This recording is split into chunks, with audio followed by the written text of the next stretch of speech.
especially within the Montreal arena. But where people have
Richard, just as you mentioned, I'm down in the crowd once again.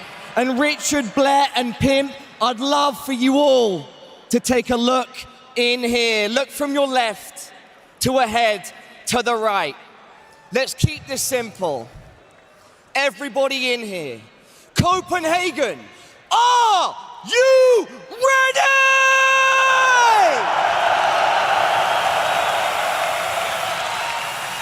Richard, this crowd is ready. Back to you.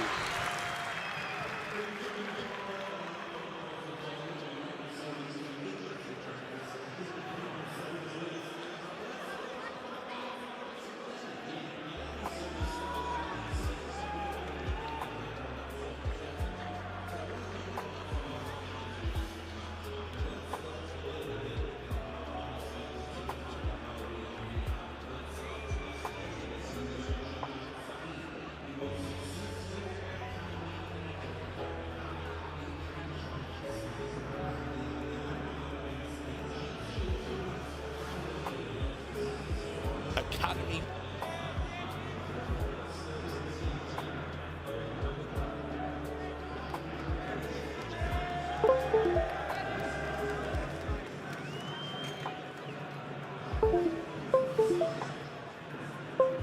They can play at, right? We're talking about Shoei, major finalist, mind you, just a year ago, coming back with his buddies from the NXT days, teaming up together, looking to get them that major win. So he's been on a stage like this before in the past. Mongols are coming into the Copenhagen Major once again. The best group stages, when it comes to playing solid CS, they deliver. But where they struggle, where they failed, is when it comes to the arena games, when it comes to playing in front of a crowd against the likes of a FaZe, against the likes of a Vitality.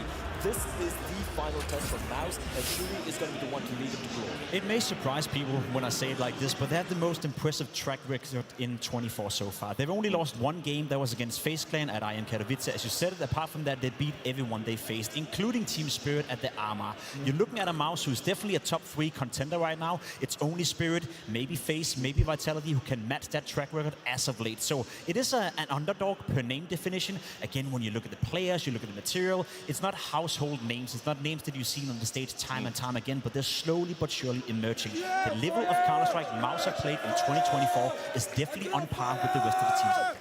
Yeah, and look, let's just quickly talk about Torji. I think he's the X factor for them because he played so well at this tournament. I've been a vocal critic. I have said he's inconsistent. He misses the easy shots. He's got that classic AWPer, you know, they call it the yips in snooker, where you miss the easy ones and then you hit the unbelievably difficult ones. And he's had that for a while for me, but stepped up massively in that stage. Can he do it in the big games? I think this is going to be a litmus test for Torji. Completely agree with you, but also young Jimpat, right? This is going to be his first major playoff, so to speak. And for them, the pressure, you can't really quantify how much it can affect a young player. You're looking at, you know, you saw Zontix completely crumble yesterday in its final map, for example. And I feel like it's really going to come down to how their mental status is coming to this matchup. When it comes to sheer fracking output, they're phenomenal. The way they play Counter-Strike is very textbook, but we saw teams like FaZe, Jacob, they can shake them. They can make them doubt themselves. And for Torji, this is time to shut all the critics up.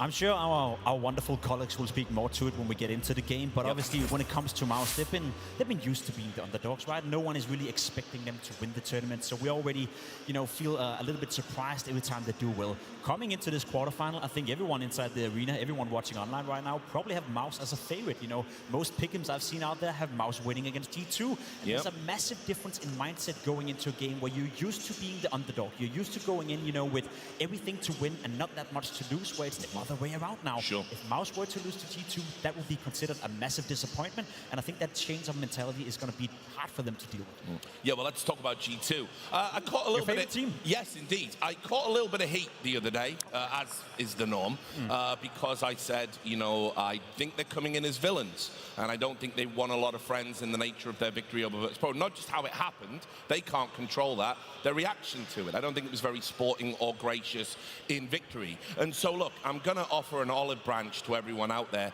by repeating the exact same points. You know, I think ultimately, no, I think a lot of people might be preying on their downfall a little bit. I think they haven't looked good, and people might be willing them to lose, but I actually think this is a great matchup for them.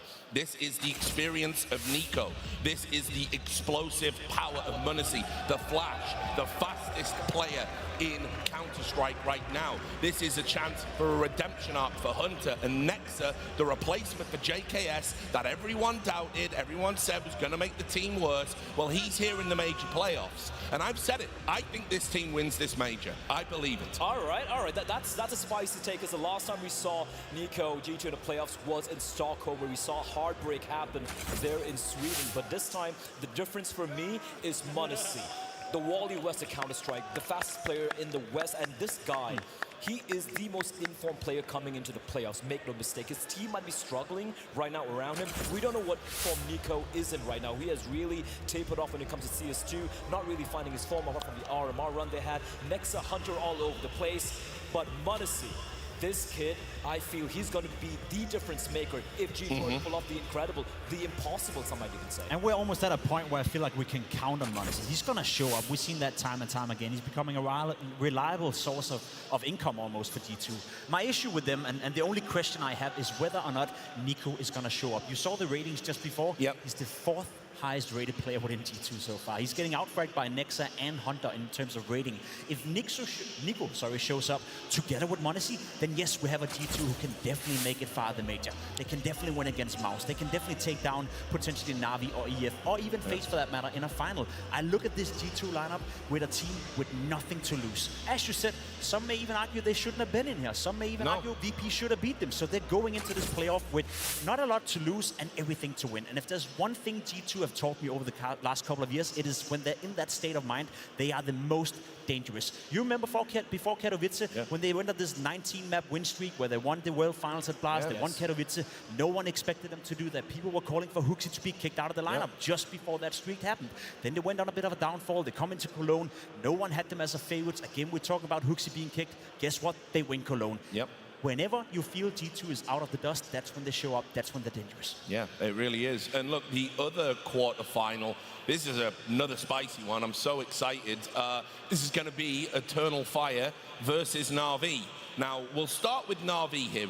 We know Na'Vi have the pedigree. We know Na'Vi have made all the majors. We know Na'Vi have been to the playoffs more times than anybody else. This is a team built on for the foundations of excellence. But the great one isn't here. This is a new look Na'Vi trying to do something that was unthinkable coming into this tournament. For the yellow and black to pull this off without the great one, without Simple in the roster, is going to be a testament to Alexi B's excellence, right? We've had so many people, and justifiably so, hurling accusations saying maybe he's not good, maybe he's, just not a good IGL. But the fact is, after we lost Simple, who kind of left the team as soon as the CS2 came in, he picks up Wonderful, and Wonderful had to fit into massive shoes, right? And yet, he somehow managed to make it work. Despite Imma having a very rough time in CS2 with his team, he somehow managed to make it work. I don't see the too many fans in the crowd here for Na'Vi here, but for Alexi B, this is your chance, your opportunity to prove the haters wrong. Na'Vi is a great illustration of what Counter-Strike have moved towards the last couple of years. When you look towards Heroic, who at a certain point were the best team in the world, who at a certain point won a trophy inside this arena, you were looking towards their lineup, you're looking towards their 5 players, and you're saying they don't really have the skill set in order to be the best team in the world. But they had the team play, they had the synergy, they had the foundation, they had everything in regards to that. I think Na'Vi is trying to replicate that, and I think there's a lot of teams out there that were looking towards Heroic thinking, maybe we don't need the great one, maybe we don't need the Saibu or the Dunks of the world. If our foundation, if our team play, if our synergy is good enough, we can take down some of these teams. And I think that's right now, right here, what Na'Vi is trying to build. Are they there just yet? I don't think so. It's still a work in progress. It's been a very slow trend upwards for them. Every single tournament, we can find positives, we can find negatives. Fact of the matter is they deliver. They're in a quarterfinal, and against EF, anything is possible. Sure. Well, let's talk a little bit about Alexi B. I think he's been a very unlucky IGL, and I think he's very underrated. Obviously, we know he didn't get a great, shake of things in G2. Obviously, as well, sort of made OG, kind of competitive. Sorry, end competitive. There was the NIP period as well, which just wasn't, great. But then you look at these achievements and you look at, are these comparatively successful to what he was working with?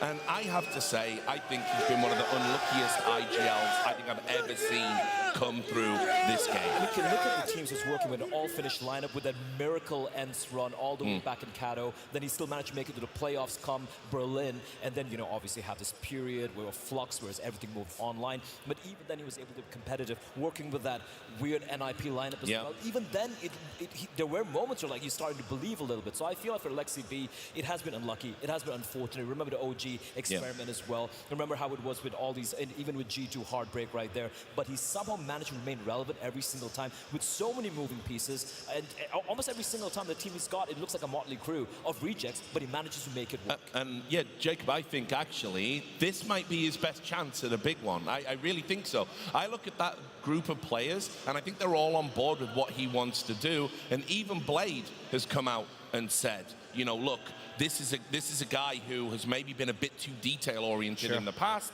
and maybe he tries to micromanage too much. Well, now we have a program. Now he's got a coach behind him who understands what he's trying to do, and players are going to step up and be more independent, and they're going to get this done for their IGL. And I like that mentality. I like LXCB, I like Blade, I like what Na'Vi is standing for right now. My only issue is when you look at the player material and when you want to play that brand of Counter-Strike where you rely on the individuals, you need to have good players players who can make those decisions on the fly. And I don't see Na'Vi right now having the player material to win a major. They definitely have it to get inside the quarterfinal right here, maybe even win against EF. And it's definitely a team that is getting better every single time we see them play. But I've said it many, many times. I said it 6 months ago. I'm going to say it today, and I'm probably going to say it in a couple of months as well. There may be one, perhaps 2 roster changes away from being a team that once again can contest for the trophies. Because right now they're placeholders for the playoffs. They're not going to win anything. Let's not beat around the bush here. Let's talk about the players individually. Okay. Right? If you're talking about giving freedom to your players, I'm looking at someone like Imma. Imma came into this team after that incredible run he had in the Paris Major, and we had JL as well coming in. Yep. And both these players, they had some rough moments here and there. But I'm looking at JL. I'm looking at how he's really evolved into being a star player. I'm looking at Imma, and listen, I hate to bring this up, but you look at this rating, that's in Paris. And the fans don't like it, Blair. The fans don't like it, but I have to say it, guys. And then he has on a 0.82, third lowest rated player in the elimination stage of the major so far. This is his opportunity. He's shown in Paris in front of that crowd. Do it again. If that happens, that's when I can start to believe. But if that doesn't happen, you just don't have enough pieces. JL and Wonderful can't be the only 2 carries on this team. That's my issue, right? Because I've been an Imma apologist for quite some time. I said, give him some time, let him integrate into a new lineup. In Gamer Legion, it was his team. He could do whatever he wanted to. Then he comes in, he's playing on the Blade, Alexi B. Even with Simple in the beginning, you could see he was feeling uncomfortable within that system. When Simple went out of that lineup, I thought, okay, now Imma is getting all the space, all the trust, I guess, from Blade and Alexi B to finally perform. And that was my excuse up until the point where I've seen he's yet to perform. There's no doubt that skill-wise, he's a fantastic player. He has the mechanical skill to go in on the server and be the best player in a lot of games. We're just not seeing it in Na'Vi right now, and that's my issue with it. If you want to play reliable, independent Counter-Strike, where the individuals are the one in charge of making the plays in the middle of the rounds, and it's not Alexi B playing the strings, you got to rely on a guy like Imma, and he has not showed up just yet. Especially if you're looking at the roles he's playing in the team, right? A lot of star positions as well on the CT side. And I'm sorry, buddy, you can't struggle like this when you're having so much off responsibility on your shoulders. For Imma, today, it's put up a shut up. Well, you can struggle. The thing is, you're going to lose if he does. Yeah, well, look, just quickly, before we get to the player walkouts, I just want a few thoughts about Xantares. That's what they're going to be up against right now, and I think this guy's in red-hot form. If he pops off, I think Na'Vi, they could struggle here. 100%. It's so great to see Xantares play beautiful Counter-Strike once again.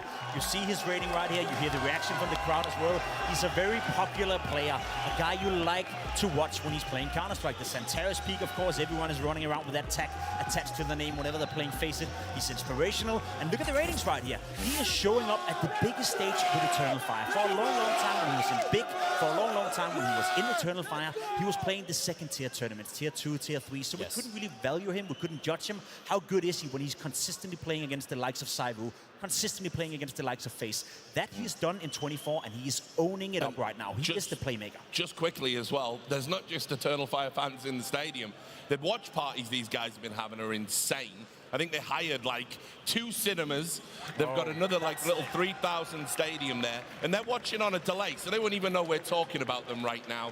But it's great to see so many fans turning out, and there really has been a sea change in terms of attitudes towards esports in the Turkish scene, which is amazing. And it requires success stories like these, right? Yeah. Like the fairy tale runs, that's what is the catalyst for scenes to really grow up. And I love the fact you brought up about Xantares, because if you're looking at Eternal Fire as a Kingslayers, taking down teams like your phases, like Vitality, Xantares is the blade. Yeah, well, look, guys, great to get your thoughts. We're going to come back and take a look at the veto in a moment. But for now, ladies and gentlemen, put your hands together and show your appreciation for James Banks. Thank you very much, Richard. And let me just say, it is fantastic to have you with us, mate, and you killing it on the desk alongside these guys. It's great to have you here for the first CS2 Major. And it's great to see all of you in the arena. How are we feeling? Now, normally, I have these notes, I have things ready, but you know what? I'm feeling good. I feel like we've got some nice energy, and it doesn't matter what's about to happen other than these great games. Now, yesterday, we got to witness an incredible match between FaZe and Spirit, and it went deep, it went close, but FaZe came out on top on what might be the best quarterfinal of a major we've ever seen. Were you entertained?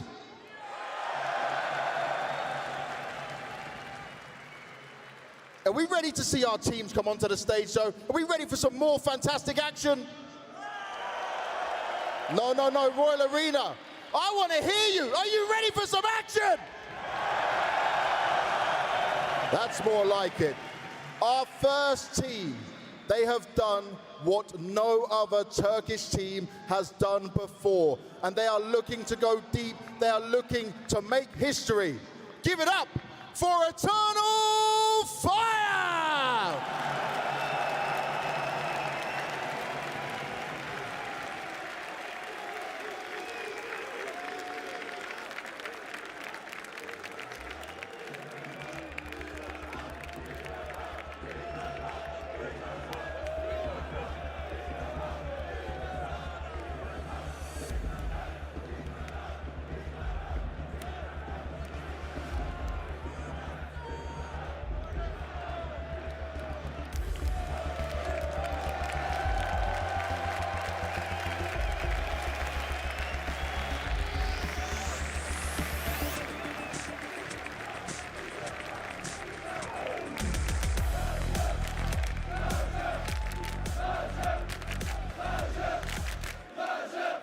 Well, there's one hell of a supporting crowd for the Turkish side right here.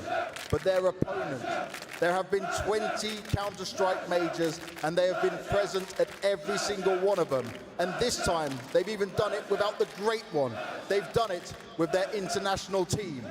It's Na'Vi!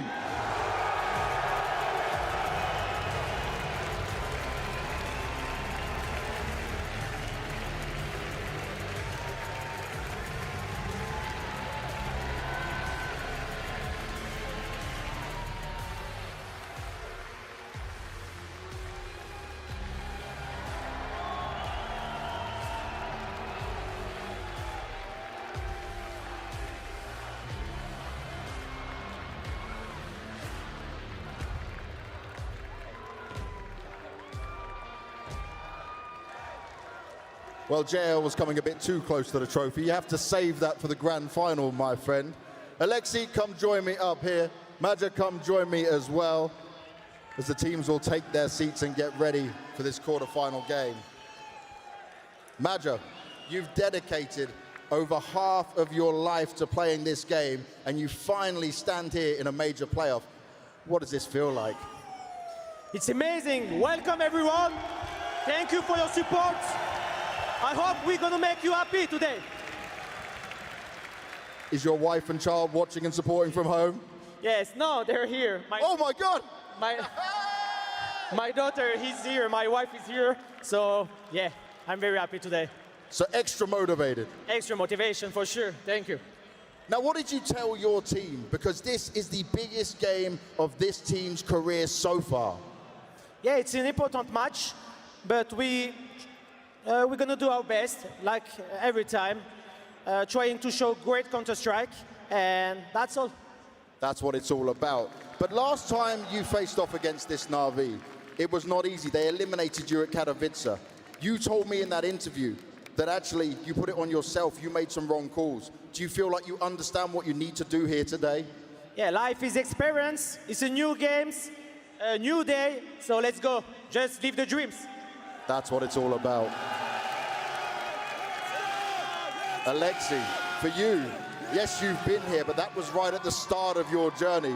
You're here again with a big smile on your face. You feeling it? I'm feeling it, yes. What have you been cooking, and do you have your chewing gum? Good that you mentioned. I'm going to pick them backstage, but I'm feeling fired up. And in terms of feeling fired up and ready, you've achieved this with this international roster. You've gone far and got here. But when you look at this side of the bracket, when you look at who you're facing here, how confident do you feel considering you've taken them down once already? We're confident against anyone. It's the most important thing that we got to the stage. Now we just got to show what we're capable of. That's what it's all about. Guys, good luck, have fun.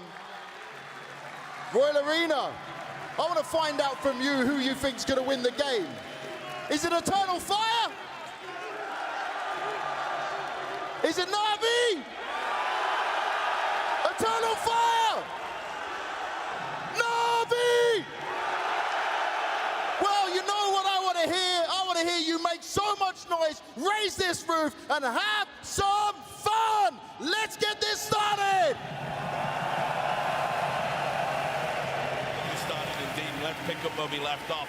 We talked about Xantares and how important he's going to be to Eternal Fire. Let's also talk about Wikidia. He's like the find of maybe 2024. He's done so well in this team since he joined, really stepping up. But this is the first time for him on the big stage. He's the joker. He's the guy we don't really know where to put. We saw him at Katowice, especially during the play-ins, play some beautiful Counter-Strike, way above what we could have expected. Since then, it's been a little bit lackluster. You know, it's been great, it's been okay, but considering how well he was playing at IM Katowice at the play-ins, we expected a little bit more. So the thing is, we've seen his ceiling. We've seen how good he can be, a 1.4 plus rating, dominating the game, helping Xantares, helping Voxic, and we've seen him struggle from time to time. As you said, how is he going to cope with this arena? How is he going to cope with this pressure? Could he be the joker? Could he be the guy that is elevating EF to a new level? Or will he be the guy who's going to put them down to a level where Alexi B and the boys can actually handle them? I love believing a fairy tale here, Rich. I love this Eternal Fire story. I love what they've been doing so far. But it would be wrong with me to assume that Wikidia is just going to hit his stride running here on the stage. I've seen too many young players in their debut on a stage crumble, and his debut is not just any event, any arena. It is in the Royal Arena. It is a major playoffs, and if he's able to pull off what he's been doing so far in the group stages and play-ins and whatnot, color me surprised. I'm going to eat my hat. I don't have one, but I will eat it. I'll get you one. Let's. I mean, honestly, if you look at how they're performing here, we understand that Na'Vi, they have, a broader map pool. They're more consistently successful on the maps they specialize in, and obviously this veto, I think, it's going to be tough maybe for Eternal Fire to get an edge. Here's the thing, it's going to be very different maps from what we saw, I believe, in Kato, right? We saw, obviously, a Nuke being picked and Mirage pick coming in from Na'Vi. For me, Pim, I'm looking at this Inferno pick coming in from Eternal Fire. I think they've been playing some very clinical Counter-Strike there. Na'Vi haven't had enough reps on that particular map. Yeah. And if I'm looking at the side of Na'Vi, they have a couple of options here. But I don't want them to go with either a Anubis or a Mirage. Okay. But I would rather them go with a Mirage. I think they're way more comfortable there. Picking Anubis as a first pick at a best of 3, I think could be a double-edged sword. Yeah, I think it's a tough veto for EF for sure, but also for Na'Vi. They have a lot of different options. They have a lot of different ways to go. We're not going to see Vertigo. We're not going to see Ancient. That we know for a fact. When it comes to EF and their pick, I agree with you. EF have played beautiful Counter-Strike on Inferno, so that makes an awful lot of sense. Whereas for Na'Vi, they have potentially 3, maybe even 4 different ways of going with it. You're saying Mirage, you're saying Anubis. There we go. I'd even argue that Nuke overpasses in contention for it. It's going to be Mirage, and that's a solid pick for Na'Vi, but it's also a map where we know Turkey players in general are freaking fired up on it. Inferno coming in from EF, no big surprise here. As for a third deciding map, where do Na'Vi take it? Has to be Nuke, right? Just shake your hands there. Eternal Fire is going to ban out Anubis, and of course, it has to be Nuke as the decider coming in. This one's going to be a banger. This one's absolutely going to be a banger. I think this is a different Eternal Fire from what we saw in Katowice. And I agree with you, and don't forget that Na'Vi have shown at this tournament that the Nuke is very solid. They beat Spirit on a map like Nuke. Yes. Double overtime, I believe. JL putting up 40 kills in that game. Na'Vi showing they can play Nuke at a very high level. So if you're Na'Vi, you're looking at that video, you're very happy with the outcome.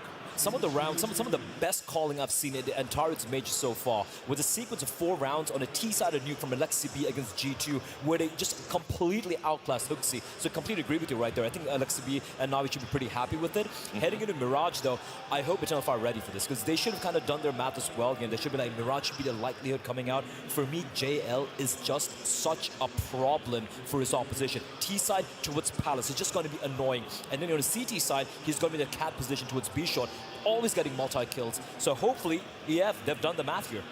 Yeah, we've got to talk about the AWPing because this veto has really given us some maps where AWPers are going to shine. So I want to talk about Wonderful. I think he had one of the hardest jobs in the world. You're essentially stepping into the great one's shoes. I mean, that's essentially what you had to do. He was a young player, hadn't really had a lot of experience at this level. I think he's been wonderful, no pun intended. I think he's been a great pickup. I think he's been fantastic, and he's been developing as well. He came in as a very defensive AWP player who would always save his gun.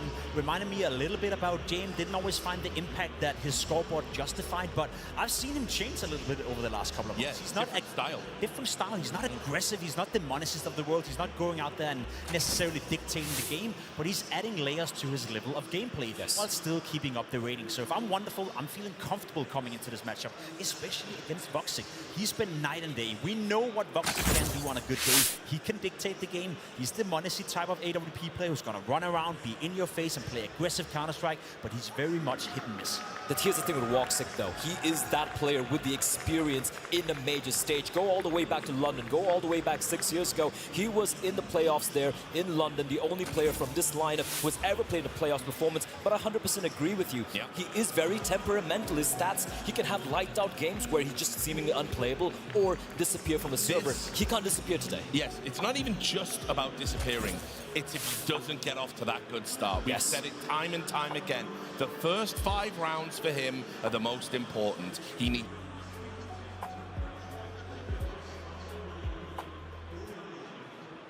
Yeah. За бүгд нөрөмдөг үргэе.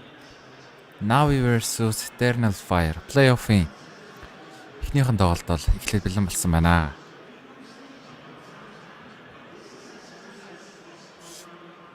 Өчигдөр бол плей-офф ихний дөрөв тоглолтууд явагдсан. Face болон Vitality гэсэн хоёр баг семи финал руу гарч ирсэн байна. За өнөөдөр 2 дахь өдөр за Eternal Fire Navi гэсэн хоёр баг яг одоо тоглоно. За энэний дараа 3 цагаас G2 MOUZ-ийн тоглолтууд бол гарч ирнэ. За нэг хоол авчие да. За манайхаа алийг дэмжиж байна да. Navi юу Eternal Fire уу?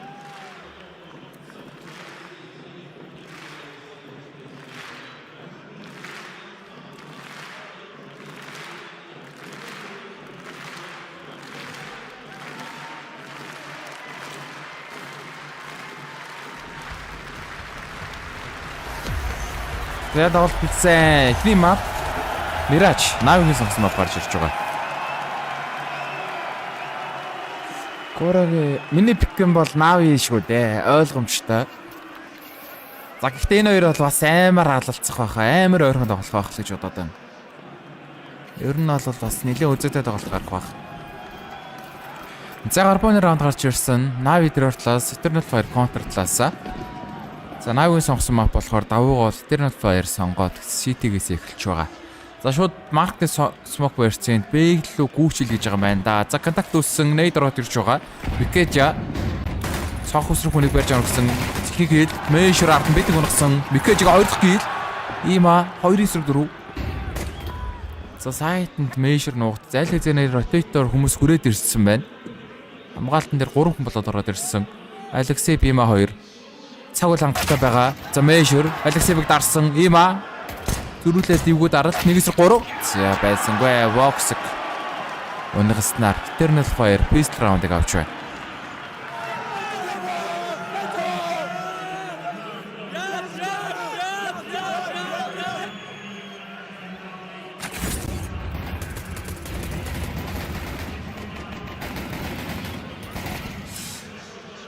За Mikeja 2-ыг унгаж мунгаад нэлээд луурчлаа л да сая.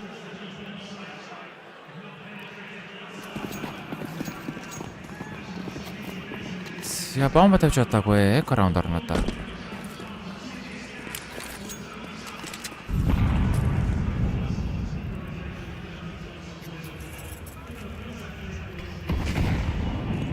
Арморг клокод гараад ирсэн. За энэ бол ойлгомжтой хаа. За Navi-гийн Mirage хэрэмдээ. За ер нь бол хоёр багийн хувьд бол Mirage дээр за сүүлийн 3 сар хугацаанд Eternal Fire 4 удаа тоглож 50% win rate-тэй. Navi бол 10 тоглож 70% win rate-тэй гэсэн үзүүлэлттэй байгаа юм байна. За энэ хоёр баг сая I am Catwist дээр хоорондоо тоглоод Navi Eternal Fire-ийг 2-1-ээр авчиж ирсэн. Mirage дээр 13-8-аар буулгаж авч ирсэн юм байна.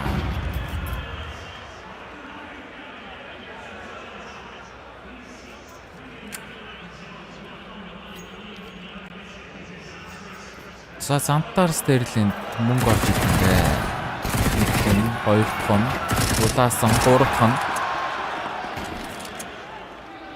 13 хон шүү дээ. Тэгээд энэ хөнөөл. Үгүй бас эвгүй тэрхтүүлж байна.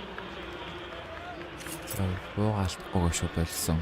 Хүнс томсон шахаад ороод ирнэ. За энэ хоёр таг ойлгомжтой.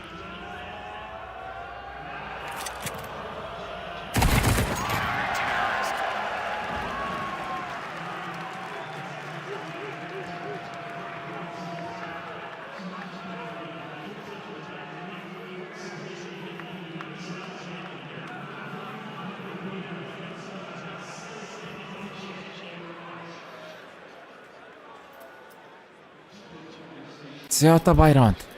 Хаваакатай. Эхний мап Навигийн сонгосон мап аа. Mirage Навигаас гарч ирсэн. Eternal Fire Inferno сонгоод Side-аар нүг үлдсэн байгаа даа. За гол шууд дайрч чинь та зантараас. Мид дайрсан има. Флаштай шууд татчихж байгаа.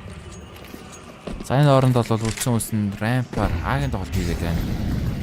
Хасайтны шууд коннектор смокууд хийгээд Felix бит өгнөс wonderful-ын трейд амжилттай. За смокон дээр энэ коннектороос 3 хуу орж ирэндээ.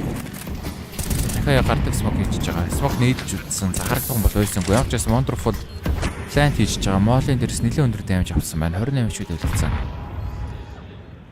За EMA-гийн голын лүр хэрэг юу юм шүү аа. EMA коннектор дээр орж ирнэ. За смок дуулцаа. За смок найрлах болж байгаа лөө. Түргийн флаш амар measure PGL game over-д авсан. За зантараас та jungle дээр сууж wonderful яг барьсан байла. Үлцэн 2 хоёлоо төрдгөөс буугаас явуулахар шийдсэн байна. За Навигийн buy round. Эхний раундыг авч байгаа юм байна. 2-1.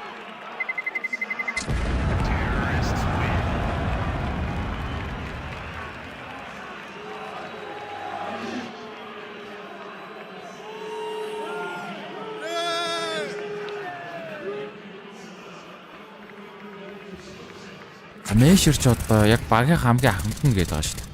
33 таа илүү манай ч.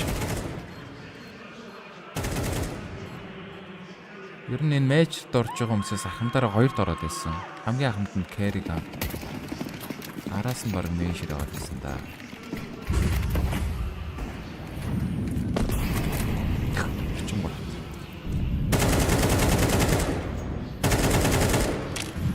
Сатахад голын тоглолт гол гардаг ингээд смок сонхолцсон. За ааруугаа явсан бол алгаа энэ удаа. Measure. Нейдэ алдчихэв. За measure-ээс эхнэр хүүхэд нь дэмчих гээд ирээд үзэж байгаа гэсэн яриа өгч байсан. Эхнэр хүүхэд нь бол үзээ сууж байгаа.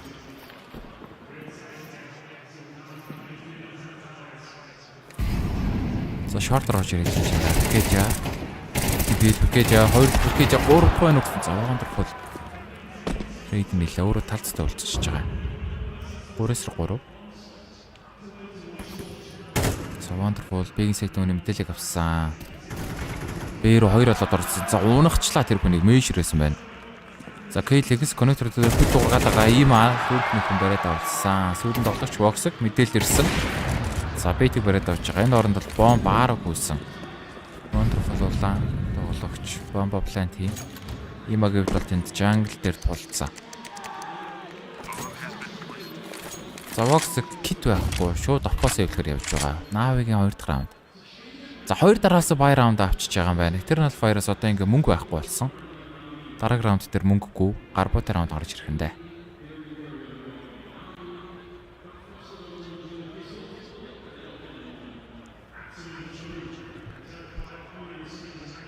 За Навиг л ерөн дэмжиж байгаа юм шүү дээ хүмүүс болоо.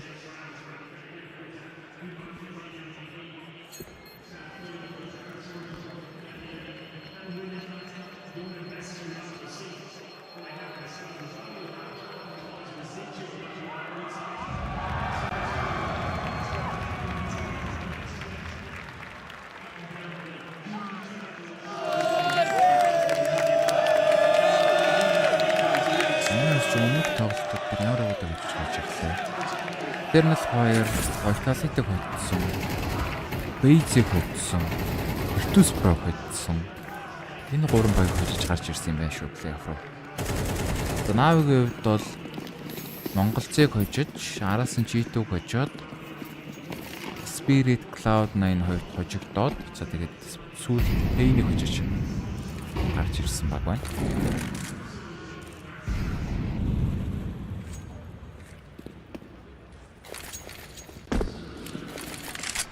За их раунд шууд бэгийн стак хийсэн. Тэр хоосон. Зүрхлээд 80-аас шууд аагаа битүү утаад ороод ирлээ гэж байгаа юм биз дээ. За Kuroxy-г бүүстлээ, палас мөр бариад авч болно. Хүүе бууга гаргаач. Яа. дуугаа гаргаа бүүстлэгдсэн бол өнгөө хийлээ да палас нэг. За энэ раунд ойлгомжтой 3-2. Боксыг бол дахиад опоос эвлэн. За нөгөө гарпуутан хүмүүс бол нэг буу унах гэж үзэх баг.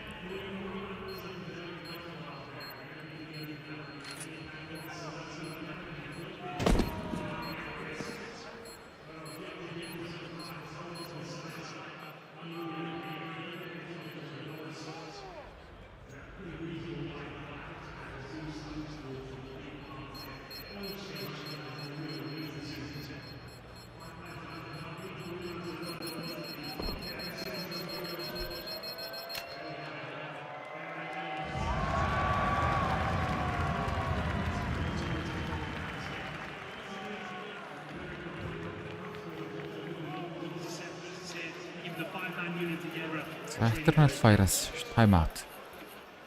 Одоо бүтэн байтараа гарч ирж штэ.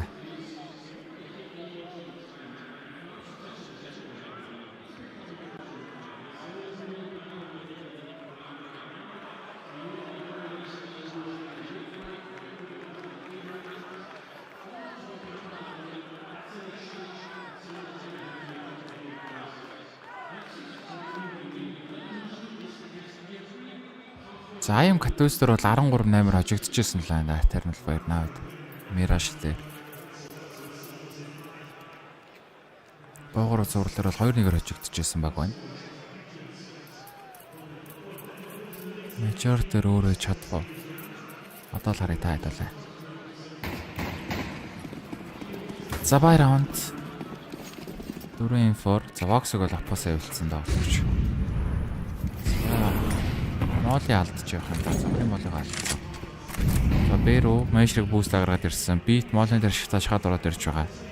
За Major баруун талаа шалахгүй. За харагданаа. Унагсан. Тэгэхээр флаштай тайрсан. За бүр тулгаад эзэлж байгаа юм байна. Би.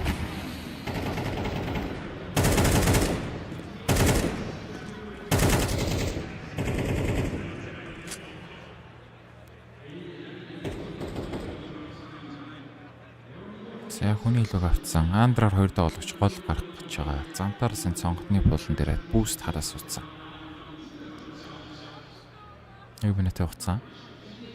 Аюугаас бол гол эзлээл гэж да. За бүүстлэх юм бол зантаараас бүр яг л барьсан байгаа юм. Гараад ирсэн. За ийм агтаа унаглаа. Гол цустай болчих юм ийм агс.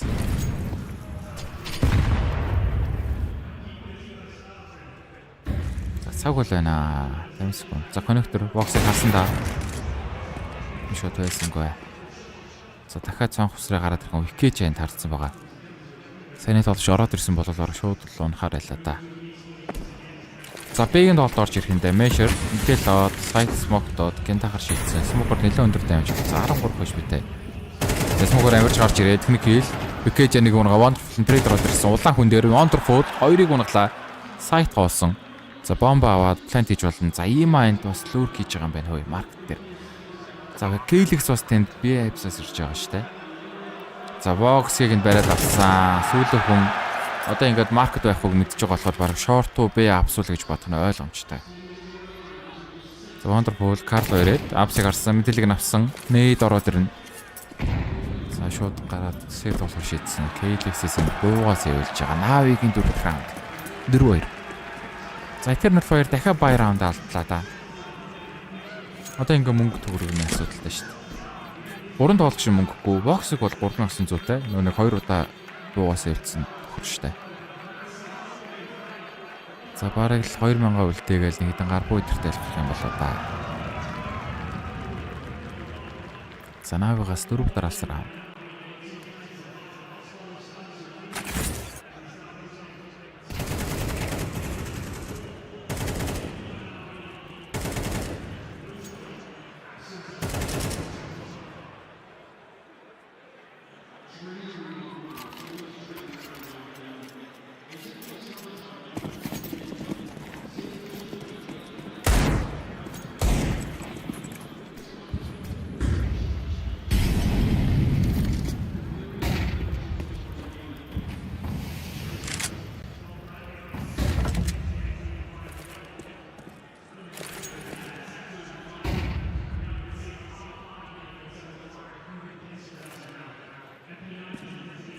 За 2000 үлдээч 2 M4 2 SMG-ийг диигэл гараад ирсэн байна. Calyx M4-аас эвлсэн. Kuroxy M4 хүнтэй сүмбэр байлцсан. За менежерийг сонсож байгаа шууд. Өсрэлтэн дээр нь бариад авч байна. Маркер нэмэлтийг авсан юм аа. За бит хоёрт. За ингээ бэгэн сэл хоосон. Бомб гүйж ирж байгаа. 5-2 болох ойлгомжтой байна.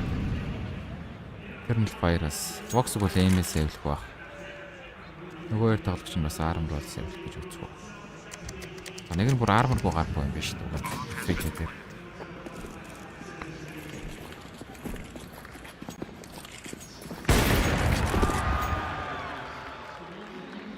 Яа, навигийн тоглохоог нэг л ойлгохгүй байна да. За дараагийн раунд баялна.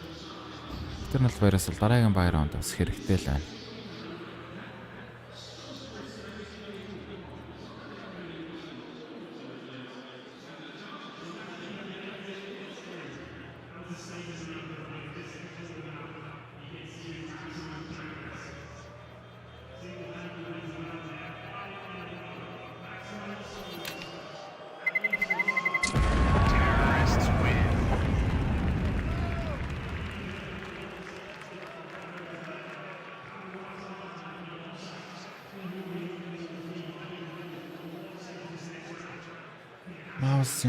MOUZ G2-гийн эсрэг тоглоно.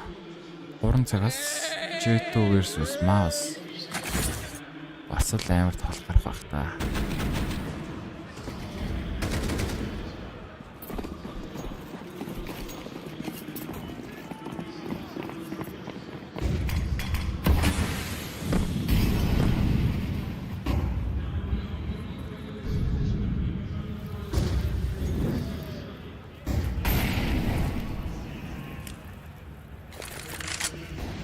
За гол дээрсэн та бокс гандр унж байгаад имэг бариад авлаа. Гол дээрсэн тоглогч байсангүй алгасаа бинкээ. 4-4. За Kernel Fire-ын бай раунд штэ ч одоо.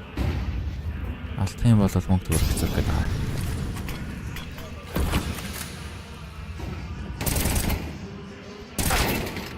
За би PGL өмсөж. За мэйжлэг бол байгааг мэднэ.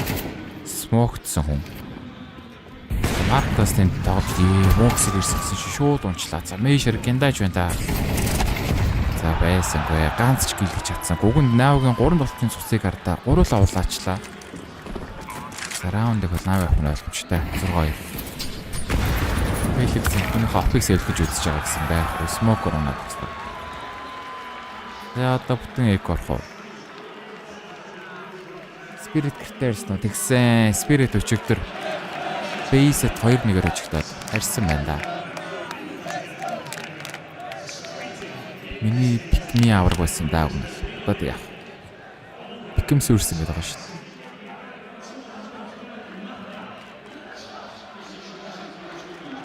дээ. Kernel Fire-ын 2 тайм аут.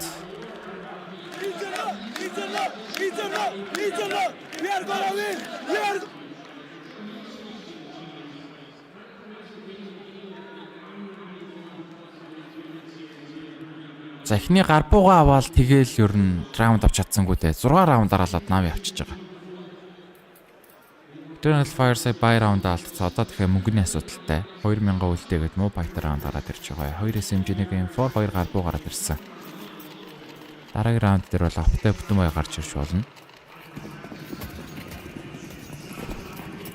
Энэ тоглолт эрт дуусвал дараагийн тоглолт урагшлахгүй. Яг л цагтаа эхэлнэ. 3 цагаас. Энэ нөгөө нэг тайсны тоглолт болохоор урагшлах боломжгүй гэдэг байгаа. Тэр яг л хуваарийн дагуу явна. Өчигдөр чинь бараг үүр цайлгсан шүү дээ. 6 гэж дууслаа.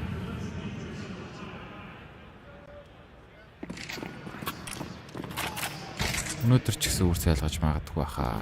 Өчигдөр бол бүр 3 мап гараад өвтийн мөхтэй гарч магадгүй алалтсан л та фейс спирит.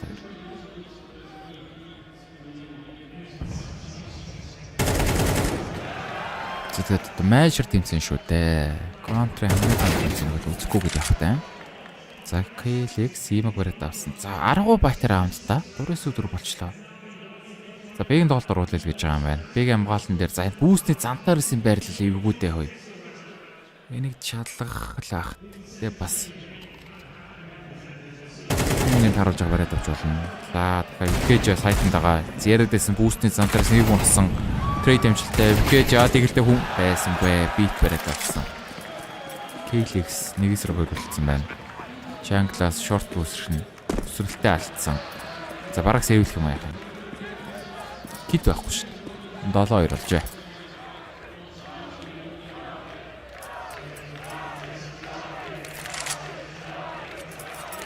Тэгээ тэрнээс баяр гэсэлээ. Тэрнээс баярыг дэмжиж байгаа юм аа.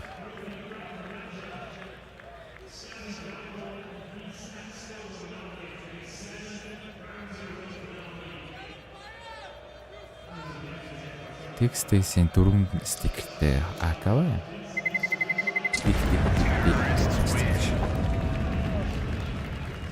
Бараг 7-ш тард яг дуусгаал гараа явсаж зүгээр гадаа амьдрал буцалчээд байгаа юм. Бараг хотын төвчрэл эхэлж мэхэлцээд байгаа юм.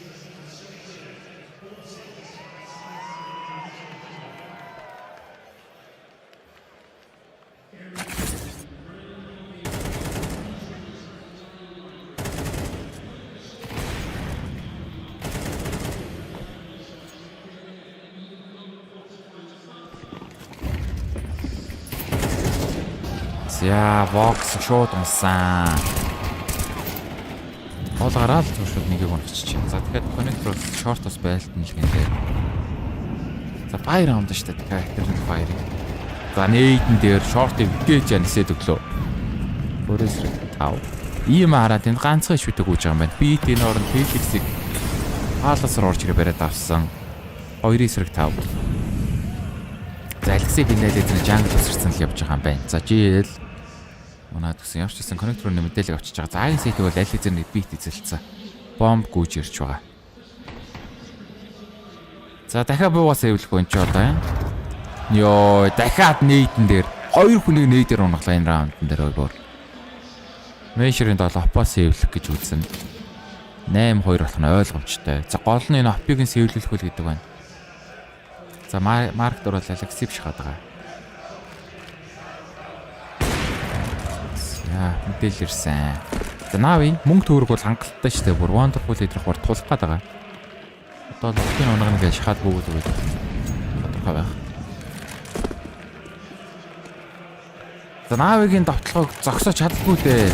Опийн бариад хүү. Сая хин би графсэн юм. Яа, колт зэрэг дүүрч. Нэрчсэн опоос хэлсэн. Мэшэр. Гол нь раунд авах хэрэгтэй энэ даа хэтэр хоёр одоо. Ираач ч одоо Навигийн сонгосон авчтай. Энийн өмнөх болсон том тэмцээн бол IM Katowice дээр энэ хоёр баг хоорондоо боогоор тоглоод Нави 2-1-ээр хоцсон байгаа даа. Ираач дээр 13-8 хожиж ирсэн Eternal Fire-ыг. Тэр түүх ер нь бол бас дахиад давтах гад байна яах гэдэг.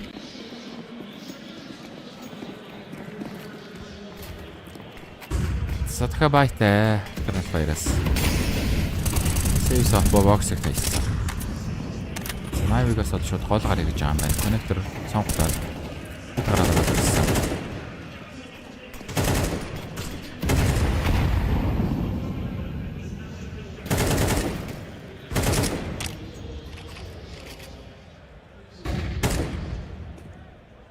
За лаатар орсоныг харчлаа юм аа.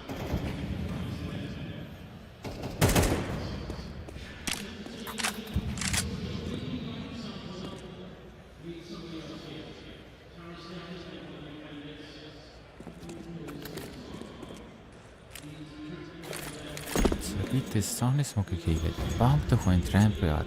За ерөнхий агент олдорхон дээ. Ramp паласаар 3 тоглогч, Commentator 2 тоглогч орж ирэх гэдэг. За энэ юуны smoke алдчих ба. Alexei Commentator smoke алдчих ба.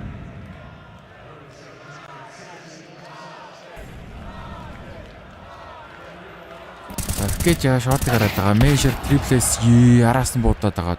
Алж чадсангүй. За ямар ч байсан трейд нь орж ирсэн. За Kelix-ийн сэндвич дээр те. Энэ байршлаг бол шалган ойлгомжтой. Жийл өөр хүнийг унагчлаа битэг. Сэндвичийг бол шалгахгүй гарна гэж байхгүй гэдэг байгаа шүү дээ. Иймэрхүү төвшин тоглолт дээр. За Vox-ыг замтраас төрдгийн үнэ мэдээлэл ирсэн. Би бодлоо алдсан. Шууд галгараад ирж байгаа. За хоёр дахь алдсангүй. За 9-2 болж байгаа юм. Vox Smoker оноод гисэн. 9 раундыг дараалаад авч байна.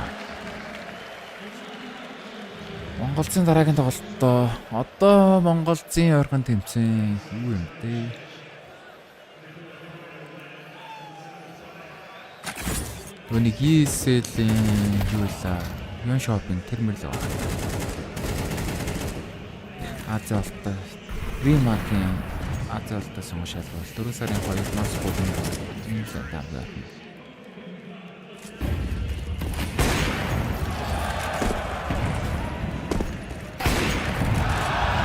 Чингдүү борда. Чингдүү чи юу штэ? Монгол зайхгүй штэ. Аян чингдүү дээр ч Монгол зайх.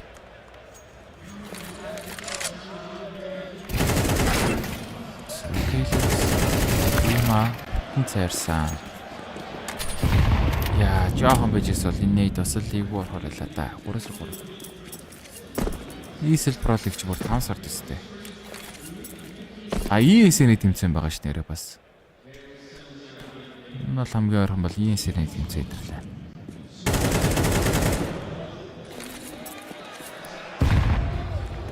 За 3-3 K-League-ийг бүр 3 хөөчүүд үлдээчлээ. Бомбтой хүмүүсэнд голд яваад байгаа. 57 секунд үлдсэн. А-гийн гаалтан дээр 2, Б дээр 1. За рамп дээрсэн байна да. Чи хэл зүүнээ шалгасангүй. Vox-ыг бариад авсан. За гол 2 хүнд бол буст хийсэн байна. B-ийг бустлээд бомб андра рапс руу явна. За Б-гийн хамгаалалтан дээр Measure and Carl ороос ууц. За Б энэ нөхрийг яаж шалгаж унах уу гэдэг байна да.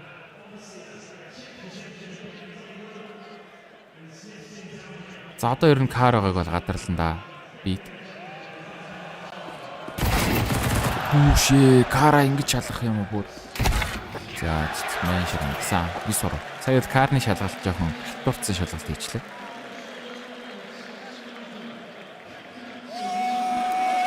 За лайка дараад үзээрэй. За дөнгөж ихний тоглолт шүү дээ. Ихний тоглолт ихний мап.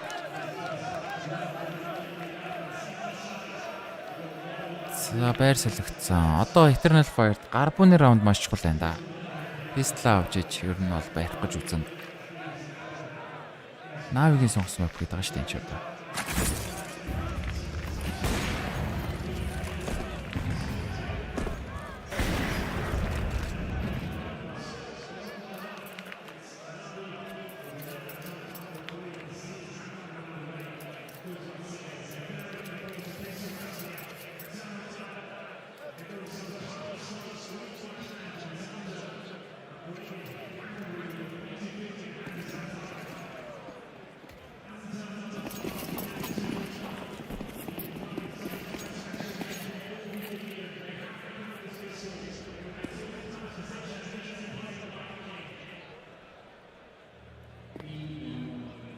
За best round.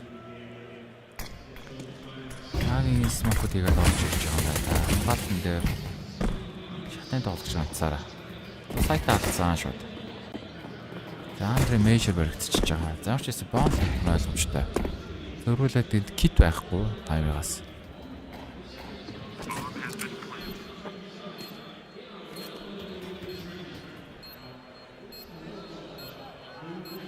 За K-League төрдгийн флаш өрцсөн л байна. Тэгэж Wonderful trade флаш ороод ирсэн. Wonderful цайрцсан бахта Vox-ыг гонцлаа.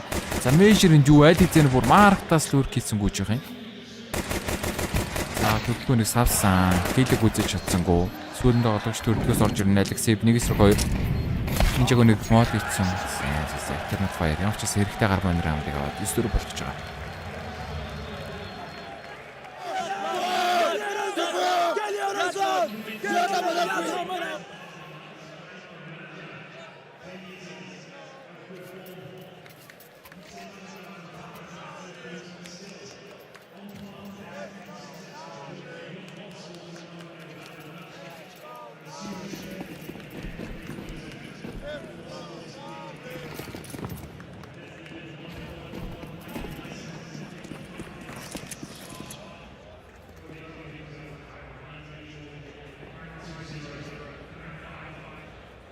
Psycho round.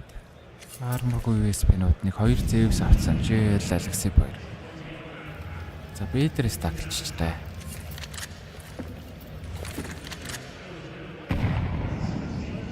За GL бол маркет унах хүн Zeus сонхор өсрөх хүн Zeus гэж байгаа. Alexi-ийн Zeus бол энэ ладер short дээр хаад байна. За энэ зантаараас л орж ирэхэд байна да.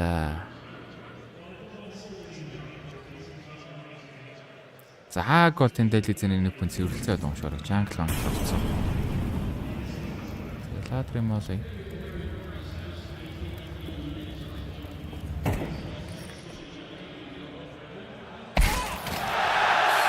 Зантаараас эзээстэй тавьсан. За Vox-ийн маркет орцоод байгаа. Wonderful хийг унасан. За boost нүний мэдээлэл авсан Vox-ыг. Өөрөөс рүү гурвштай. Бомб бол ladder plant хийгдэж байгаа юм байна.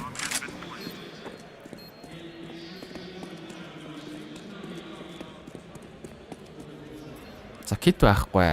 Энэчнээс баг нэг бөө нах гэж үзэх юм болов. Энэ AK-г бол сэвлэх байхаа.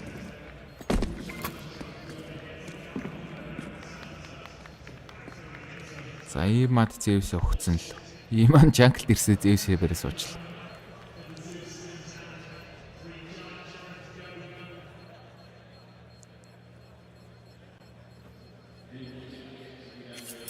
За 9-5. За байрж авч болно гэдэг байгаа шүү дээ. Хөөе. Eternal Fire бас бариад авч болно шүү бол.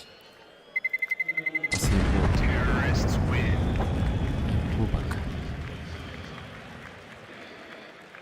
За навигийн баяр раунд одоо.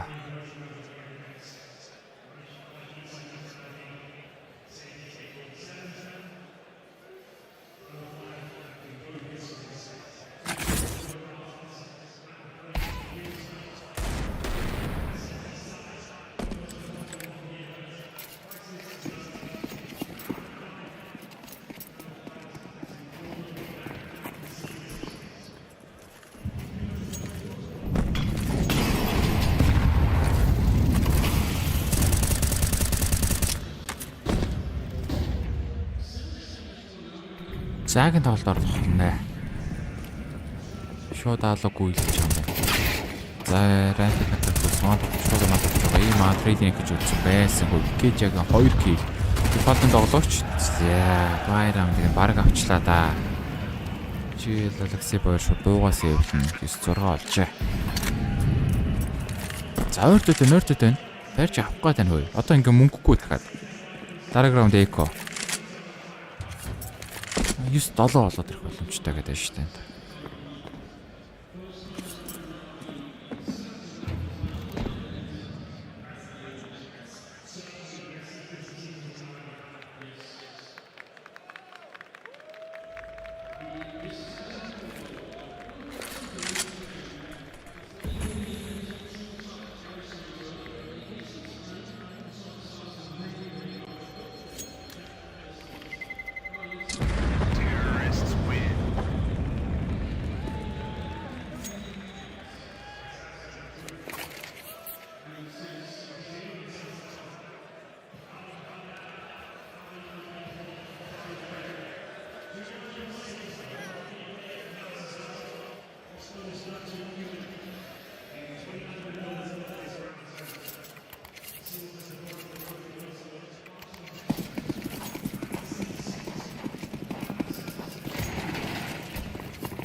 Яарбат раунд гараад ирсэн дээ. Eternal Fire бол алдах эсвэл раунд аваад байна.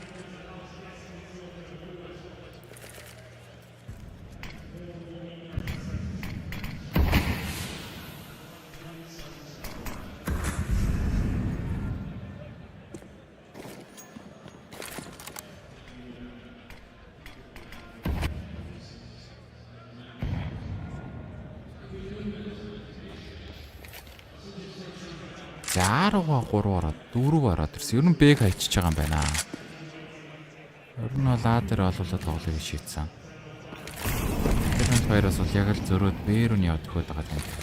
Гэжэнд бол фейкний тоглогч.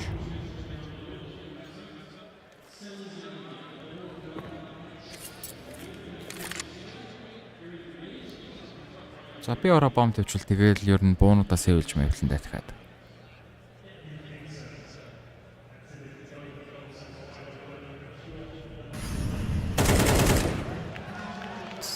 Алексей буунаад өгсөн. 2-7 болж. За 9-3-аас бариад шүү ихтер нь файр бай.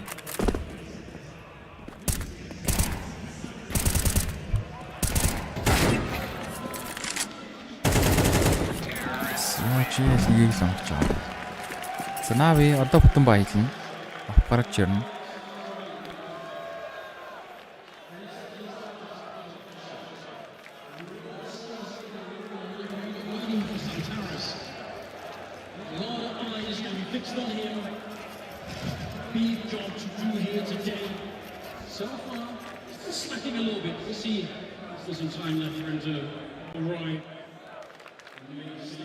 Let's go!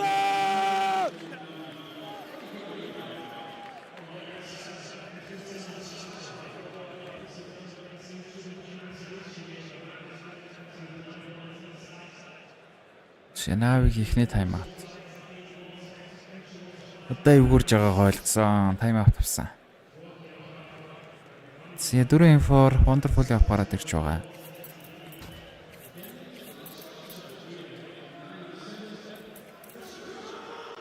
Wonderful 11 киллтэй алж байгаа юм да. Eternal Fire-аас бол Measure 14 киллтэй багаар хэрэгүүлж байгаа юм байна. Юу вэ? Measure carry-дэд байгаа юм уу? Боксыг зантараас хоёр хайчиж байна. За жийлэг хөлдөд авсан.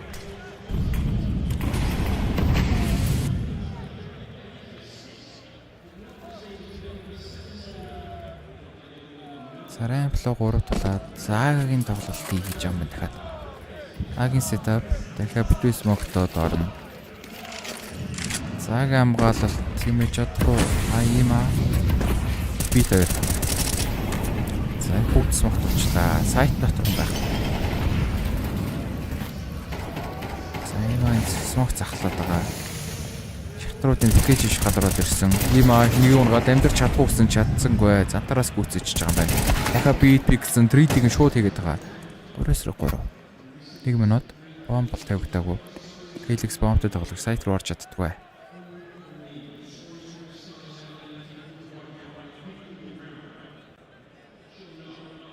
За 50 секунд. За смокот дууссан. За Helix-ийн бодлого байсан гоо wonderful унах байгаа юм байна. 2-3. За баалсан тоглогчийн тайминг таруул wonderful-ыг үнгүй унгаж болно доо. Гол нь тайминг таарах бол гэдэг байна.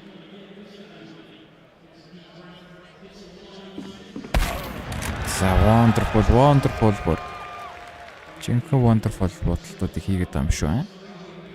Helix short-оос 13 секунд үлдсэн. Яа, wonderful and triple kill. Байранд амарчсан авлаа да.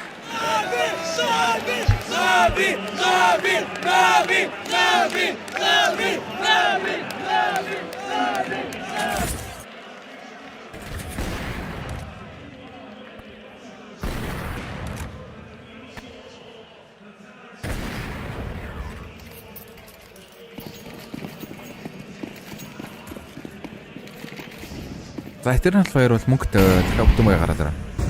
Боксыг гаргаад ирсэн. Гол гаралтан дээр шууд нээдлээд дайраад нэм аа. Үүдөөс нь зөрөөд нээд ороод ирж байгаа. Зайлалт талаас нээдүүд бол амар л орлоо. Арай Eternal Fire хараа илүү манчсан. Зантараас 63, ийм аа 58. Арай 5 HP дээр манчсан юм байна. За бэгийн хамгаалтан дээр Алексей ганцраа. За энэ өсрээд байгаа хүнийг байрч гарч ирээд очиж магадгүй штэ. За смогцсон. За шууд смог гүү гараад ирсэн өсөрж байгаа дээр шууд хээчод.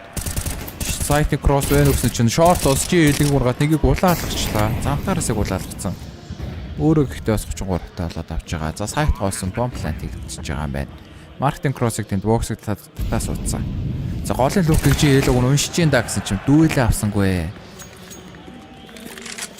Measure-ийн kill. 4-3. За наавигаас шууд сэвлэх гэж орж иржээ. 18 Eternal Fire раунд болсон байна.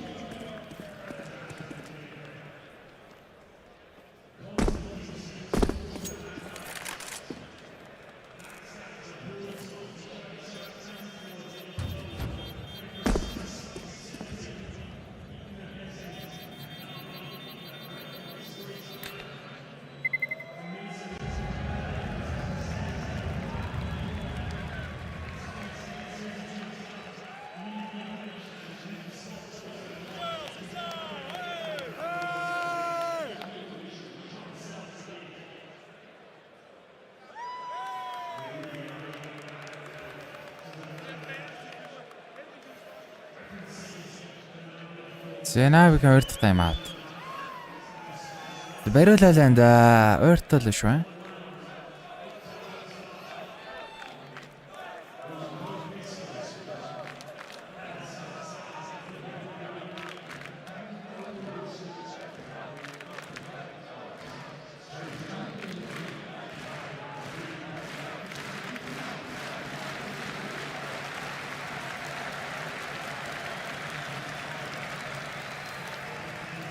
За 2 раундын зургат болсон. Наави явчихсан буунуудаа сэвэлцсэн. Дахиад байхтаа гараад ирж байгаа. За Major Galaxy 2-ын хоорондох статус дуэлүүд 3 нэгдсэн л явж байгаа юм байна. Major бол багаж ирээд байгаа шүү дээ 15 гэлтэй.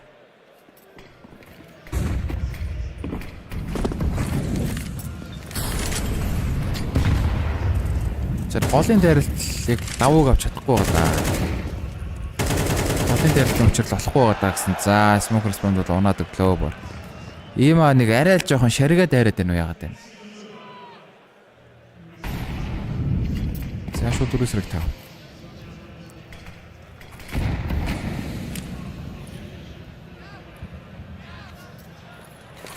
За smoke нийт хийгдэл нь хийж байгаа юм дайлгасыг. Нийт алдчихуу да. Өөрийгөө нийтлээ ичлээ таас. За бөөдөөс нь смокер орж ирсэн Major-ыг унагчиж байгаа юм байна. Үнгүүгээ. За дахиад Викэж гараад ирсэн шүү дээ энэ хой. Galaxy. За байсан бай. Викэж бараад авсан. За шатан дээр жийл байгаа. За Викэж. За бит яг одоогоор сайт ганцаараа нэг хэл. Дахиад Connector jungle-аар нэг хүмүүс орж ирнэ. Апдейт wonderful. Нэвтлээ унагсан ч гэсэн Викэжгийн 3 кил ороод ирсэн. За сайт руу бомб орсон. Default дээр plant хийгдэж байгаа. Боксог сайтын боксон дээрээс connector татсан. Нэвтлээ донсон тал цустай. За гитгүүн байна. Доор буугаас эвлэх юм шүү дээ. 19 Eternal Fire-аар. Яа, за эвгүүрсээ наави. Наави эвгүүрсэн. Одоо ингээ мөнгөний асуудалтай шүү дээ. Би Galaxy 2 бол мөнгөтэй. GL ийм 2 л мөнгөгүй юм байна. Ер нь бол жоохон мөнгө төгрөг нь эвгүүрээд эхэлсэн дээ. Бараг 2000 голтыгээд нуу байтал раунд болох.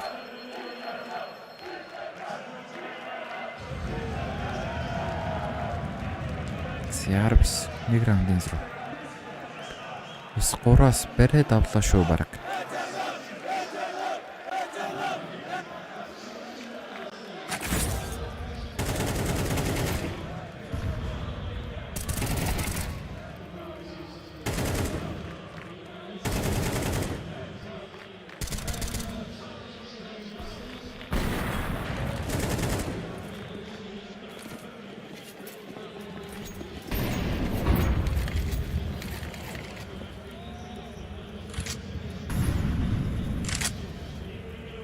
Бондор болог нь бас carry-д ч да. Ганцаараа 22 киллээ. Нөгөө хэд нь 10 киллч хүрээгүй. Инхээр угаасаа барилдахгүй гэж явах те. Наавиг нөгөө дөр бол яг үндэ тоглохгүй байна уу? Бондор ганцаараа тоглоо. Йоо, зя. Өөрийг спритчтэй юм биз дээ. Заар бариад авсан да. Eternal Fire-ийн асаад эхэллээ. Ганц Major алгаад байсан. Одоо PGL зантаараас 2 нэмэгдээд ороод ирж байна. Bear Select бол Major алхаа болол PGL зантаараас 2 алаад эхэлсэн.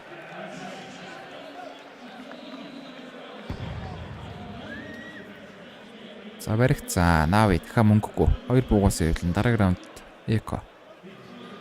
Гол нь 2 буугаас эвлж чадна уу? Алексийн буудлаас алгаа алга. Wonderful л унаалаад байгаа. За буунуудыг нь бариад авчээ. Тэн Эко раунд орж ирэх юм даа.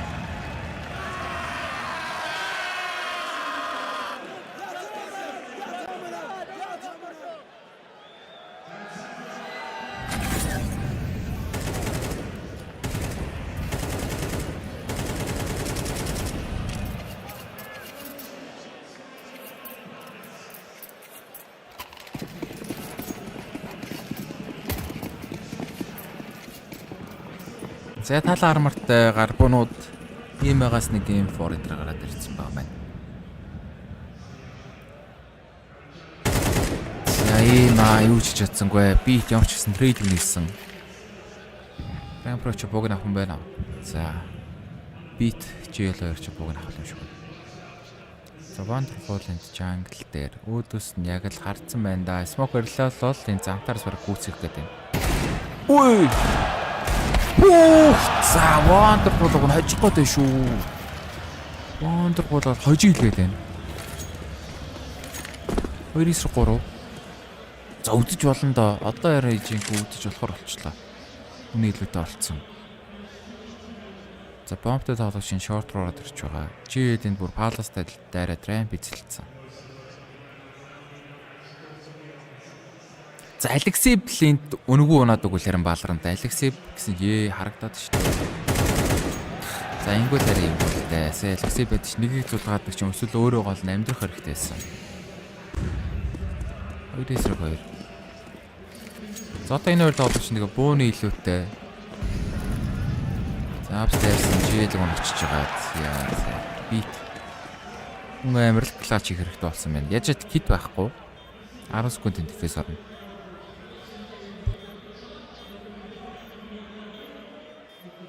За бокскийг бариад авч болно зэ. Одоо гол нь апсын хүнийг мэдж байгаа штэ. Хүний ч унагсан штэ. Апсын хүнийг ална гэдэг хэцүү. Нөгөө хүн нь одоо жигдээ цагаараа тоглож штэ. Энэ угаасаа хэцүү. 11-10 Eternal Fire раунд. Гүү байхын зовлон мэдээлээ дээ. За уг нь Wonderful раундыг маш гоё болгож өгсөн доо. Олд 2 хүн барьсан мэдээлэл өгөөйсэн баг та. Тэгүүлсэн боловсоо. Тавгаас яг гоё боломж нь л гуруулаа амьд байж байгаа л эрхтэй хийх байсан. Тэгсэн зүгээр сайтны хүн шууд унж манад бол хэцүү болчихлоо. За Eternal Fire раунд илүүг аваад эхэлж байна да. За Навигаас одоо байлна. Нав энэ баяыг алдчих юм бол яг үндэ хожигдлаа. Навигийн энэ бай раунд маш чухал раунд гарч ирж байгаа. Зантараас ийм хоёрын зүйлэлт директ дуэл 4 дуэл 6 дуэлдээд зантараас 4 хийсэн. Ийм 2 хийсэн. Opening дуэл зантараас 80%-тэй. За ийм бол хажууд нь л яхаар маш муу харагдаж байна. За 10 кил хүрсэн үү босдон. За бит 12 килтэй. За нөгөө талд бол Кейлэгс 8 килтэй явж байгаа. Нөгөөд нь бол бүгд 10 давсан.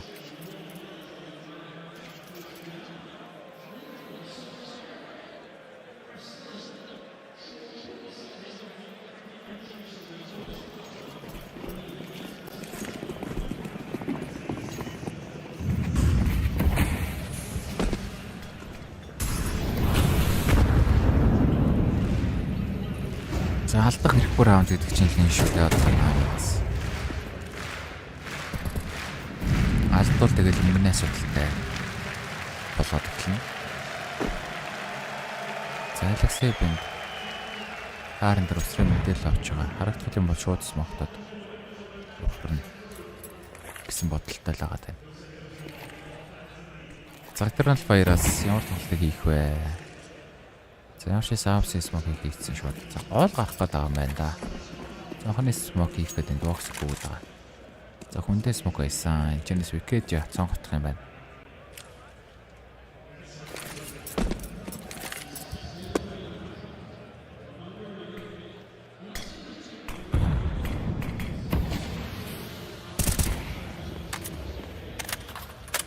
Сонкорны боксыг хөлдөөл ав. За голоо эзлээд шортоор бэгийн апсаар бэгийн толдор болох нь ойлгомжтой харагдаж байна да. Шортын хамгаалалт GL. Тэгээ манай Монгол эсрэг GL-ийн шортыг авахгүй байсан шүү дээ. Гэсэн чинь зантаар шууд унагсан. 4-4. За Алексеевлинд одоо ажиллах хэрэгтэй хүн байна да. Юу ч чадсангүй. За ер нь хэцүүрсэн ээ. Комплент хийж байгаа. Бараг буугаас эвлэх юм шүү дээ. Хуцааг үйсэн. 12-10 Eternal Fire матч поинтыг авчиж байна. За 9-3-аас комбэк хийгээд өө. Ажлаа баг.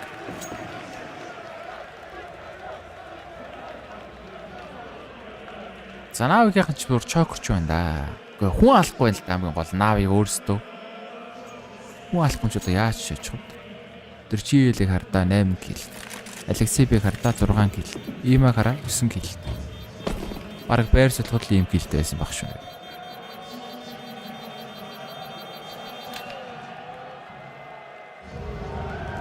Байраас болоод алж чадхаа болсон Нави.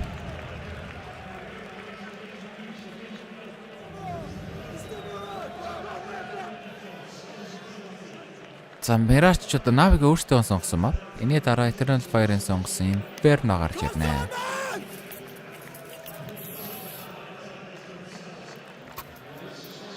Eternal Fire гэдэг. Эсэнэн логотой баг тийм.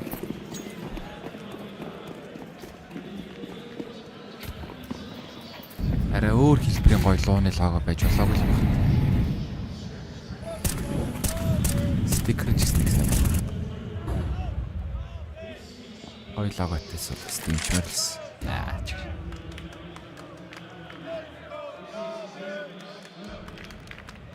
Серэм пар бомб төхөд палас зантаарс ёо за зантаарс ороод ирчихээ guys.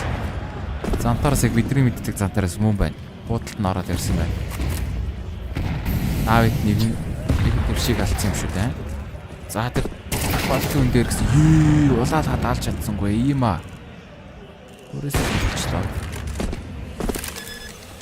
Supplant хийгдэж байгаа.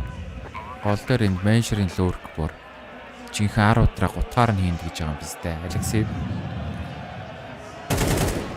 За айдал энэ төр цэвэрлүүл. За Алексеев хэрэгтэй хэл. Маш хэрэгтэй хэл. Гэхдээ нөгөө талд wonderful унтсан. За ер нь бараг дуусах юм шүү аа. Алексеев гэдэгтэй хүн голоос орж ирнэ. За чийл үү. Зантараас авчлаа. За чийл. Болж байна. 10 дугаас мөн давцсан. За GL одоо аим ороод байна уу? GL бас арай л ингэж тоглодог юм биш дээ. Энэ elimination stage дээр бол Навиг битүү харьцсан ч одоо GL шүү дээ. Тэгсэн өнөөдөр бол нэлээд чимээгөө сууж байлаа. 12-11 болсон. За шууд tactical time out авчаа Eternal Fire-аас.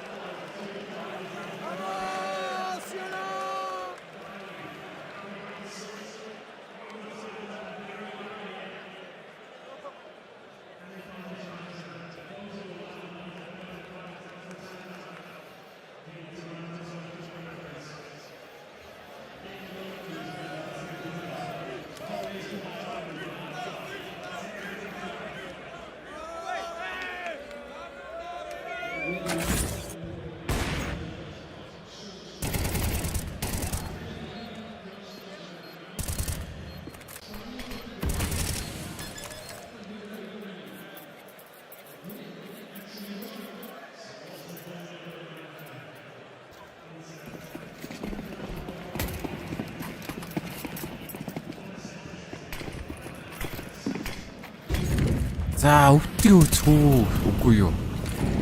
Яванд бол overtime би бол үзмээр байна. Тэр 3 мап хийх үүрэгтэй шүү дээ. За GL beat. Раунд дээр 2-ыг унаад хэлж байна да.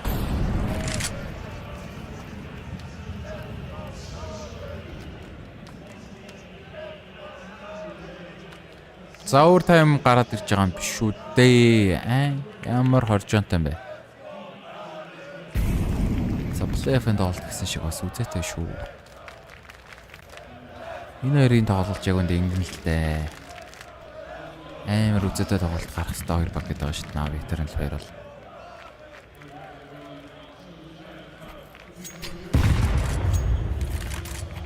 Зовагсаг толсоо нэг сонсголтоо гараад ирсэн чийл бариад авч байгаа. 3-4 болгосон 50 секунд үлдсэн байгаад байна. Бомбтой хүнтэй палас дээр ганцаараа явж байгаа. Кейлекс коннектор ороод ирсэн. За Кейлекс коннектор орж ирээд алзуурчдгүй боллоо яг үнэндээ хэцүү раунд байна да.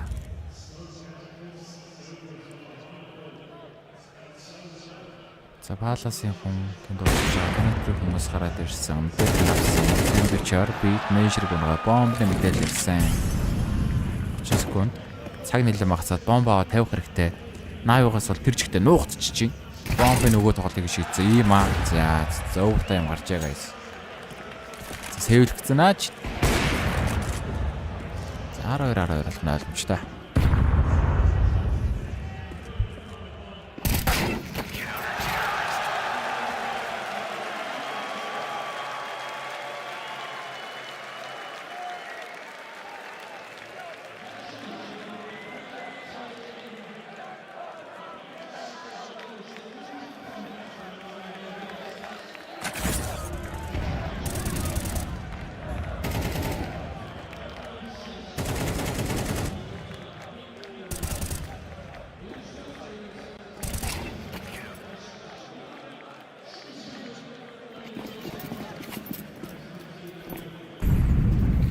Яа, аль руу 66-аас надад очлаа.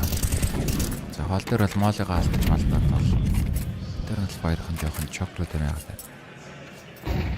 За гардаг смок хийсэн урч байсан. Цонхны смок бол алхаа зороод ирж байгаа юм байна. Тийм аа, боксын ардаж шууд моол хийчихэж байгаа. За шорт гүүж байна да. За жиэлийн шортын хамгаалал. Манай монголцыг чираагаад байсан юм шиг байна одоо. Ийм л болж таарлаа л та. Манай монголц эсрэг бүр бигийн шортыг оруулаагүй шүү. Зүгээр интернет файл чихүүлж байгаас. За бит Алексей. Амьлаад дээнгүй юу? Ийм аа, амьлаад дээнгүй юу? Зүйлэнд бологч. Яа, за. Навигийн унтаад эсэд бас буцаага сэрээд ах шиг байна да. 13-12. За одоо сэрхүү гэж яах вэ? Өөр тайм гарцаад ч одоо. Өвдгийг гарч ихт 10 килограммыг бол бас арай бишүүлгүүд юм ч одоо.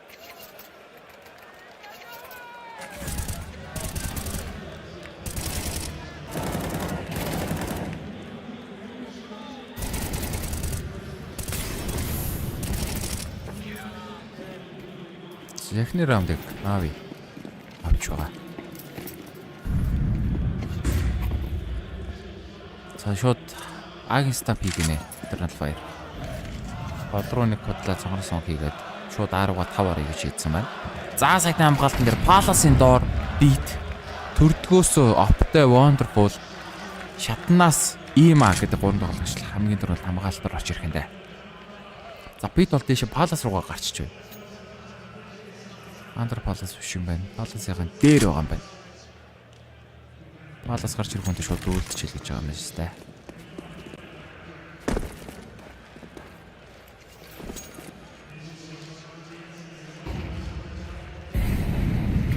За бит моолинд орсон. Өөрөө байсан юм шиг тэнд гарч ирсэн. За битээр дээр яа бэдгүү дээ. Агийн 3 юу ч хийж чадсангүй. Коннектор дээр смок хийлээ. Гэж энэ нэг тулцсан байлгүй яах вэ? Яа, 13 ойлгомжтой болсон.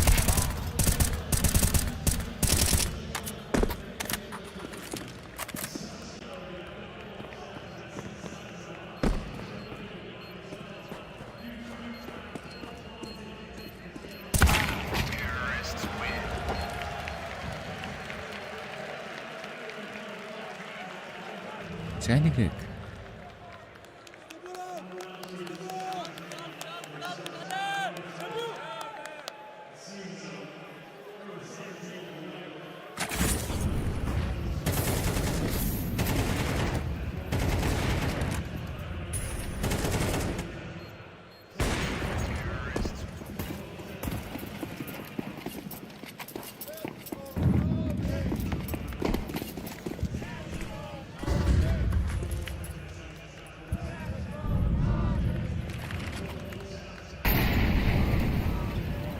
За бигийн апс руу шууд лаад ороод ирж байгаа юм байна. Воксыг ирээд шууд автад татцаа.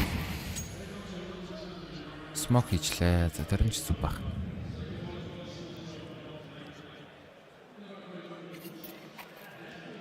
За хэн илүүтэй байраас болох вэ? Байрс болох раунд. За апс руу төхөө шууд бээр бол орё гэж аавна. Мэшэрийн тол фейкний тоглогч. Адр фейк хийж байгаа. Үндсэн тоглол бээр орно. За харсан. Мэдээл авсан. Альцив. Сонгоцсон нэг жил нэг унасан. Араас нь. За альцив шууд Карло яваад өглөө. Смокн дээр сприт хийж үлдсэн. Оноо дээр нэг унаад улаалгасан. Хил бол байхгүй.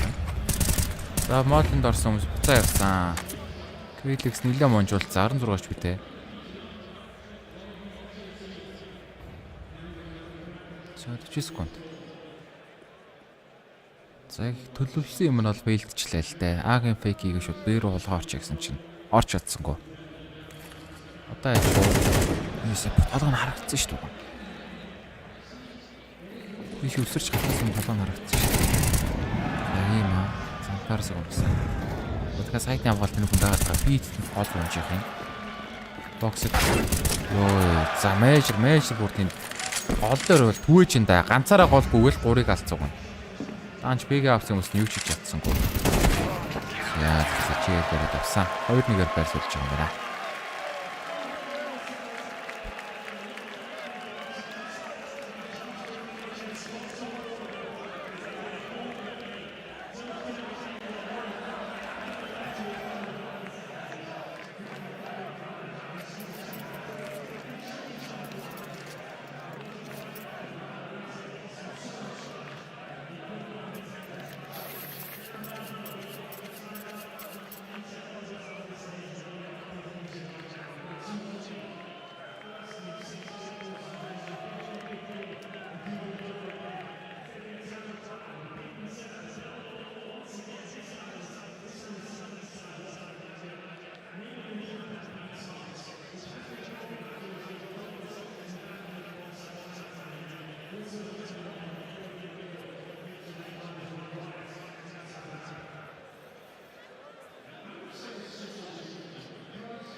Тэрээр сэлгэсэн. Наавид 2 раунд хэрэгтэй.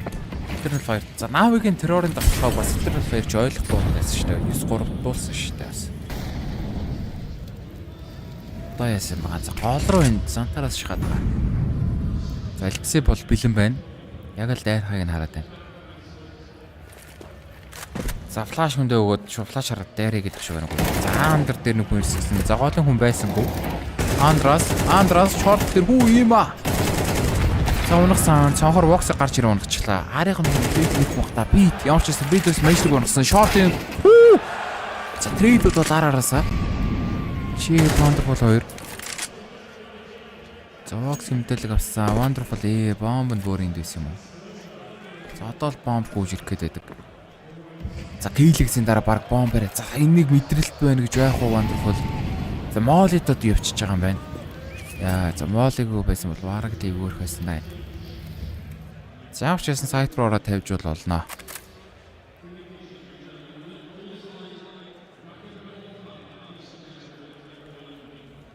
За wonderful улаан штэ 2 хач битээ. Хүүе бомба тавьмаар ах юм. Апсын хүйрлээ баг. За смок хийсэн. Гэхдээ энэ смок хамаагүй. Смокор шивлээ гараад ирнэ. За апсыг харахгүй бол эвгүрх гэдэг энэ да. Wonderful өнөд өгсөн. CS2 шууд болцсон. За нэг сүүлийн нэг бол мэдж байгаа. Маркет гарсан сайтаа мэдж байгаа. Яа, за жийлэг лаач. Нэг эсрэг 2 аваад бак поинтыг авч өгч байгаа юм байна. Point. 15 гол.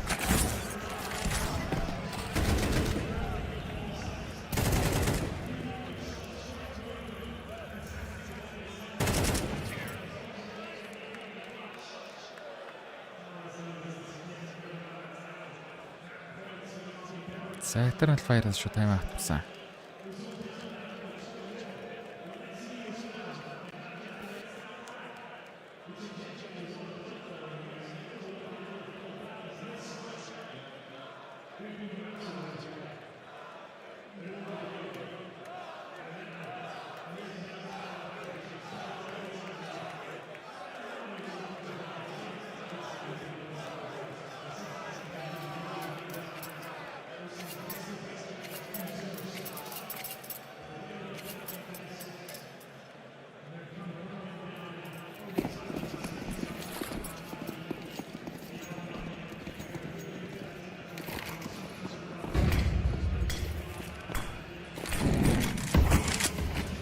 Тэгээ ганц раунд авчвал дуусах гэдэг юм да наавь.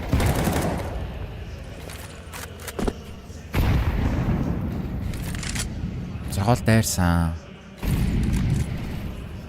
Смокрын тулаад ороод ирлээ гэж. За смок захлаад Алексей гэсэн чинь саам унсан. Зантаараас тийм трейд хийлээ. Алексей. Хоёрыг унсан.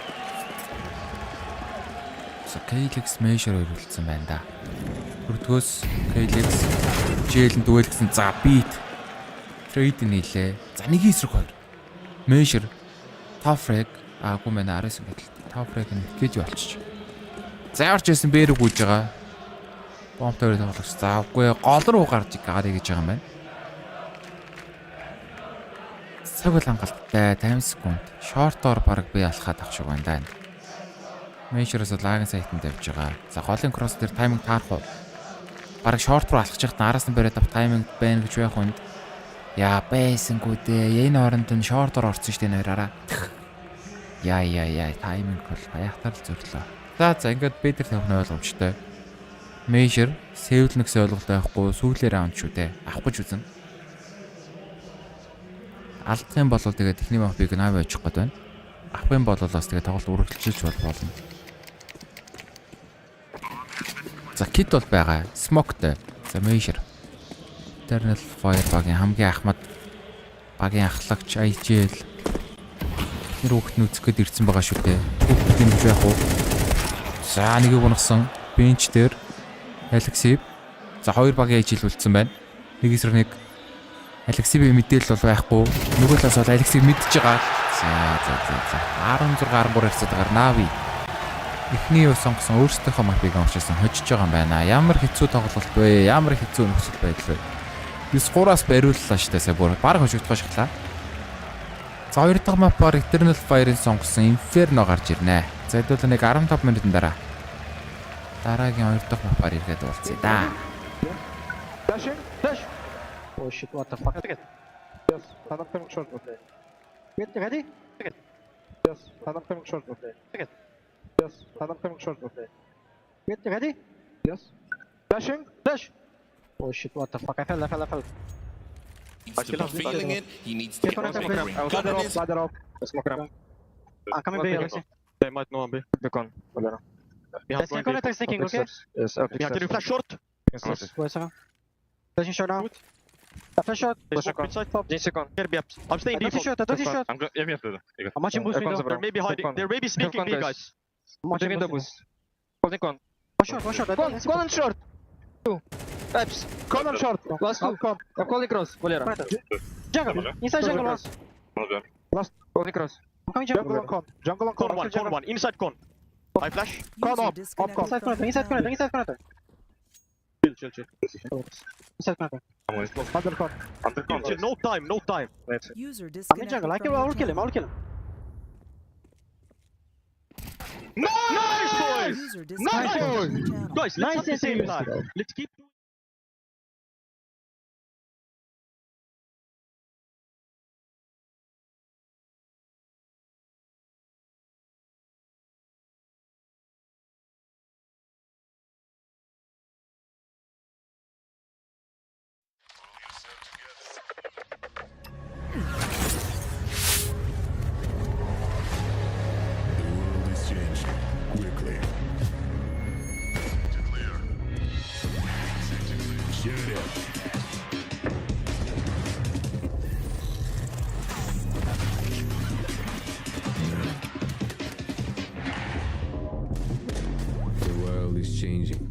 but one thing remains the same.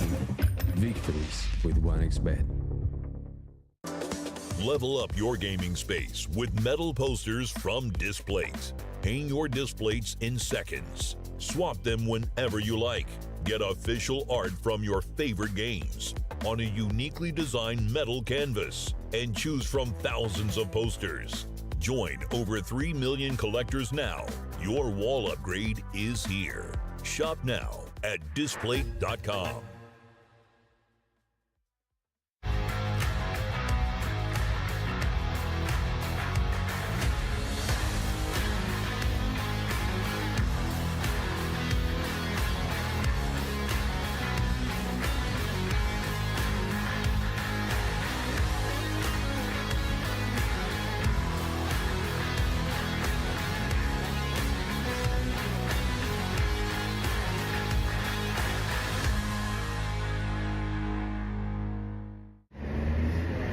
What's popular, it's loud.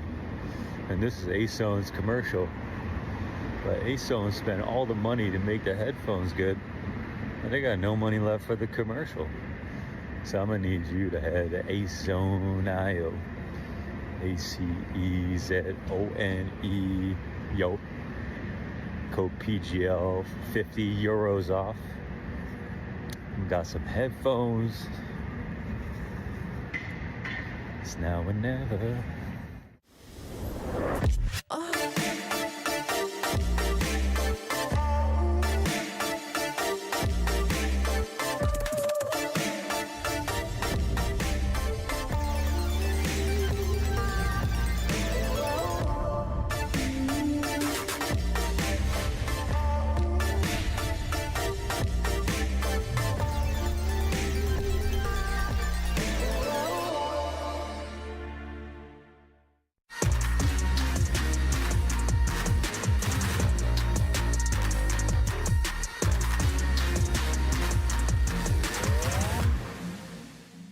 Yeah, welcome back. We're on the desk, and we've got to try and break that one down somehow. Blair, Tim joining me. I had the Royal Rumble the other day, and I thought I was watching the comeback in Copenhagen there. Wasn't to be. Na'Vi stepped up when it mattered most. Well, where would you like to begin? I actually want to talk about that first half, right? We're talking about the CT side, a couple of the players. I said Wikidia, first game here on the stage in front of this arena, he's going to have his struggles, and we did see the struggles. But whatever doubts I had about Eternal Fire's mental resilience were put to rest right there. That was a comeback coming down to a couple of small little inches. And just to indicate how stressful this game was for Na'Vi, when you could see that comeback happening right in front of them, it was, you could see Bit just in his sprays were looking with you. When is the last time we saw Bit looking so uncomfortable? We saw JL just disappear off the server as well. But at the very end, they came up clutch. I was watching Wonderful just trying to carry Na'Vi in the first map. It kind of reminded me of Simple. And that's kind of why I want to steer the conversation. You know, the two T sides that both of these lineups were able to produce in this game. Alexi B starting off absolutely manhandling Major. Manhandling EF. And I say manhandling Major, that's not even fair, because Major was the one player from EF in the first half who actually kept them in the game. They only got 3 rounds, and we thought that's not going to be enough to make the game competitive. Turns out it was, and without Major, they probably would have gotten 1 or 2 rounds. So he kept them in the game. Then we turn into the second half, and all of a sudden it's Major, it's Wicadia, it's Santaris. I know we were pointing towards Santaris saying he has to be the catalyst. He has to be the player who's stepping up, who's driving it in for EF. On the numbers, you know, maybe not the greatest game for him. He was still involved in 10 opening duel, won 8 of those, so he found impact when needed the most. It was such a close game of Counter-Strike, but there was one player who stood out, and you can see that on the scoreboard right here. Wonderful had a tear within the first 24 rounds. Yeah, sure he did. And, you know, it was kind of one of those things where I thought, yeah, Wonderful's actually going to earn the comparison to Simple here, because he's going to have a pop-off game and lose. And that's what, you know, Simple's very used to that experience. But it is huge for a player of his capability to be able to get to that level and to answer the question, does this team miss Simple? And right now, I would argue the answer is no. Yeah, absolutely. And that T-side was predicated off Wonderful just getting multi-kills after multi-kills time and time again. He's doing it with the pistols, he's doing it with the rifles as well. There were times when I'm like, do you really want to take out the AWP here, Wonderful? You're getting killed to the AK left, right, and center, but it brings out the Zoom Banger, is still able to land kills. But for me, it's just the mentality for the other players. players, right? We were looking at JL being the right-hand man for Wonderful when it comes to the fragging output for this team. JL was nowhere to be found until round number 23 when he had that massive 3K on the retake. So it was shaky, it was rough. I was starting to weep a little bit for Wonderful, but in the end, they get it done. Imma getting activated as well was very instrumental in Na'Vi closing this one. Sure, and I'll talk about JL. Yes, he has said the L stands for legend in the past, and few people have said you ain't earned that yet, mate, and that's fair enough. But I think you get to the top 8 at a major, you start a game that poorly, and then you have these huge impact rounds, clutches, you know, you start getting the kills, you start turning the corner. You know, if you win this series and you get to the semis, okay, maybe that L does stand for legend, but with a little L, not a big one yet. A little L, you know, I'll give that to him. I think he is a guy who's withstanding the push. I think it's a guy that you can count on, you can rely on him. Let's not forget that he's not put into the positions where he's supposed to be the star player within Na'Vi. He's not set up to be the Imma of the team. He's not set up to be the Wonderful of the team. Yet he still finds consistently high impact. I think we may as well dive into it if we have it ready. Round 23 is, for me, the game-defining round of this one. Yes. EF should have won this game. Had it not been for JL and had it not been for Alexi B winning a crucial duel, you see it right here. We go into Santeros, finding another opening. Wonderful answers back. It's a little bit back and forth. EF winning the initial trade duel on towards this bomb side, get the bomb down, and look at this duel right here. Major, Alexi B walking into the crosshair of Major. If Major is winning that duel right there, that's it. Game over, done, dusted. Eternal Fire is winning. And then JL is happening. It's a 2v3 retake. He's coming in, finding every single kill right here. Had it not been for that duel in top middle, there is absolutely no way that JL and Na'Vi would have won this game. It should have been EF making a fantastic comeback, winning 13-10, but one duel, one single duel, turned it around. That's how close this game was, right? It's a matter of inches, a matter of millimeters right there. And I do want to give a few flowers to the side of Eternal Fire as well. Of course. We're talking about Wicadia, and I preface this game saying he's going to have his struggles here. I feel the nerves are going to come into play, and we could see that in the CT side he doesn't feel comfortable. But one thing we know about Wicadia is the T side is when he comes alive. He's not comfortable just sitting on a side, waiting for the fight to come to him. He likes taking the fight to his opposition. On the T side, complete flip around from him, right? He was the spear point, so to speak, of this comeback from Eternal Fire. So for him to be fired up like this, suddenly now I'm starting to believe that it's Eternal Fire. You know, if they had any doubts about a newbie sitting on the stage and performing, even though this was a loss, they believe they can get it done. And this is a beautiful graphic. We have to address this. We didn't have time coming into the game. Eternal Fire is actually on their CT side the worst team in the entire tournament at finding their opening kills. You look at a 47.9% rough. You know, that's a bit rough. You know, out of all 16 teams we've seen so far, they've been the worst. On the other side, on their T side, they're the team with the best opening kill percentage. So it's two different worlds for them. And we saw that in this game. Yes. The T side entries, the T side play, absolutely fantastic. It's on their CT side they're struggling. So we bought into that storyline and we got exactly that showcased in this game. Yeah, that's why we've been calling them the irresistible force all this time. Now, you know what else is irresistible?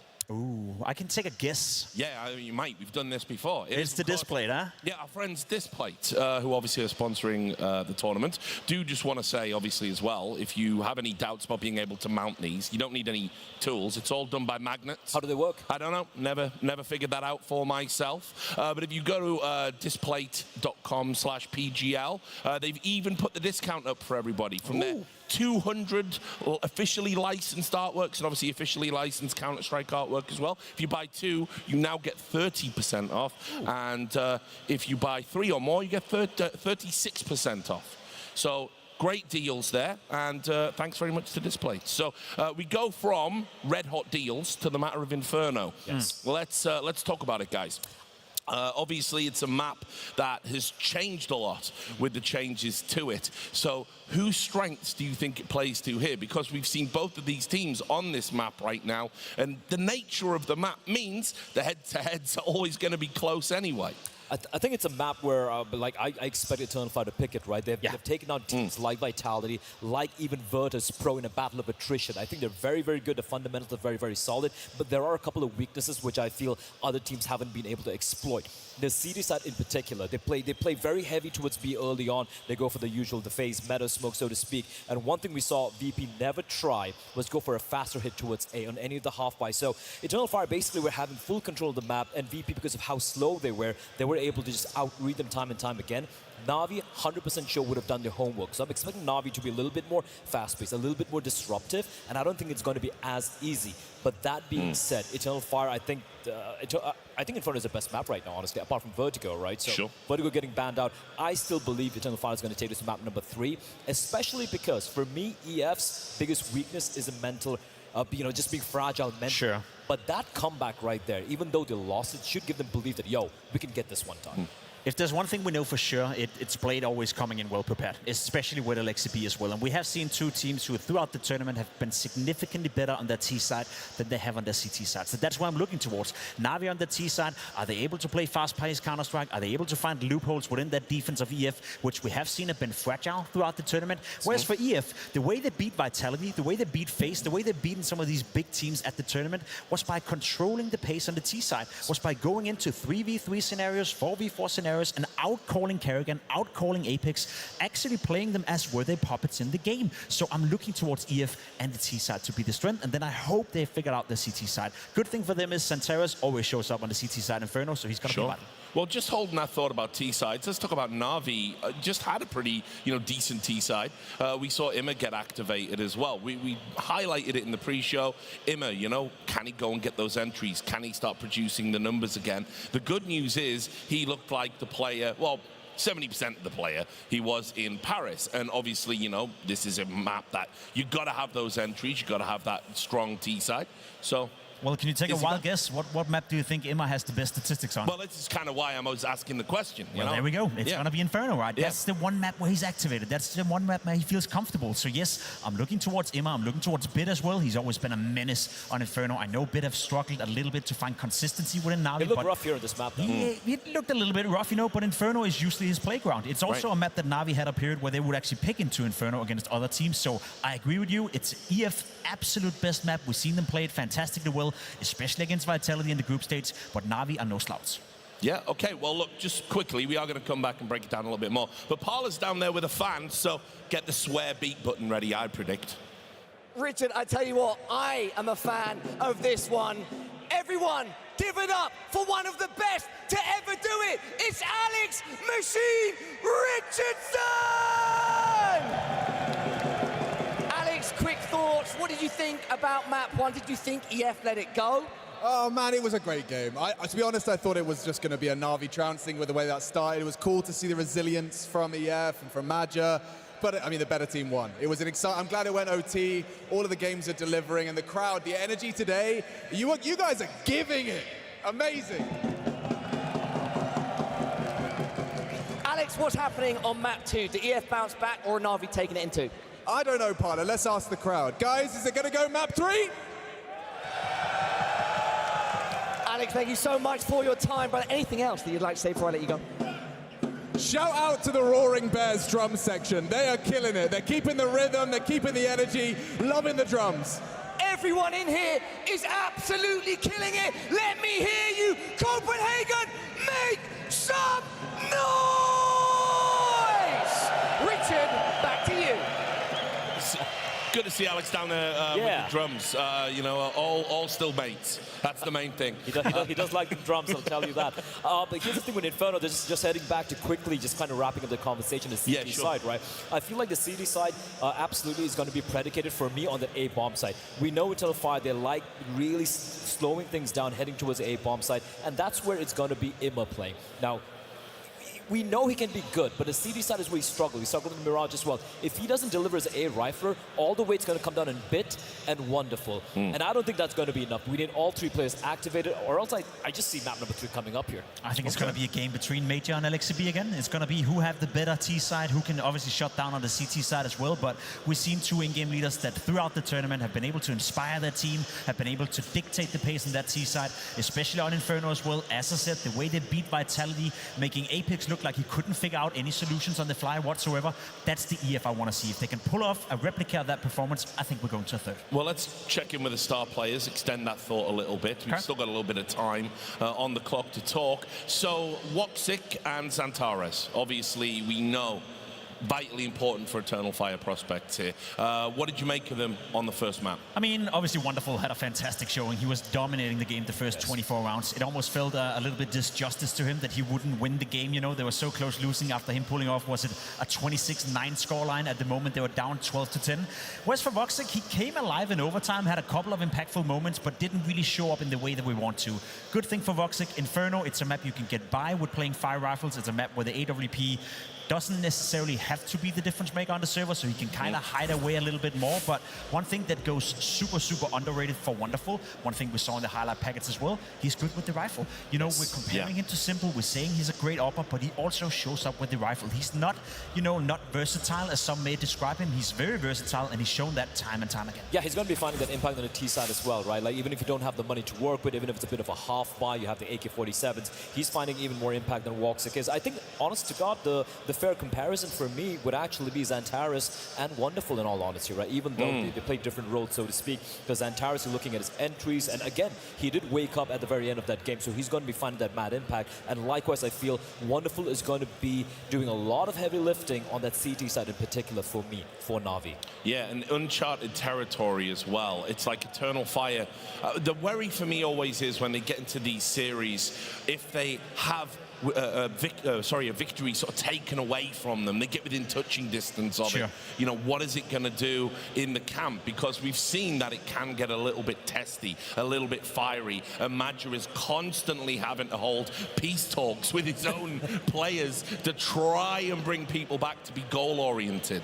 But we saw this against VP. They got absolutely smacked and overpassed. I believe the scoreline was 6-13 against VP. And then on Vertical, Inferno just completely ran over James and his teammates, right? So they have faced that test and passed it with flying colors, but this is the playoffs. This is the arena. It's yet another bigger test here. And we're going to be finding out very quickly. And honestly, we can't forget it. As I said, it was one duel between Major and LXCB on Mirage that was taking the fantastic comeback away from them. Otherwise, the storyline would have been different. The narrative would have been different. It would be EF winning the map pick of Na'Vi, and we would be praising them right now, saying that Inferno is a map that is laying to their right foot. They just have to kick it in right, and that's it, a 2-0 for EF. So this is a very competitive game. It's a very close game. It's two in-game leaders who so far has done a tremendously great job. And I will say, Major continued to perform on an individual level as well. We said he was overperforming at the elimination stage. We said he was overperforming at the RMR. Maybe he's just become a better Counter-Strike player than we initially thought, because he's consistently delivering. Well, that was going to be my final point, guys. It's like, look, LXCB, you know, he's about where an IGL should be, you know, stats-wise, performance-wise. What's blown me away this tournament is, this is Magic's best tournament. This is like the best I've ever seen him play. He's found a level that I didn't think was possible for an IGL who's like 33 years old. And now he is dragging his teammates, which are meant to be the stars, meant to be the future. He's dragging them through a series like this. Could he be the X factor here? He's indeed the X factor, 100%, because I keep talking about the mentality when it comes to this particular team, and he is that calming factor. He's the father, he's the captain of that ship. He keeps writing it time and time again. And also just looking at the history of this guy, he was playing professional Counter-Strike when LXCB was 10 years old. Like, this guy's been around the block for a long while. He's retired, come back again, been through this eternally revolving door of Turkish Counter-Strike. But finally, he's found his crewmen, the right crewmates to work with, and I feel he is indeed going to be the captain that steers this ship to map number 2. I want him to be the guy who inspires them with his calling, not on the fracking department. Of course, it's nice if he can keep it up. He's been playing fantastically well, but you're still looking towards your Voxic, your Xantares, your Ykadias. Those three are supposed to be your hard hitters. If Major can chime in once in a while, that's great. But if you want to win the major, if you want to beat Na'Vi on 2 maps in a row now, you got to look at your star players. Yeah, well, we've just been told they're going to be fixing something for another 2 minutes, so we've got a little bit more time. Well, I got one for you. You know, we were talking about Voxic, and we talked about him being the difference maker. He's the highest rated player for the team on the T side, on the CT side. He's the one finding the impact. He's the one shutting down bomb sites, and he's the lowest rated player for the team on the T side. So you're looking towards Voxic, finding all his impact on the CT side and struggling on the T side. And it goes into the conversation we had about Wonderful as well. If you, as an AWP player, is not as versatile with your rifle, you will often find yourself on the T side struggling a little bit when you don't have the AWP at hand. Whereas for Wonderful, I expect him to show up regardless of him having the AWP or the rifle. So I'm looking towards that matchup. I'm looking towards Voxic, I'm looking towards Wonderful, and I'm curious to see who's going to win that duel. And we even prefaced this first map saying that if Voxic has a bit of a quiet start, he does take a while to really ramp up, and we saw that as well, right? That first half is completely missing alongside, well, to be honest, the rest of his team as well. But you're looking at a map like Mirage, when he had his op, and he did have multiple opportunities to wield that AWP, wasn't really getting much done. But when you switch back to the T side, some of his rounds, some really nutty shots coming out from him. So if he gets activated from the get-go, and trust me, they're all warmed up right now. We're in for a nice one here, Richard. Yeah, well, I have my worries. I do have my worries. The thing, as I said earlier, with Voxic is it did kind of come to pass a little bit that he just wasn't in the series to the degree you would want, and it took other players to get the comeback snowballing, you know, so he could get activated. So I'm hoping Major's able to do something, you know, with that mentality, because right now his team absolutely do need him. They do, and I think for EF it's very important that all the players are showing up right now. It's Inferno, it's a map where you can hide your weak link. You have your pit players, you have your A players as well. There's no hiding on that CT side. We always talk about the phrase that you're good for 2 kills. Well, if you're a defender on Inferno, if you can get a multi-kill, if you can get a double kill, you put your teammates in such a glorious position in order to do the retakes. If Voxic is not showing up, EF is going to struggle. Right, some final thoughts from you, and then we are actually getting into the game now. No, I'm just expecting map number 2 coming up. I think Eternal Fire are going to take this. Yeah, okay. Well, listen, predictions haven't been great so far on this deck.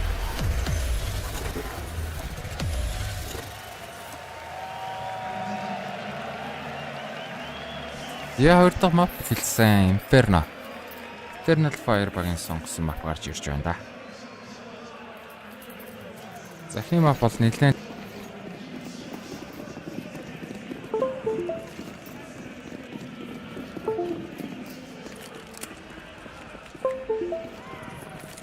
Arbon round.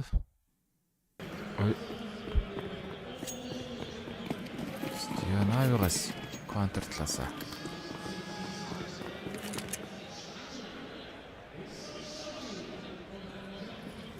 Саавч апс руу талааруулж идэх гээд байна да.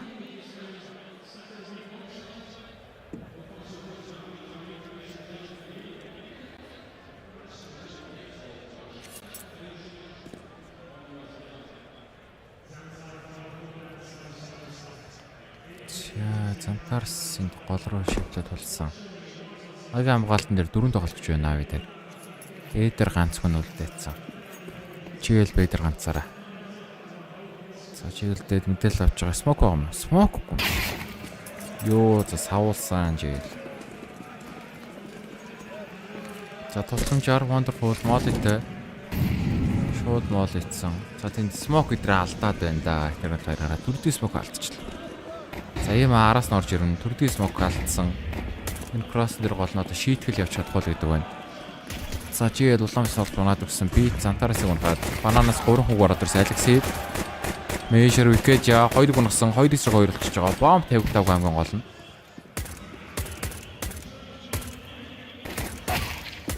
За би цавуулаа. 2 долж 2 л улаачж гин. За Major 1-2 41 HP-тэй. Бомба авсан. Smoke дрон 7 HP-тэй үлдчихлээ. За цаг байхгүй болж байна. Би нэг дараалал орж ирсэн. Гарбоны раундыг навыг авчиж байгаа. За төрдгийн Smoke дээр алдаад жоохон чокрлоо доо тэр байна.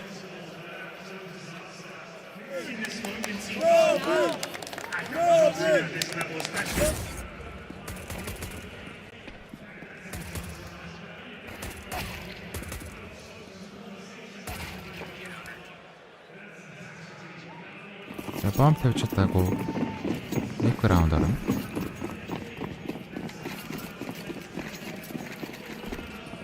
За Eternal Fire-ын сонгосон мap шүү дээ. Энийг хожихгүй л тэгэл 2 дэгээр хожигдох гээд байгаа.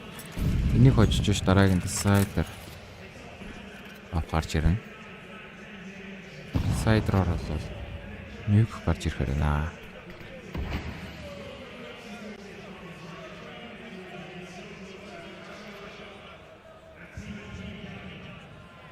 Нүчраа дээр хасагдвал тий. Одоо энд ингээ хасагдах, хожигдох юм болов шууд хасагдана гэсэн үг. Хожигдсан багууд нь хасагдаал яа. Хожигдор Spirit Cloud9 хоёр хасагдсан. Өнөөдөр ямар хоёр баг хасагдах вэ?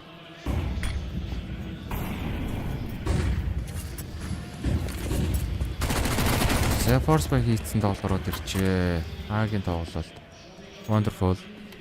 Гол яа сонсоод яг буцаг үлднээр араасаа гараад ирсэн. Воксыг унагчиж байгаа. Бомбред авсан. KTX явж ирсэн. Сүйд амжилттай. Банан дээр GL Major унагчиж байгаа юм байна. За төрдгөөс орж ирсэн хүмүүсийг смоктод авсан энэ бүр. За буцаад ааруугаа яваад байна да энэ дараа. KTX бомбтой хүн. Биттэй таарна. Тайминг. Бит. Яа бас игүүрч шүү. Эхнээс маа. За force fire раунд hodойрхон байна да. Сүлэн тоглогч гээл. Төрөлтэй P90-тай. Кэж яг унаад ороод ирсэн. Кит байхгүй. За тэр бомбтой өгцсөн. KTX уг нь улаан юм байна. За нэг сул тал нь китгүй.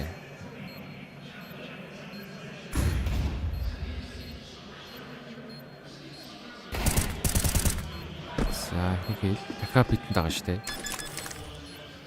Трафиклсэн. За цаг байхгүй. Байгаа юм байна хөөе.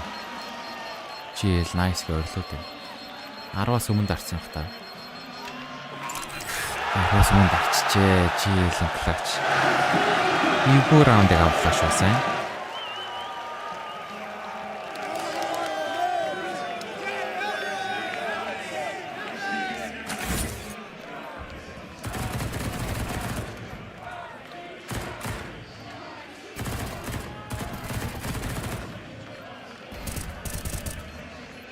Eternal Fire бомба тавьсан. Дахиад force байх уу?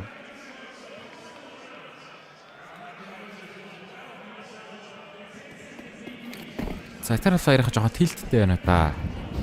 Энэ өмнөх тоглолтноор хоцсон тоглолтоо баг хожигдсон шүү дээ.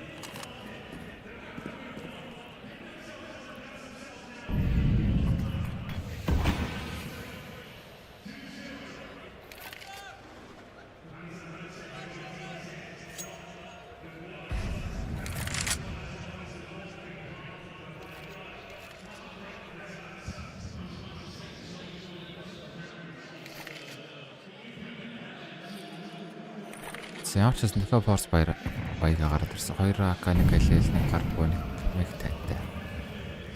Цагийн хамгаалт нар 3 тоглогч байна. Апсаар өсрөхэндээ. Сайтын хамгаалт бит нэг, сайт нэг, арч нэг харж байгаа. За иймээс шууд short smoke руу голуулсан. Wonderful-ийн мол нэлээд таймингтэй зүг цагтаа л орж ирж байна да.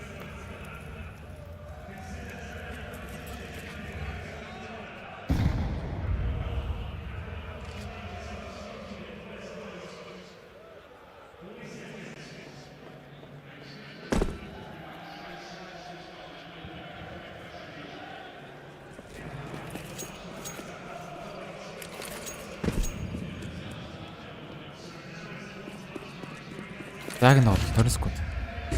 Апсаар 3 үсрэн би хамгаалтан дээр за хийлэж чадсангүй. Wonderful-ыг унгасан. Wonderful 2-ыг унгасан. 2 хүн шахаад ороод ирж байгаа. За трейд нэгээд явуулсан бомб тавигдчихж байгаа. Үлзэн хоёр хоёлоо Б-гээс гүйж ирж байгаа юм байна. Голоос орж ирэх юм байна да. GL Alexi хоёр. За Alexi бол гиттэй. Тэгтээ ямар нэг smoke гэдэр бол байхгүй. За шууд буугаас явуулахар шийдсэн. 10 буугаас эвлэн дараагийн раунд угаасан мөнгөгүй болохоор энэ хоёр боо хэрэгтэй гэж үзсэн байна. Eternal Fire-ийн эхний раунд.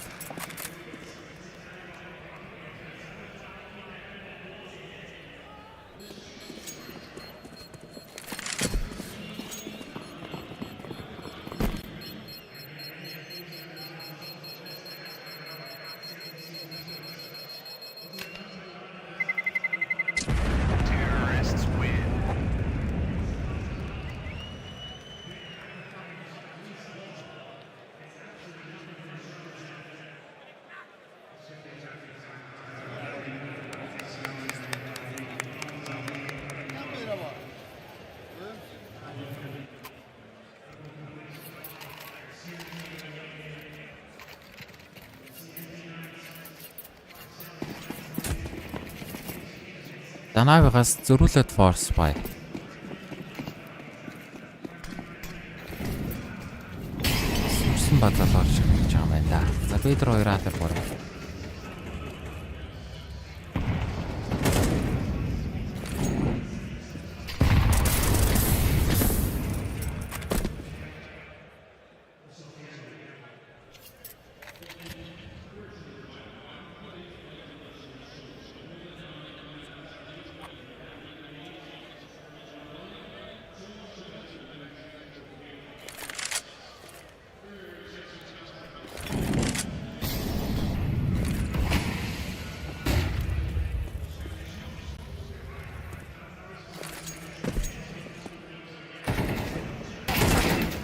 За wonderful.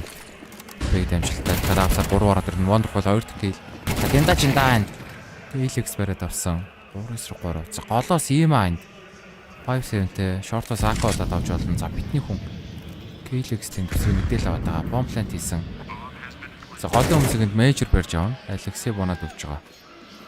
За ийм аа л одоо ажиллах хэрэгтэй хүн штэ энд. Битний хүн за мэдээлэл наснаа сайт орж ирээд сайт нүгээрээ шууд reading хийчихэж байгаа. Major second дээр за китэ авсан чигээл наатгаа хаяа бараг сайт руу гүйхстэй юм шүү. За Major бүр бүтэн гэндаага нуугдчихж байна. Цаг болсон. 2-2.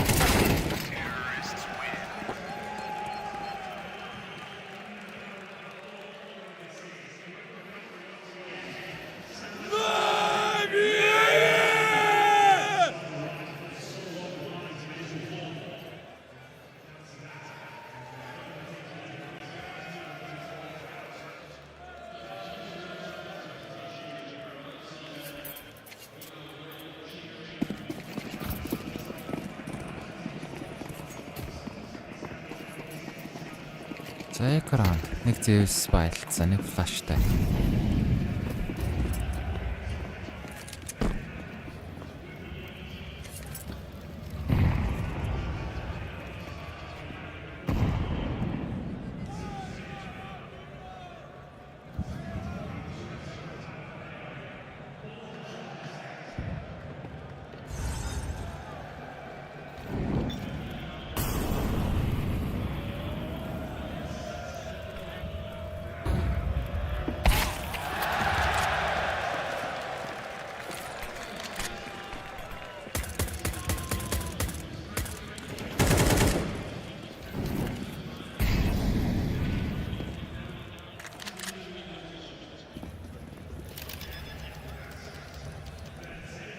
Бэд бон тавигдсан. Кит бол байхгүй. Төсөд хоолоо олж армор хүмүүс шүү дээ унаал. За баг буунуудыг нь л барьж авах гэж үзэх байх та.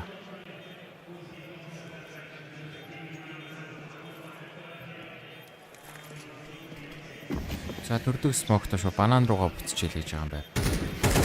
Тэр хэл баяр. Наагийн дайрч орчих гэсэн юм байна. Өөр сонголт байхгүй. Урой.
Янави одоо бай раунд. 3-4, 2-9.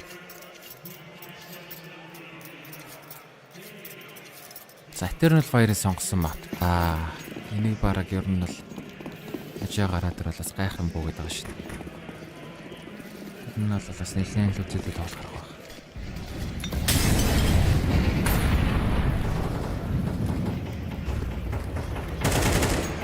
За цантаа сүүл бомбаад буцчихж байгаа. Жийл нөхөд смок руу шахах гэдэг юм даа. Демпи 80 хүн. За хүний луг аваад цаавсан гэсэн Major бүрээд ирсэн. Смок арсан жийл. Унагах тайминг алдчихлаа.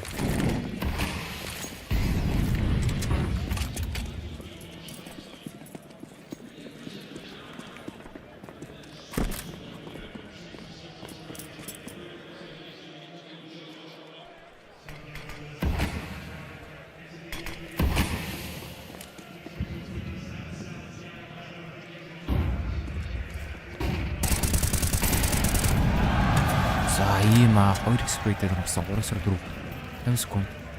Шортор 2 апсаар нэг орж ирэх нэ. За сайтны хамгаалт wonderful өгнө. Чадхаар гиндагаал байгаа да. Хамаатай wonderful, trade wonderful. Нэг хамгаалалт болж байна надад 3-3.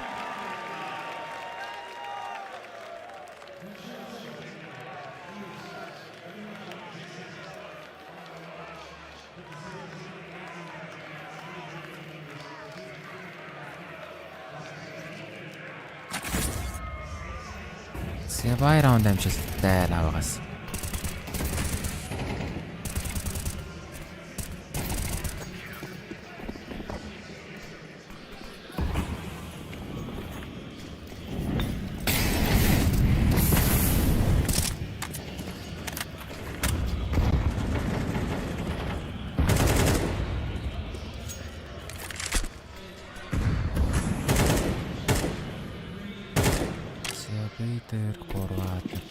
Бигээс шууд 20 тоглоомч тусламжаар арга явсан. Eternal Fire. Банана эзлэх хэл юм байна да. Тулгаад смогтсон байгаа. Смогт туусан гот буцаад банана контрол орж ирнэ. Банана эзэлж юу н хаш орхоо шийдэх нь бол ойлгомжтой.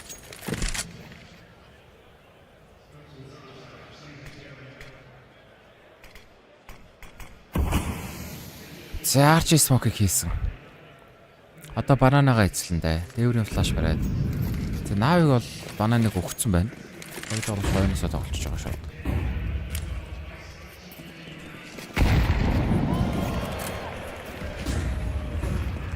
За банан бол хүүгд ороод ирээд байгаа юм биз дээ. Чи хэд мешэр гунгаад. За моолын шахтаад байна хүү. За смокор гэж wonderful хоёрыг унахлаа. За алексив дахиад байгаад байгаа энэ dark дээр. Kelix самтэлэг нь авсан. Alexib нэгийг унахгүй л зүгсэн байсангүй. Төрдгөөс ийм юу ч чадсангүй. Би нэгсээр хойруулсан байна. Смокт болчихж байгаа. Омж жоон дээр нийт шитгүүстэй смоко нийтлээ байлтыг гэж байгаа юм байна да. Яг банаар дээр план хийсэн. Зүгт угааштай. Яа нэлээд өндөр дамж авчлаа смоко. Флаш тагараад ирсэн байсан. Байсан. Kelix-ийн 4 кил.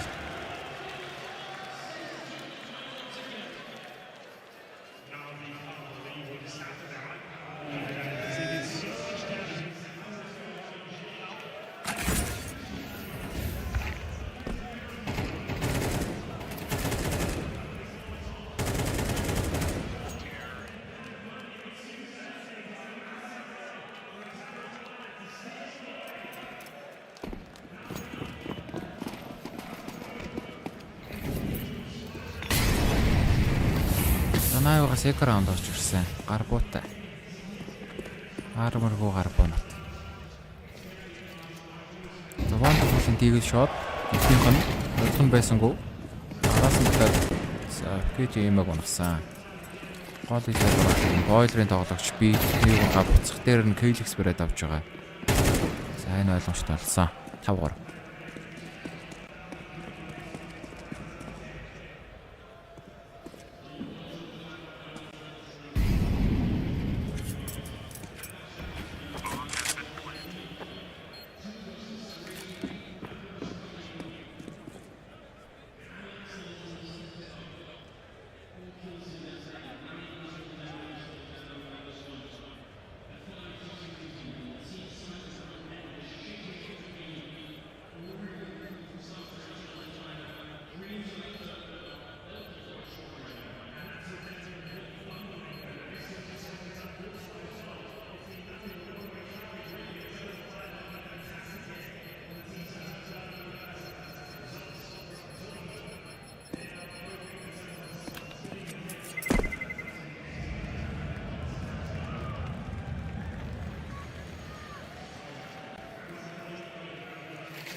Box-гоос оптог шүү банаа шигсэн да. Флаш туулаад буудалд байсангүй. Хулгайх гэж утсан. Агийн хамгаалтнаар 3, Б дээр 2.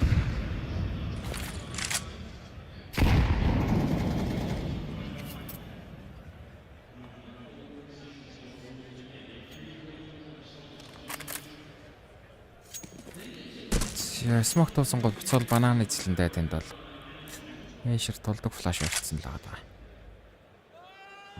За найвгаас энэ Дапстер 2 гарч байгаа юм байна. Klix бараг орж ирэх гээд байна да. За хоёр талаас нь бас дабл пик хийх юм байна. Буудалдаа алдсан. Би дунаад өгж байгаа.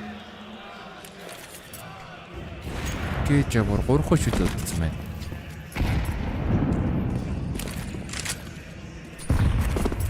За Бэйтер нэг тоглогч үлдээгээд Алексей Барууга явахаар шийдсэн. За wonderful аптай гол гараад шортоос мэд харж байгаа. Энд нэг буудалд алдах юм бол тэгээ шууд өгнө гэдэг байгаа шүү дээ. Нэгийг унгаад бараг трейдэнд орох байрлал байгаа юм да. За wonderful. Өдөөс нь давхраж ирэх юм бол за нэгийг унгаад амжилттайгаар дагаар авчиж байгаа. Хоёр хүн сүдрэг харсан. Хоёр дахь гил Апсүнийг бол сонсоод байгаа. Short rod cap пиксэн флаш дагараад ирж байгаа нүүс скоп. Секуп скоп гэж үзэх хэрэгтэйсэн болов. Сайт нь ийм аа. Хоёрыг унахлаа араас нь ихтэй мейжер ороод ирсэн. За сайт хоосон сайт үнгүү. Чийл Алексей хоёр short дээр. За Алексей барьж байгаа. Раунд ярьцаа 5-4. Навигийн раунд.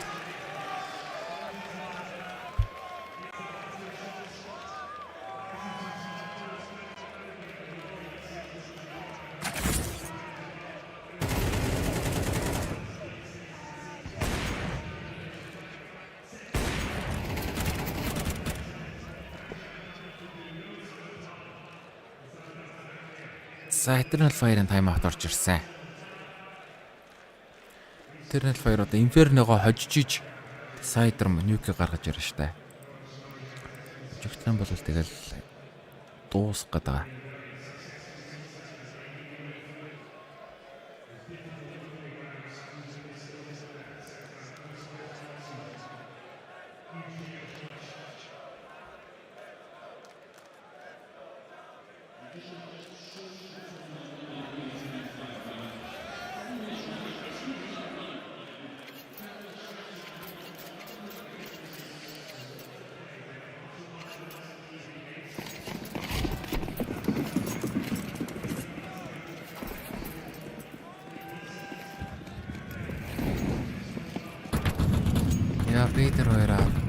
Peter 3 А-д 2.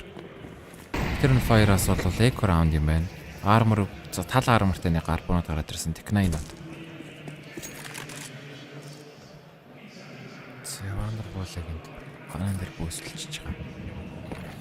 Навигэд бол алдах эсвэл раунд байгаа байна штэ. За гэхдээ бас эвгүй гүгээд ороод ирэл аюултай. Апны шотуудаа алдаад ороод ирлээ дээгүүрээс. За алдсангүй.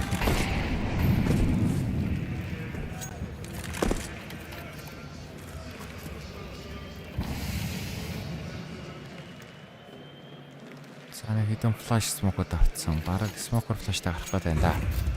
За банана гүйсэндээ сайт руу оруулчихж байгаа. Дахиад конси смок. Бүгд ороод ирсэн. Алексейгийн гол байсан. Wonderful дуулчих дагцаг нэвтлээд ирэхт болсон байна. За гэхдээ энд эвгүүрсэн буудалд хоёр дахь нь гарбуу гараад ирсэн. За гарбуугаар авчиж байгаа. Хоёрыг унагсан. Wonderful эйс хийж чинь. Wonderful ace. Барайд авсан хав.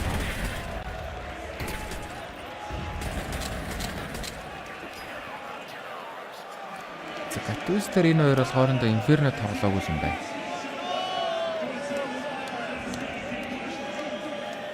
Хоорондоо Inferno тоглоогүй хоёр байна. За Eternal Fire-аас одоо баялна. За багууд бас тэгээд айл нь террор талаас бас мундаж чод байгаа шүү дээ. Энэ бол Inferno-гийн террор талч гэсэн бас ийгүү байгаа багууд бол. За Алексей бинд дээвэр флаш орсон.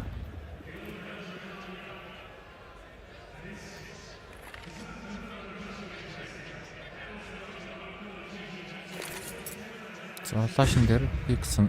За арай арт ичлээ. За молид дахиад тулсан смок. Хоёр молын дээр нь смоктод контрастын чинь жил смок респонсорга бариад авлаа цантарсыг. За буцаад голын тоглолт орж ирсэн. Wonderful-ийн апта харж байгаа. За битосыг хажууданд тусламжаар байгаа юм байна. SMG-тэй тоглогч. 50 секунд Wonderful шорт дээр за хоёрыг давхар бунгасан. KTX Major 2 үлдчихэж байгаа юм байна. Заарж орсон үнийг булгаан дээр гисэн чи Major дүүл амжилттай бомб унчиж энд. Заагийн сайт нэгтээ дахиад 2 хүн байгаад байгаа. Сайтын дотор нэг апс руу нэг орцсон. Бомбоод хүү банан дээрээ за энэ жихийг гүрсэндээ одоо ингээ бэр гүчж болно. Гол гараад ирсэн. Яа, юу вэ нави? Яаж энэ раундыг ингэж алдаад байгаа юм бэ? Хоёр үний цусын нараа унаал. За гэхдээ тэгээ хэцүү шттэ. За ийм авах гэж үзэх үү? Ямар эвгүй раунд вэ энэ раунд?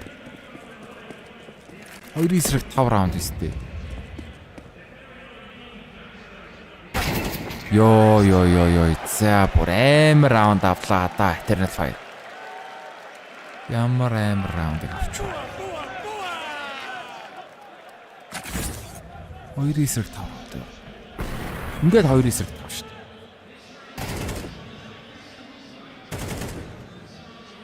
Бананыхын хүн энд ингэж ундаг нь л балчлаа л да саяны раундыг бол. Бананы хүн унаагүйсэн бол саяны хүмүүс бэргүй явахгүй шүү дээ. Цагныхаас сүүл раунд. Нави мөнгө төгөрөхгүй болсон, шахаад баялсан. Апой сэнжинер шотконоо тагаад ирсэн байгаа. За банан толсон. Зантарс сандио нэмлэлэг авчиж байгаа. Өөдөөс нээд ороод ирнэ.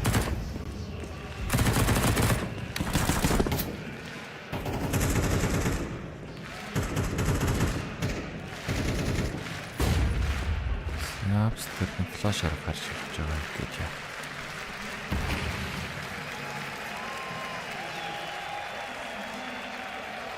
За бууны илүүтэй Eternal Fire.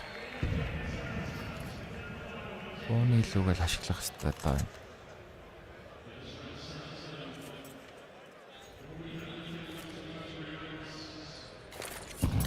За голын смок дууссан. Зөвлөж шууд арчийн смокийг мэд эзлэх гээд ороод ирж байна. За наавгаас адресний тоглож бэргүй яваад өглөө. Би тэр 3 стаклчж байгаа юм биз дээ. Ер нь бол за бэр орох байх гэж боддог шүү байна. Eternal Fire-с голоо эзэлсэн бомб банан руу яг л зөв байна да. Бэгийн тоглолт орох гэдэг байна. За чийл банан тулсан. Бүрэн хагдаад байгаа. 5-7-тэй юм чадсангүй шууд унаад өгсөн. Артынхаа смокон дээр Алексей. Үгүй. За сайтансаа тоглож байгаа байна. За тэнд даарч руу нэг хүн бас сулгаа орсон явж байна. За буцаад гүгд ирсэн бомб 19 секунд. Speed гол дээр нэг хил. Одоо гол нь өөр амьдрах хэрэгтэй. За бомбтой тоглогчийн дуучралыг хүргэсэн. За Wonderful. Шоткод үл дараа хийсэн. 7 6 цаг байгаа юу? Цаггүй юм биш үү? Цаггүй амьдрах хэрэгтэй. Ее, нави раундыг авчлаа. За бас зүрхлээд ямар амар раунд авч байна хоёр багч бай. Өгөөтэй аваатай гэдэг нь л болж энэ та бүр 6-6. Чинкэ өгөөтэй аваатай үзэлч шүү. За энэ хоёр уус яхаарахгүй ингэж тоглоно аа. Амар л ойрхон тоглоно энэ хоёр нэрээ. За би бол пикэм дээр гэхдээ наавыг хож нэгэ тавьсан байгаа. За миний пикэмч сүрцэн л дээ өчигдөр спирит хасагдаад. Спирит синаян хасагдаад пикэм сүрсэн байд.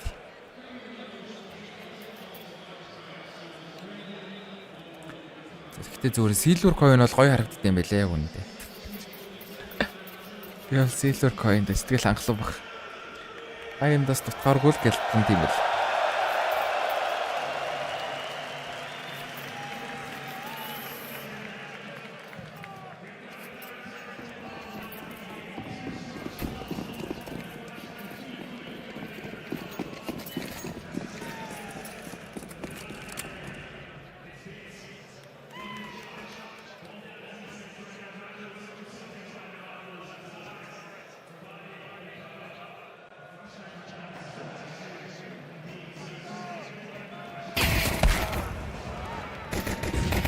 Дэвэн флашаар дуулист байсангүй мэшэр. Онсноо. Ганц онж байгаа юм саяны их сумуудаа тэгээ хаашаа яваад ах вэ? За хүрээс хэрэг 5 болцсон доо. Тэгэд бол ороод ирчин. Кейлэг констер. За жийлэг унагчиж байгаа. За смок ваа. Боксик. Алексипиг яаж дарч вэ? Смокор за бомб тавьж байгаа юм дээр буудлах байсангүй. За гэхдээ 3-3 болгочих шүү дээ. Амар л эвгүй байдлыг хийжлээ. За бананаас олхон ирэхгүй. Нэг төрдөг 2 конс.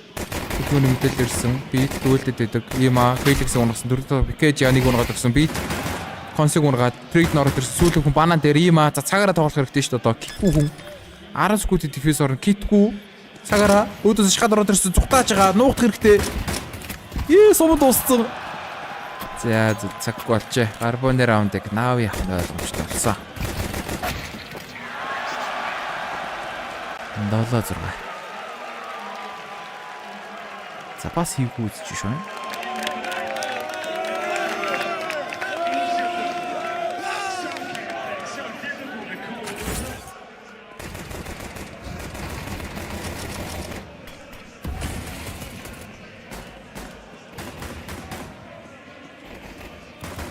Мокс гэдэг бас смокер ивгүй л унаглаа. Тэгээд авч ядсан гүдээр.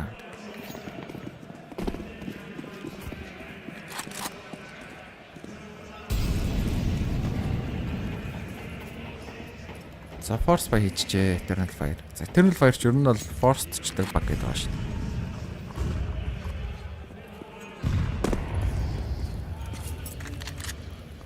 Ер нь бол force by хийчихдэг баг. Хүрээс хэмжээний scout гар боотой.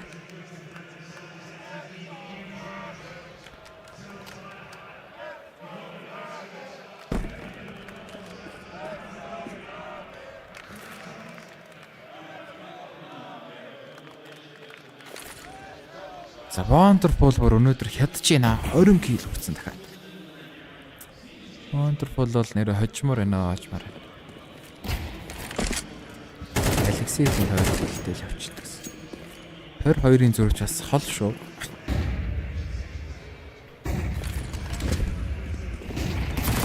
Самтан амар тааштай measure нэгийг унгаад нэгийг улаалгаа. Өөр нь бол чадвараа дэмж хөрлөө. Зантаараас энэ юм чадахгүй надад өглөө. За бомб тавьсан.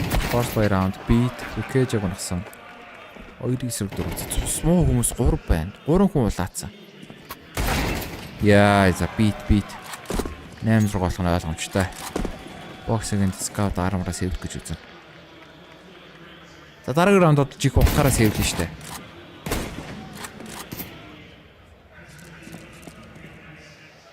За ийм майнд арт нэрсэн. Хараа тавьж байгаа байна. За 8-6. Одоо их орж 9-6. Дараагийн баян авлаа. 11-6. Дахиж баян авлаа 13-6. Яа. Ингээд дуусчих бас магадгүй. Сая наавыгийн арай ажилчид байна. Би хараа таньсан. Наавыгийн YouTube-ийг хөтлөд идэх хүн сууж ирсэн гэдэг. YouTube ч гэжтэй сошиалыг хөтлөдөг гэж. Юу? Начсан контент эдгэрийг хөтлөд идэх л.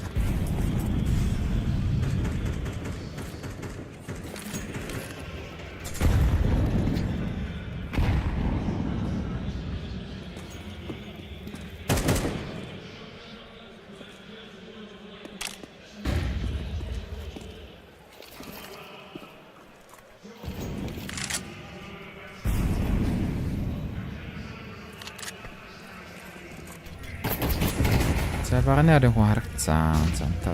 Бааш ингэ. Зантарсан гээл. Эйдүүд байна. Армор хүмүүстэй ч одоо зөв measure бүр гэндагаад байна. За measure-ыг тэнд унагдав. За буцаа гүйчлээ хөөе. Бас нэгт гинэ. За Kelex USB-гээр энийг унагчих юм бол кино гэдэг байна шүү. Kelex эвгүй 2 тарихтууд бас болно. За унагчлаа. За кино. PGL дахиад энд алчвал бүр кино. За их зүг. Гэхдээ гол нь одоо measure л ажиллах хэрэгтэй үндэ. Get-д USB-тэй Major-ийн Galil-тэй авч байгаа apps руу орсон. За амар тайминг таарад хоёуланг нь ална гэж байх. За харагдчихлаа. Баригцсан сүүлийн хүн байсангүй. Навигийн раунд 9-6.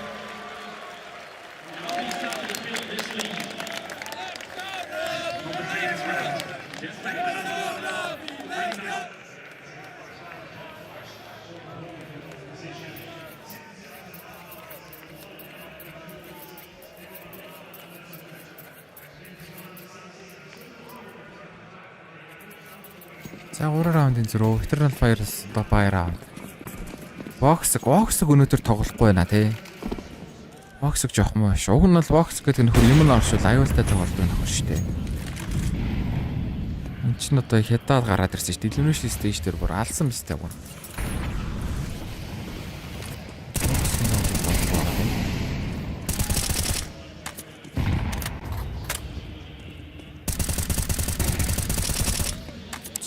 Банан бэдэр хоёраа тэр.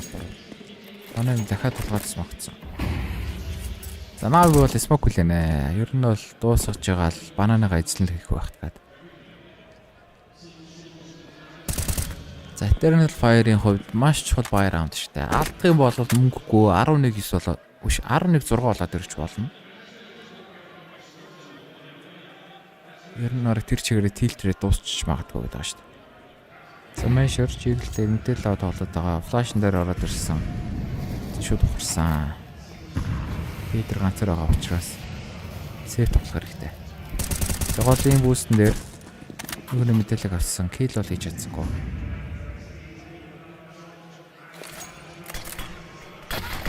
Сайлаллаа смок ороод ирж байгаа. Major site-ний Kuroxy сайт руу орсон. Смок нийлээд баг орохгүй доомш. За ороод ирсэн. Major-ийнх нь шууд trade Анга сайт алдчихж байгаа. Битийн лүргэнд пэкэжийг бариад авч ийн бас давхар. Завтай хүн имаг бариад авалгүй. Имагийн саний үйлдэл жоох илүү байв да.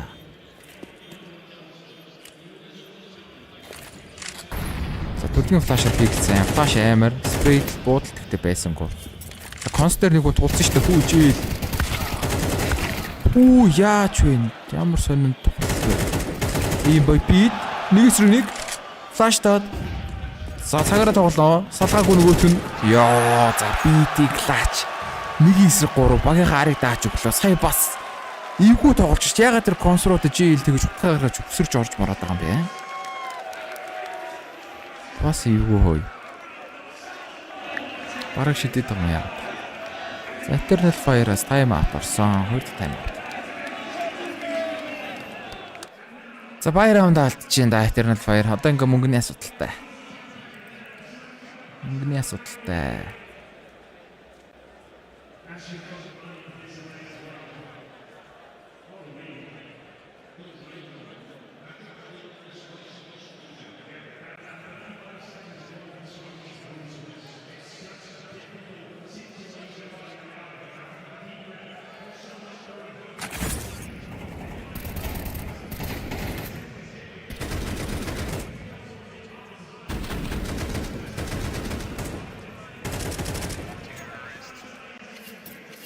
Яа, баялах мөнгө үлдээсэн.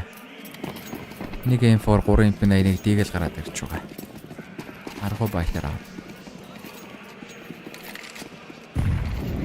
За Wonderful 21 kill, B 14, EMA 14 kill, JL 9 kill, Elixir 3 killтэй. Eternal Fire-аас бол Kaylix 16 kill, Major 14, Zantaaраас 9, Wikipedia 10, Voxg 8 killтэй авч байна да. Eternal Fire-аас гэхдээ Zantaaраас Voxg 2 ингээд bottom frag хийгээд гарч одоо яах юм бэ? Хинстэй guys. Энэ нэр нөхөр алахгүй болчихсон. Хин алах хэрэгтэй юм бэ? За Zantaaраас унсан. За Major дахиад бэдэр ганцаараа. Бит тархитуулсан. Бүгд шифтэд ороод ирсэн Kaylix. Энийхээ трейдийг хийчихэж байгаа. За Kaylix үү Voxg. Има жил хөрөлдчихлээ те. Эвгүй 3 кил хийчихсэн шууд. Маш хурдан. 3 кил ороод ирсэн.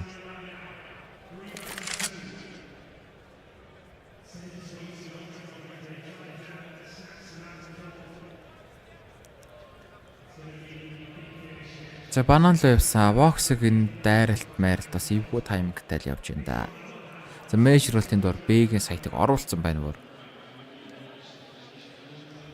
За Vox-гийн таймингтай дайралт бүр амар орж ирэх юм даа. Бараг хоёулынг нь бариад авч магадгүй харагдаад байна шүү. Vox харсан. Мэдээлэл ирсэн. Нэг хэд ойлгомжтой. За хоёулын харсан. За ямар раунд очив. Тэр нэг баяр хоёр. Mobile раунд авчиж. За KLX бүр carried ч шүү энэ map дээр. За KLX 2 киллдэж ороог байсан болов нь шал өөрөө халаа. BT өмнөх багч чинь Navi-гийн актем баг үстэй. Яараа. BT ч бас Navi-д одоо нэлээд удажлаа шүү.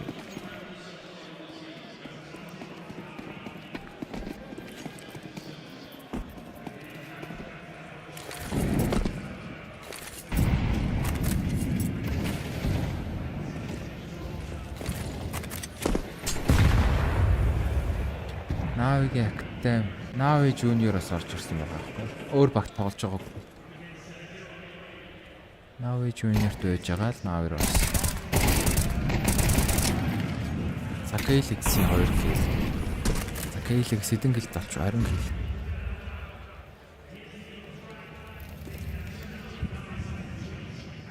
За ганц AK-тай тоглож байна да ийм аа. Байсангүй. За 18. Eternal Fire буцаагаад ойртуулаад байш бас болоогүй гэж нөө. Бас болоогүй тоглолтоос болоогүй байна.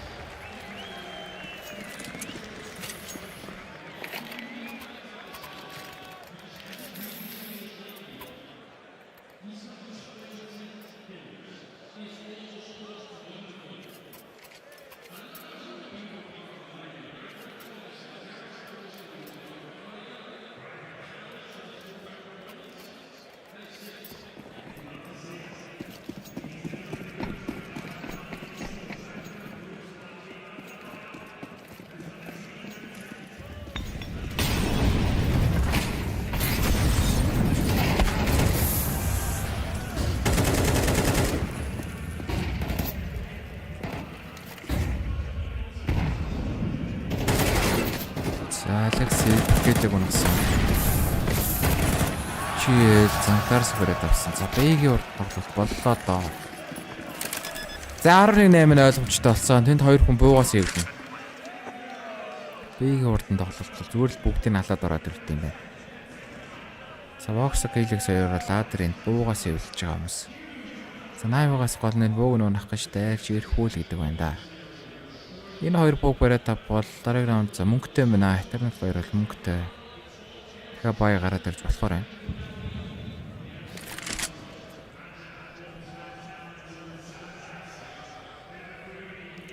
Alexi бугаас л ийм нөхөр штэ guys.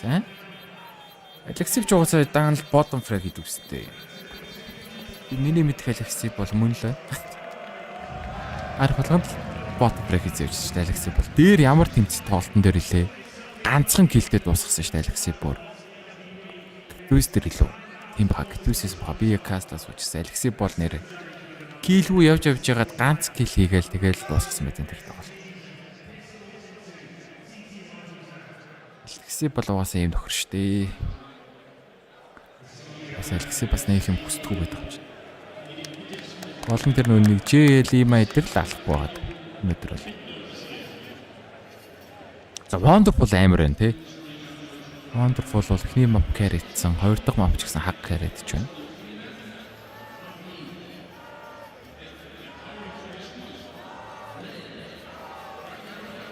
Alexi бас авах юм надаа IGL гэдэг нь л аваад байгаа ш яг үүнд бол. Ганц авахтай.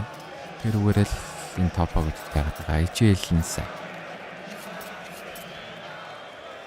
За хагаар дээр байгаа чиг нь хөөе. Оо надад. Оо алчлаа. За Eternal Fire-ийн байранд гарсан. Бай, бүтэн бай. Хүргэн форник ап.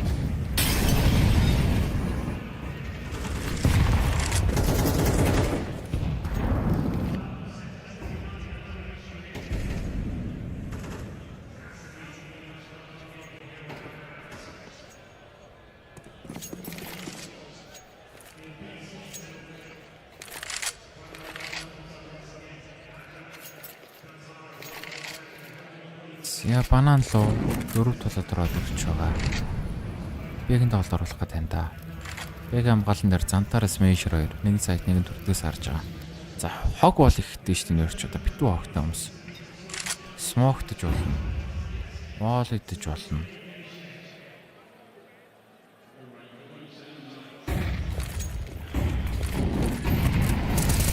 Саяарад гэсэн хамаг хогоо хийгээ явуулсан гүйлтийг нь зогсоогоод авлаа. За одоо отлоод таксингүй.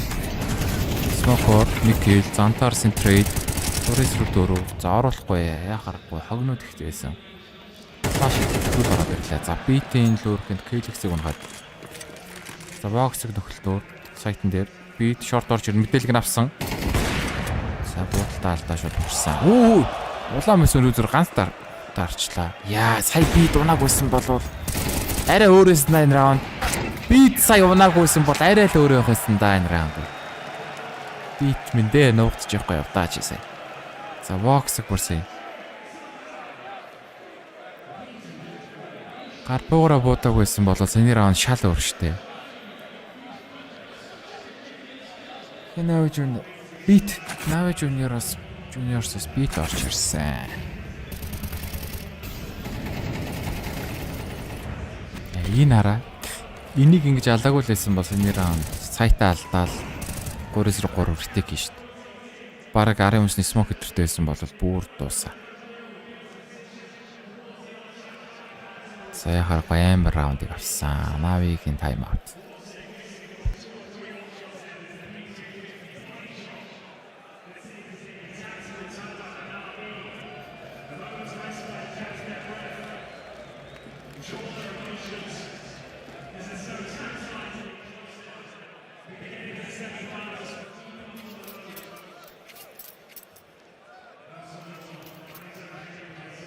За 2 раундын зөрүүтэй болсон. Нави мөнгө төгрөг. За шавхад байлчиж.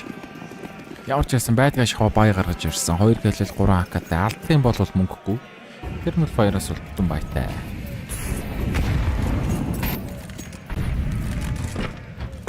За боксог.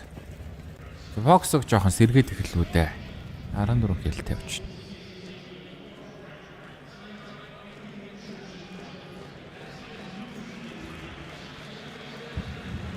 Яа нэлээд нэрвэн цаг гарцсан. Кейлекс мол идэж байгаа. За ийм авнагч гүйцэж чинь өөр. Смок хийсэн байж тээ. За шорт орж ирнэ. Флашууд амар, флаш амар. Боксыг энэ дөр бүтэн зайрцсан. За нэг юу нэтэн дээр нэг унтсан байна хөөе. За боксыг бүрэнд 2 раунд дээр маш их юм хийгээд байна да. За одоо бол раундыг авч чадах гэдэг байна. Бокс бас энэ нэгэн хэцүү байдлаас бол 2 хийлээ зулгаалаа. Меншер Сантараас 2. Өрөөний мэдээлэл байгаа. Алексип Кросыг нарцсан. За Алексип. Үу Алексип. Алексип. За яадаг. Раунд алдах гэдэг. За моолын амир орлоо. Жил 1-1 санаа суудсан баруудаад.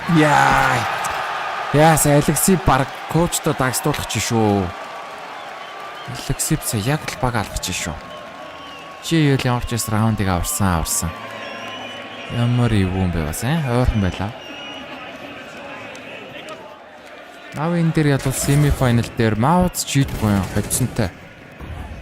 Харин одоогор бол яг аль багтад тодорхой болоогүй байна. MOUZ юм уу чийдгүй байлаа гэнтэй. Энийн дараа хэдүүлээ MOUZ чийдгүй үзэн штэ. Тэр хоёрын хоцсонтой л харандаа семифайнал дээр. За матч point-ыг авсан Нави. Тэрнэт баяраас ямар ч байсан бүтэн бай гарч ирж байгаа. Тэгэхээр мөнгө төгрөг бол байгаа. 3 раунд очиж овертайм гаргана. За дахиад өвдөө гараад ирж бол магадгүй. Овертайм гаргалаас нэг гайхаад байх юм бол яахгүй л.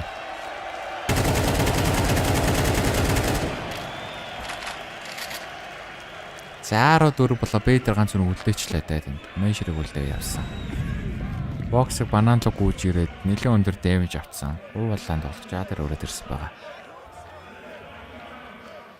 За меншер мэдээлэл аваад сигнал смогт нь ойлгомжтой хаа. За боксгийн опны шот л одоо багт нэлээд хэрэгтэй байна да. За уг нь бас сүүлийн 2 раунд дээр чадгаараа юм хийгээд байна зайлвал. Энэ раунд дээр ч гэсэн дахиад юм хийж чадах уу?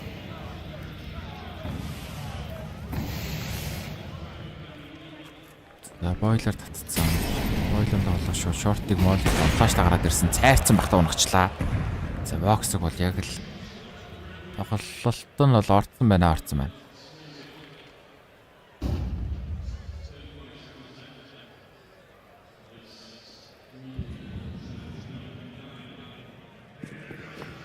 За 4 эсрэг 5. 20 секунд. Апстейрс тоглож. За байсангүй Кейлекс унчиж байгаа. Мэдээлэл авах гэж дайрсан хүн. Загийн хамгаалт нарын 2 тоглогч байна сайт натад. Тэгэж яа. За боксыг 2 дахь гэл. Яа энэ нөхөр бүтэн гиндааж байна да. Чи трейд хийсэн. За дахиад биг 2 тоглогч үлдсэн байна. Зантараас Major 2. За одоо авахгүй ч үзэн штэ. Алдах юм бол тэгээд тасагдах гээд байна. Жинхэнэ дүү ордаа гэдэг нөхцөл байдал дээр ирсэн. За гол ор хүнийг wonderful татсан байгаад байгаа Major-ыг. Йоо тайминг. Яагаад энийг харахгүй байгаа юм бэ? Ямарсан нөгөө хүн зүг зүгээр байгаа шүү дээ. Яа, за ямар ч хэлсэн арыг нагсан Нави. 2 дэг харцаатаар Eternal Fire-ыг хожиж semi final руу гарч ирж байгаа юм байна. За нэлээд л ойрхон тоглолт гарлаа. За тэгтээ яа гарахгүй Нави бол Нави л байна. За дараагийн тоглолт 3 цагаас MOUZ эсрэг G2. Одсон баг Навигийн эсрэг гарч ирнэ. Ямар баг гарах бол нэлээд сонирхолтой байна да. За тэгвэл ямар ч хэлсэн одоо нэг 40 минутын завсарлага орж ирээд 3 цагаас эргээд болцсон.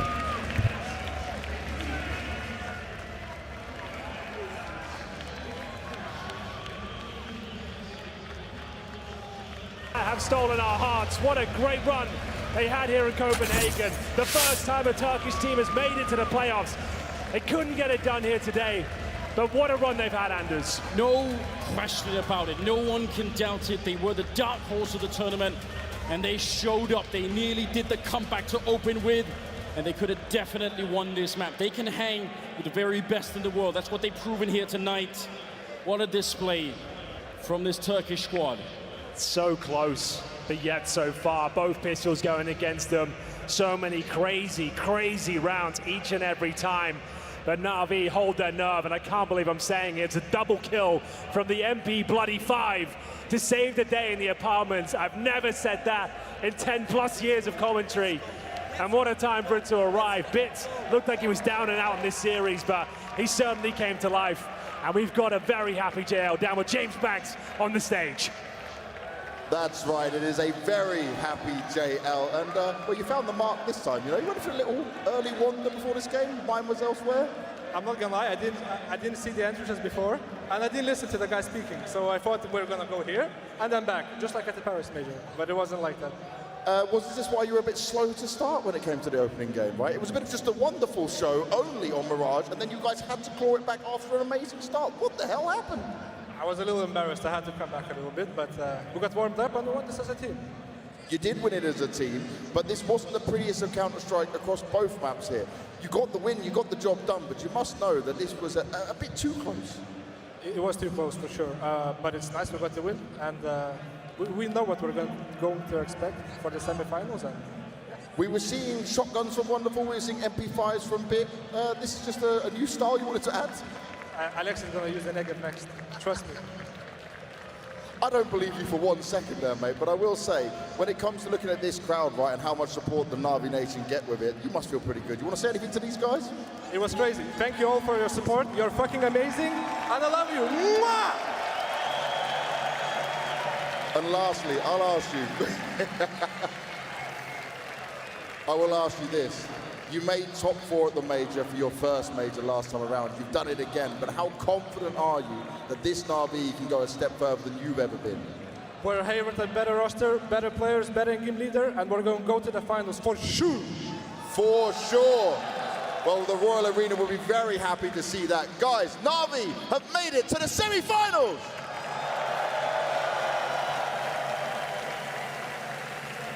Yes, they have indeed. Joining me on the desk, Blair and Pimp. Obviously, we have to wrap this up somewhat succinctly, but an amazing game. I want to start by talking about Eternal Fire. We've got lots of time to pour the plaudits on Na'Vi. But I mean, look, they were in that game. They were in that series. Top 8 at a major. They had an incredible presence from the fans here. And as we've seen from the watch parties and everything else, you know, Turkish Counter-Strike, I don't think this is a one and done. I don't think this is a flash in the pan. I think this is the start of something that's going to add so much to the global nature of our game. I 100% agree. There's nothing to be ashamed of for EF whatsoever when you look at the campaign they've had at the major. Making it to the playoff, as you said, at the first Turkish team ever in history of Counter-Strike. That's a massive scalp to the shoulders as well. You look at this game and you think they had opportunities. They could have won Mirage. They definitely could have remained a little more competitive on Inferno. There was a way where EF could have booked a spot into the semi-final. Of course, right now, in this very moment, they're going to look at some of those rounds. They're going to look at some of those situations, especially on Mirage, where they felt we could have done it. We probably should have won. But at the end of the day, in a couple of days when they get home, they should be super, super proud of what they've achieved here in Copenhagen. Today's going to be sad for them. Today's going to be sad for Eternal Fire. It's going to be sad for the fans. But 100% echo the sentiments. They should walk away with their heads held high. They've slayed so many big teams to make it here to the playoffs, and they remain competitive. A couple of mistakes. That the second round of JL retake on the 8 bombs that comes to mind. The final round of the first half when they went for the last minute rotation comes to mind. And by the way, if Wonderful wasn't having the game of his life here on the stage, it could have potentially been a 3-mapper or even a 2-0 for Eternal Fire, if you ask me. So I think they should be very proud of what they've accomplished. And here's the thing, games like this is only going to elevate you overall on your level. And the fact that they have lit the fire in amongst the Turkish scene is something they should absolutely be proud of. I think that's the ultimate compliment, right? Eternal Fire, who people had as, you know, big underdogs in this game, they forced Na'Vi to find things to beat them. Like you say, the wonderful performance, the JL clutches. There was so much going on. Stats do not tell the story of this game whatsoever, and so Eternal Fire walk away from this with their heads held high. And it's also a classic Alexi B performance, because you look at the scoreboard, you think to yourself, he had a rough game, and individually speaking, there were moments in the game where he was almost costing Na'Vi rounds, almost costing them the victory. However, his T-side calling, the way he set up the game, the way he was controlling the pace, the way he was talking, communicating with Blade, we're standing up here, we're observing the body language. Alexi B was on it. Maybe not on the scoreboard, sure, but the way he was calling, the way he was setting up Wonderful, the way he was setting up Na'Vi as a team right here deserves a lot of credit as well. It came close for Alexi B to have one of those games where you could point towards him and say, you are the reason you're not winning right now, but he got it done. Oh, he absolutely got it done. And the fact is, I mean, Wonderful having an incredible series, you know, it's phenomenal, especially for such a young player. We keep harping on his back and stepping in for the great one. Massive, gargantuan shoes to fill, and he continues to deliver. He's doing his best simple impression possible, and it's just wonderful. Yeah, it is. I mean, look, the superlatives are going to get poured on him for some time after this series. But look, when you look at the scoreboard and you see him, you know, get a lot of kills, you go, okay, well, you know, it's just classic analysts. They're just yapping. He was top of the scoreboard, so you say he had a good game, and that's it. And we all get showered in riches, and our job's so easy. Here's the reality. This guy didn't just have a pop-off game in terms of production. He had an impact game as well. He did it when he had the AWP. Didn't have the AWP? Okay, give me a rifle. I'll see what I can do. Multi-kills, pistol rounds, getting kills, impacts. This was the most comprehensive and complete performance he's had since joining Na'Vi, and it's on the biggest stage. It's on the biggest stage, and that is what impresses me the most, right? You're looking at a lot of these younger kids coming in, younger players. Shotguns as well, by the way. Sorry to interrupt, Blair. All the guns. Basically the Nova, right? Which Simple was wielding for a while at the very end of CSGO. But listen, I think the flowers are going to come his way as well. It's just a great performance overall. But I have to echo what he said. The calling coming off from Alexi B, shades of what we saw on Nuke against G2, I think is really coming to his own as an ideal for this particular team, in fact. So yeah, overall a great showing. And if you're Wonderful, you can only get better. I think most people probably don't listen to what we say, right? But when we came into the game, we kind of did say that Na'Vi is now relying on the synergy between the players, the foundation, the team play. It's not about the individuals anymore. You look towards JL as well. The impact he found in this game, 2 1v2 clutches, one on Mirage that is a game-winning 1v2 clutch in overtime, and this one on Inferno as well, where he's saving Alexi B from having the worst fail of his career, couldn't shoot Santaris in the back of his head, and then JL comes in with a 1v2. You have everyone chiming in. We look towards Emma saying that he's been struggling coming into this game. He's been the third worst rated player in the entire tournament, being in star roles. Well, guess what? T-Side Mirage found an awful lot of impact on Inferno as well. He was the top fragger for the vast majority, together with Wonderful as well. You can look at every single player, every single element within Na'Vi, and they all showed up at a certain moment in the game today. And look, because we talk about things peripheral to just the game, I want to say I've got to give massive credit to the Na'Vi organization. I think they've handled the Simple situation excellently. I think Simple, we all saw he wasn't the same player he was. He was suffering from burnout. He did need a break. They built this international roster, and some people raised some eyebrows about, you know, can this player live up to the standard of the previous lineup? Some people aren't in good form. And then Simple's just been in the background. Maniac described him the other day as the Grim Reaper. He could take your spot in this team at any time. He just gets the side out, that's mine. And because he's so well known, he's got this incredible ability. But we've also seen him as a rifler, and it's going to take him time to learn that role. He doesn't want to AWP in CS2, and so that's a motivating factor. So Na'Vi have managed to min-max incredibly with what could have been a situation that would have broke lesser orgs and lesser teams. Especially, and I think it's harkens back to what Blade mentioned in an interview where he was like, I actually would be expecting us to reach the top 4 of the major. Sure. Where I had my doubts. I'm like, surely, you know, that's a pretty high expectation, so to speak. But they've done it now. And as JL said right now, once you've got to the semifinals, the only other step is to get through the goddamn finals, right? I mean, that's the thing. For me, the conversation changes, and I don't know if now is the right time to have it, but obviously Na'Vi being in the semi-final of the major, there's a world where they go to the final, there's a world where they win the major with how they're playing right now. It's not likely, but they still showed up. For my money, it's not about whether or not Simple is coming back into this lineup if Na'Vi want to change a player within the roster. Everyone else is looking at Na'Vi now thinking, okay, this international gamble you did with Blade, you know, remaining the coach, with LXB coming in as an in-game leader, it's actually working out for them. You're now looking at Na'Vi as a team where other players would like to join them. If you're a star player on a lesser known team, you would want to join Na'Vi right now. Whereas for 2 months ago, 3 months ago, 4 months ago, we weren't quite sure where this project was going. So maybe Simple is waiting out there, but there's a lot of other players with talent as well who are now looking towards Na'Vi thinking maybe I can snatch that spot from Emma in case they want to change it. But for now, in a semi-final, we have to respect that, and they still have a possibility of going to the final. Well, I mean, the incredible thing that could happen is, you know, Na'Vi could win the tournament, and then surely the Simple question at that moment in time becomes totally academic. I think it would be absolutely incredible, but there is a world. I mean, you're talking about the brackets. Na'Vi, you're going to be thanking the Lucky Stars. They're in the lower side of the bracket, and it's not on the upper side where you had FaZe, you have Vitality, and these guys, and Spirit as well. So yes, there is always a chance, but if they pull it off, it would be one of the most miraculous runs we've ever seen, especially at this high level of counter. Never say never, though. Never say never, though. You know what happened after the Paris major? Dupree winning his 5th major? Well, I guess he wasn't good enough to continue with that 9-0. Yeah, right? So, and the real question then... Well, there we go. The real question to wrap it up is with the Na'Vi that we've seen today, let's assume it is playoff level Na'Vi we're going to see going forward. How do they match up against the other teams still in the tournament? I mean, I think there's a realistic shot for them to make every game they participate in so far competitive. You know, whether they're playing G2 or MOUZ later on in the semi-final, I think they'll remain competitive. I did see certain things today I didn't like. Obviously, LXB, from an individual productivity standpoint, he needs to step it up. He can't fail some of the shots that he was failing, almost costing his team's rounds in that regard. A bit of a liability on the CT side as well. But apart from that, I think Na'Vi stepped it up. I think they played better here in the playoff, and if they continue that upward trajectory, getting more experience, Emma is showing up again, I can't say that Na'Vi doesn't have a chance of making the final. I think there were a lot of no's being shown there in that game. While it was exciting, it was fun, there were a lot of mistakes being shown by both the teams. We could see Bit, for example, he did kind of wake up with Inferno, but there were definite stress being prevalent in that server. JL took a while to wake up as well. So one thing we know about this team is all these players, I'm talking about the JL, your Immas, they have been able to deliver in the arena in the past. It was wonderful for me, was a bit of a question mark. He's delivered. So yeah, they do have the pedigree. The thing is, can they all come together on the day it matters? Well, we will find out, but not today. We're going to be taking a break. I'm going to be out there in the fans, guys. Thanks for chopping it up with me on the desk today. I really appreciate it. We're going to be taking a break, and obviously, when everyone gets back, it won't be me. It'll be Shox, Moses, and Maniac, and they're going to be watching G2 and MOUZ. Is my nightmare going to come true? I think it is, but we'll find out after the break. I'm out. Close, you stick first box. Dead. Should be clear. I'll try to plant. I'm holding coffee.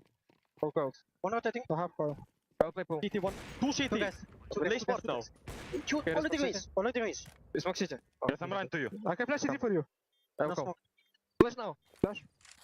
Girls up. One close as well. I'm going close. They're taking around. Coil. I can pass it. Go. City 1 low HP. Two city low HP and close. Come on. Nice. Low HP, low HP. Nice! Valorant! Experience, Valorant. Experience, bro. Nice, you said all three there. Holy shit.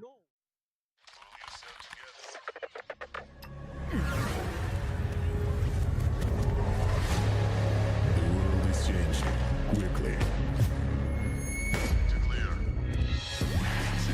Shoot it.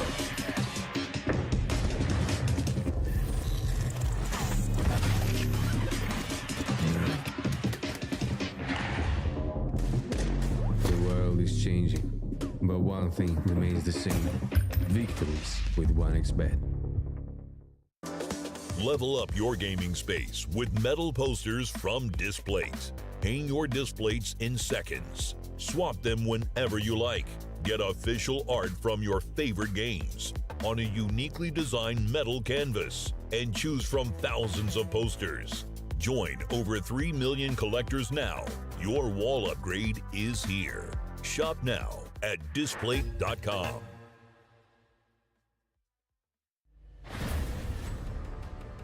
We are proud to announce new additions to the XL series. Both are using fast TN panels and newly upgraded Diac2 technology.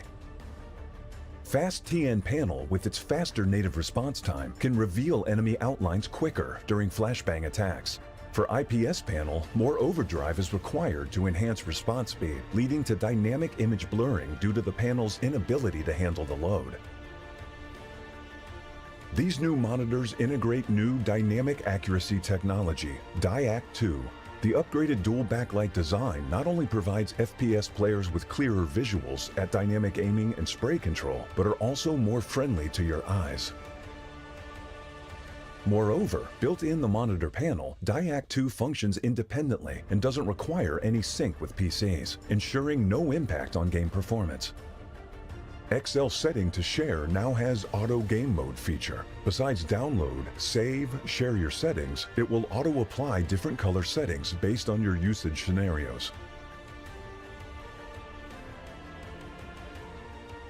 Outlook of the latest monitors are refreshed. It has incorporated industrial-grade bearings into the height adjustment mechanism, allowing easier and smoother adjustment to the exact desired height. The new monitor series continue to evolve, refining details to ensure players can perform their best consistently in games. This is a brief introduction of the new XL monitor. Feel free to DM us if you have any questions.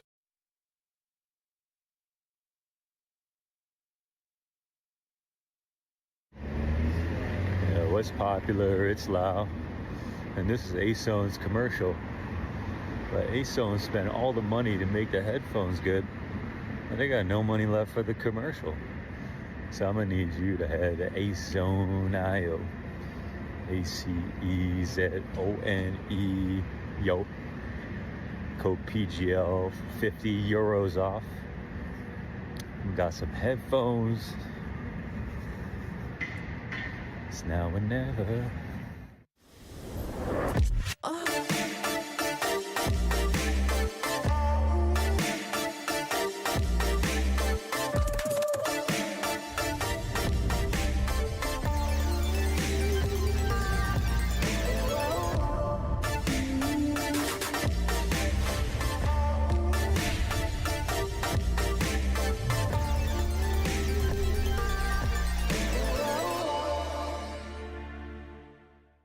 MOUZ Sports are cruising on through to the Royal Arena here for the PGL Major Copenhagen.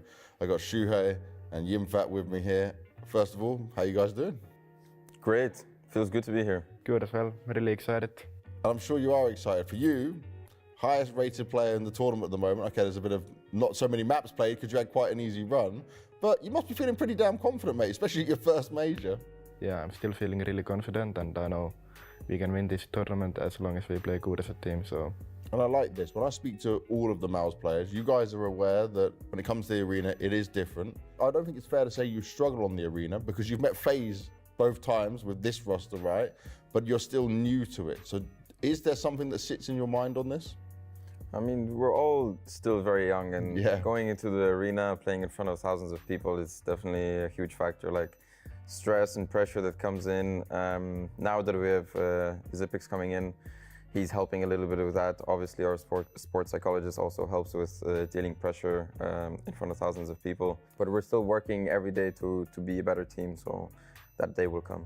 Is there some like training you can do? Is there any way that you can really try and prepare for it? There's a lot of things you could do. It's just you need to find the right thing that works for you. So maybe what was something that works for me wouldn't work for Jimmy. Our sports psychologist is bringing us ideas, like some players are doing breathing exercises before the game, excluding all the factors that would be like outside factors, so fans or anything like this. There is some different things I do before the game. Example, Kamil mentioned the breathing. Okay, so that's good for you. Yeah, it's something what I do. The pressure goes away a little bit, kinda. I'm more focused and stuff like this. For me, it's really important to have a good sleep before the game day. Like if I sleep bad, I know it instantly at the morning, and I know that it will be a rough time. Now, looking at recent form for you guys, 3-0 at the RMRs, 3-0 at the elimination stage as well. That's pretty damn impressive. But which stage was harder? Yeah, I wouldn't say there was a specific stage that was tough for us. Each game is a battle. You've had a lot of time off as well. And Jimmy, what have you been doing? How have you guys stayed good? How do you stay in the same form you've been in? I mean, we have played some practice as well, but it's more just like having a good team bond and just having a good time together, have some fun time together and just troll around. And yeah, it works for us. I'm glad you said troll around, because one thing, people may think it's just on social media when we see you, but to me, when I see you guys, you are always together. So is it just full team time for most of it? Yeah, I think it's mostly like the full team, but of course they're like individual as well. Like we are really good with each other, like we are really good friends, and we like to spend time together. So it goes kind of in both ways. I wanted to get your thoughts, start with you, Jimmy, on just when you saw this playoff bracket and how stacked it is. Was there a bit of relief because the side of the bracket on? Did you guys care so much? What did you think?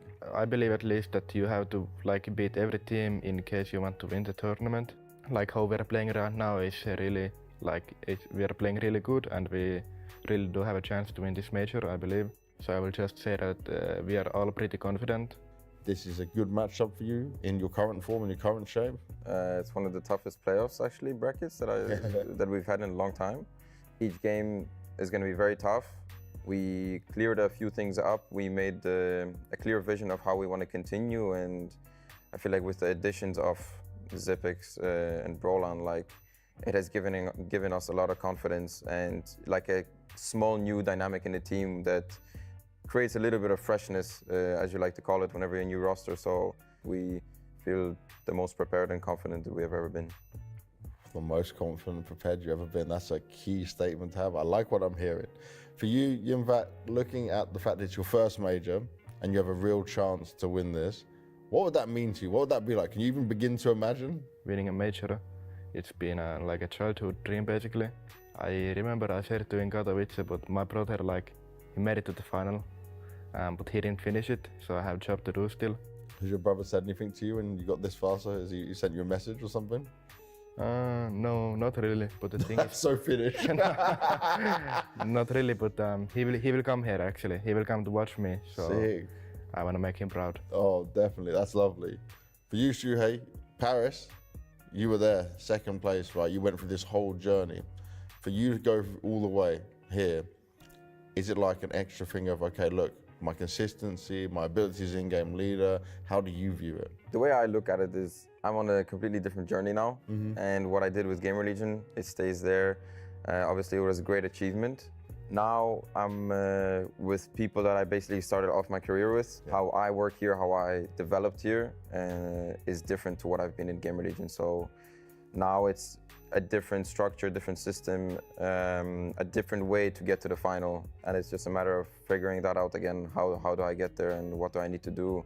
How can I piece my pieces together in game? So I'm on a different journey now and I'm very excited for it. I'm excited to see it all go down as well. Best of luck to you both. Thank you very much. Thank you.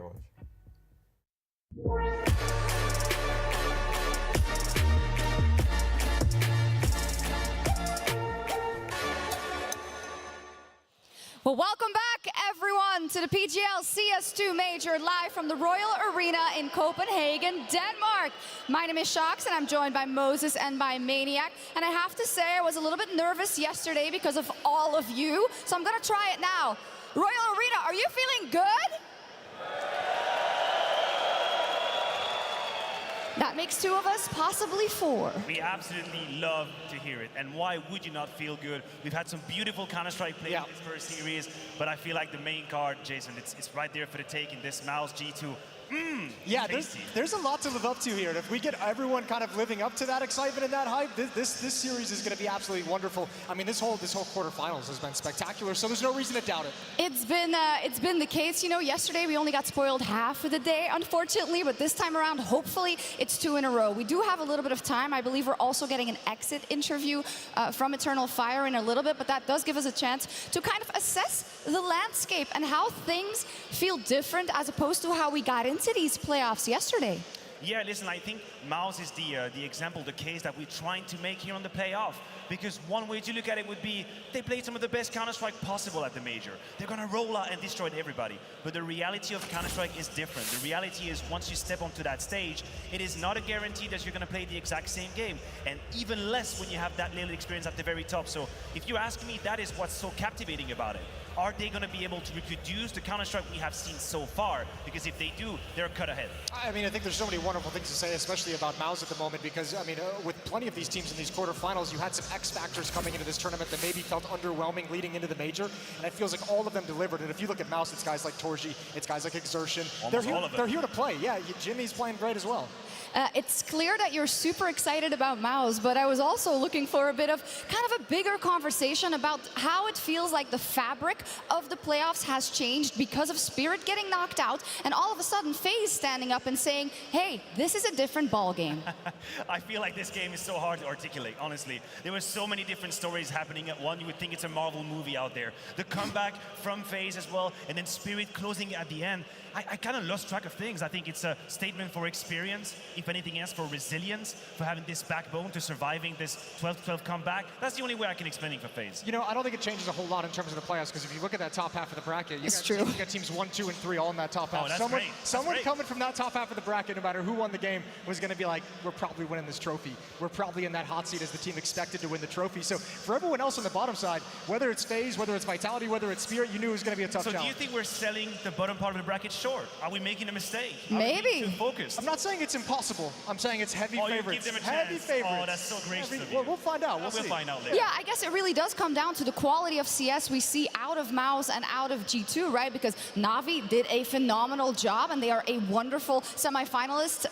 No pun intended. I guess we do that all the time. But it's going to come down to the level of CS we see between those two. And to me, if G2 can step up to MOUZ's level. Well, it's also, can G2 replicate what FaZe is able to do? Can they build that reputation as a big tournament player? Remember, the only events they won last year were the biggest events. I know. You know, not the majors, but they won Cologne, they won Katowice. That's that kind of big event factor, big stage. So what's going wrong then with the majors? I mean, listen, I just think we're being unreasonable if we think, okay, you compare G2 to FaZe, and yes, sure, they have this big game component to them. But the contrast, the rest of the year for FaZe compared to stage and then for G2, that's a different story. I mean, I don't want to lie. G2 can't do what FaZe did. Yeah, but thank you. That's what I'm trying to say. I know, yeah. We're not going to just sell them as they're like FaZe. Right. They have an ability to step up. They have to repeat what FaZe did if they want to have a chance going deep in this bracket. Yeah, I want to get deeper into this matter in just a second, but the exit interview is ready, so I do want to take a listen to Paula. Major, commiserations, you are out of the tournament. Can I ask initially just what's going through your mind? Yeah, of course, disappointed. I try my best. I try to put my team also in the best condition today. But it was not enough. We had some chance to win Mirage, also Inferno. I think today is just about getting experience. We lose, but I hope we get experience today and it's going to be better in the future day. Let's talk overall about your tournament run. You know, I don't want to focus too much on the negatives and you guys going out. There's still a huge positive here. Making top 8 for you and Eternal Fire and for Turkey has been huge. Can you take that away with a smile on your face, even in a tough loss? Yeah, obviously, I think now I'm disappointed, but in 2 days, 3 days, like you said, I think in a clear mind, we can say that we did really good positive things here. We did beat FaZe, Vitality, some really great teams here. They were also in the quarterfinals, so it's not mean nothing. But I think we have a lot of potential for. We did our best for the Turkish scene, for the people who have dreams, because also we had the small teams, like we had the big dreams here. We just follow the dreams, but not today. It's mean that we need more experience. This is a hard game. This is not easy to be champion. Major champions need to have a lot of things inside of you. But I'm very proud of my teammates. I'm proud of the fans. I'm proud of everyone who maybe think 1 second in their mind that we can be champion. So I think it's really positive for us, and we need to learn from that. Life is falling down and just getting up. It's just that. So today we fall down, but tomorrow start to grading on the server again. Final 2 questions then. Going on from what you've just said, what's next for Eternal Fire? Top 8 here. You mentioned you see the potential, and you see from here making it even further, even more of a rise, more potential to be fulfilled. I think the next, we have a tournament in ESL Pro League, so it's still the high competition there. There is FaZe, there is VP, there is a lot of big names. So, like I said, today was an experience, learning for us. Yes, obviously we sad. Obviously, maybe we had a chance to do it. We had today, but we just give it to them. And congratulations to them. They played well, and we're gonna focus for the next, and just like head up, because this is the most important things in life. Head up, bro. Chin up, Major. Is there anything else that you'd like to say to the fans in the arena and at home? First of all, in English, like I receive a lot of message from everywhere in the world, even Denmark people, everyone in the world, because you guys followed us. You guys believe in our dreams, in my dreams. Thank you very much for that. Sorry for disappointed you guys. The most important thing for me today was to make you happy more than me, but I cannot do that. Sorry for that. And Türklere için beyler çok üzgünüm. Yani savaştık, olmadı. Demek ki bugün tecrübeydi. Pes etmiyorum, her zaman söylediğim gibi. Destekleriniz gerçekten çok büyük. Keşke Türkiye Spor için daha fazla yapabilseydik, daha uzağa gitseydik. Çok güzel olurdu, çok güzel bir hikaye olurdu. Size çok seviyorum. Desteklerinizi buradan çok hissediyorum Türkiye'den. Yani mutlu edemedim, kusura bakmayın, ama sözüm olsun, bir daha olacak. Bir daha şansımız olacak bu dünyada. Bir daha böyle bir şeyler yapmak. Yapacağız. Yani tutunacağım bunu. Bu inancını tutacağım. Ve size seviyorum. Bu kadar beyler. Teşekkür ederim herkese. Major, and Eternal Fire looking to continue the rise. Certainly so, and have given us quite a show here in Copenhagen through everything they did, and I get it. I mean, exit interviews can't go any other way. Of course, you're always going to be sad, but I do like that he emphasizes, you know, we're just going to get back up. We're going to try again, because that's what we're doing, and they hit a high ceiling here. Yeah, absolutely, and I don't think the loss against Navi invalidates all of the progress they've showcased and the level of Counter-Strike they put forward. I think we've been praising them rightfully for the Counter-Strike that they play. I just think one of the problems that comes with experience is the ability to deal with that overtime loss, and the contrast between map 1 and 2 is a little bit criminal, but that's how it is. It comes with the territory. I think this is where regrets will definitely stem for Major and his squad, but you take it in stride, you know, you use it, you build upon it, and you hope that the next time your boys will show up a little bit more, because I think some of his stars maybe didn't deliver what they had to. We talk about it all the time, right? Gaining experience, and Major even said it in the interview, how important it is for them. The first time a Turkish team has been at a major playoff stage, and even with some of the success Turkish Counter-Strike has had, they haven't been able to play in even smaller playoff stages than a major. So I think this is all about experience, and you could even draw that into the MOUZ team that we're about to see play. Oh, stealing my segue like that. No, but you're so right. I mean, that's where we should start the conversation, obviously, and it's something that has been a bigger theme, I think, of these playoffs overall, in terms of a lot of new blood versus those very, very experienced players. Also, the transitions from CS into CS2, and who can adapt the best. And some of those lines converge, some of them don't, Mathieu, but it is a framework in which to see this specific matchup. Yeah, definitely, but what is I think common is some plays that are made in a group stage have to be made in the playoff. And it sounds like a simple sentence, but it is not. Absolutely not. You have some creators, playmakers on the server, the likes of Zershan, the likes of Hunter as well. One of the name we know can do it on the stage, the other one is yet to be proven. And this is where the line gets a little thin, because I wish I could just tell you, like, all of the magic I saw in the group stage is going to happen again. that is not a given. That's something that you earn. Well, I'd like to talk about a little bit of magic just so we can set the stage in terms of how we are going to approach this topic. The way G2 qualified into the playoff stage. Now, can two things be true at the same time? One being they got very extremely lucky that they made it. Two being that they took VP on overpass into the danger zone, into an overtime, that they were 11-11 on the second one, and then the Anubis, I think you have to discount just because of kind of the damage that was done to the mental of VP. I think most of it just comes down to, at least for me, is just like it's a situation you can't control. You play the game that's in front of you, and it happened, and it's unfortunate, and we hate it. And yeah, they got a little bit of a gift from God in that situation, but all you can do is run with it. You have this opportunity now, and now you get to be on the big stage, and now you got to prove that when you have that opportunity and you get that chance and you get that miracle, you can actually run with it and show what you're actually capable of. Yeah, and I wish I knew how they lived it eternally. I wish I knew how they experienced that situation, because I have an inkling. If you talk to them, they'll just tell you, you know, there's nothing we can do about it. We try not to think about it. I don't buy it. I don't buy it at all. I think as a player, you are very self-aware of how you've gotten to that point. Sure. You are aware of what comes attached with it. So you have two ways you can go about it. You can either be shy and you can let the chance just go away in the playoff because you feel like you're an imposter, you don't deserve to be here and that's it. Or you can just say, screw this. We've been given a chance. I don't care how I've gotten here. I'm going to put my best foot forward. Hell, even maybe we come together. Through this, we've become the villain. People think we shouldn't be here. And maybe, just maybe something comes out of here. Become? That's their whole damn brand.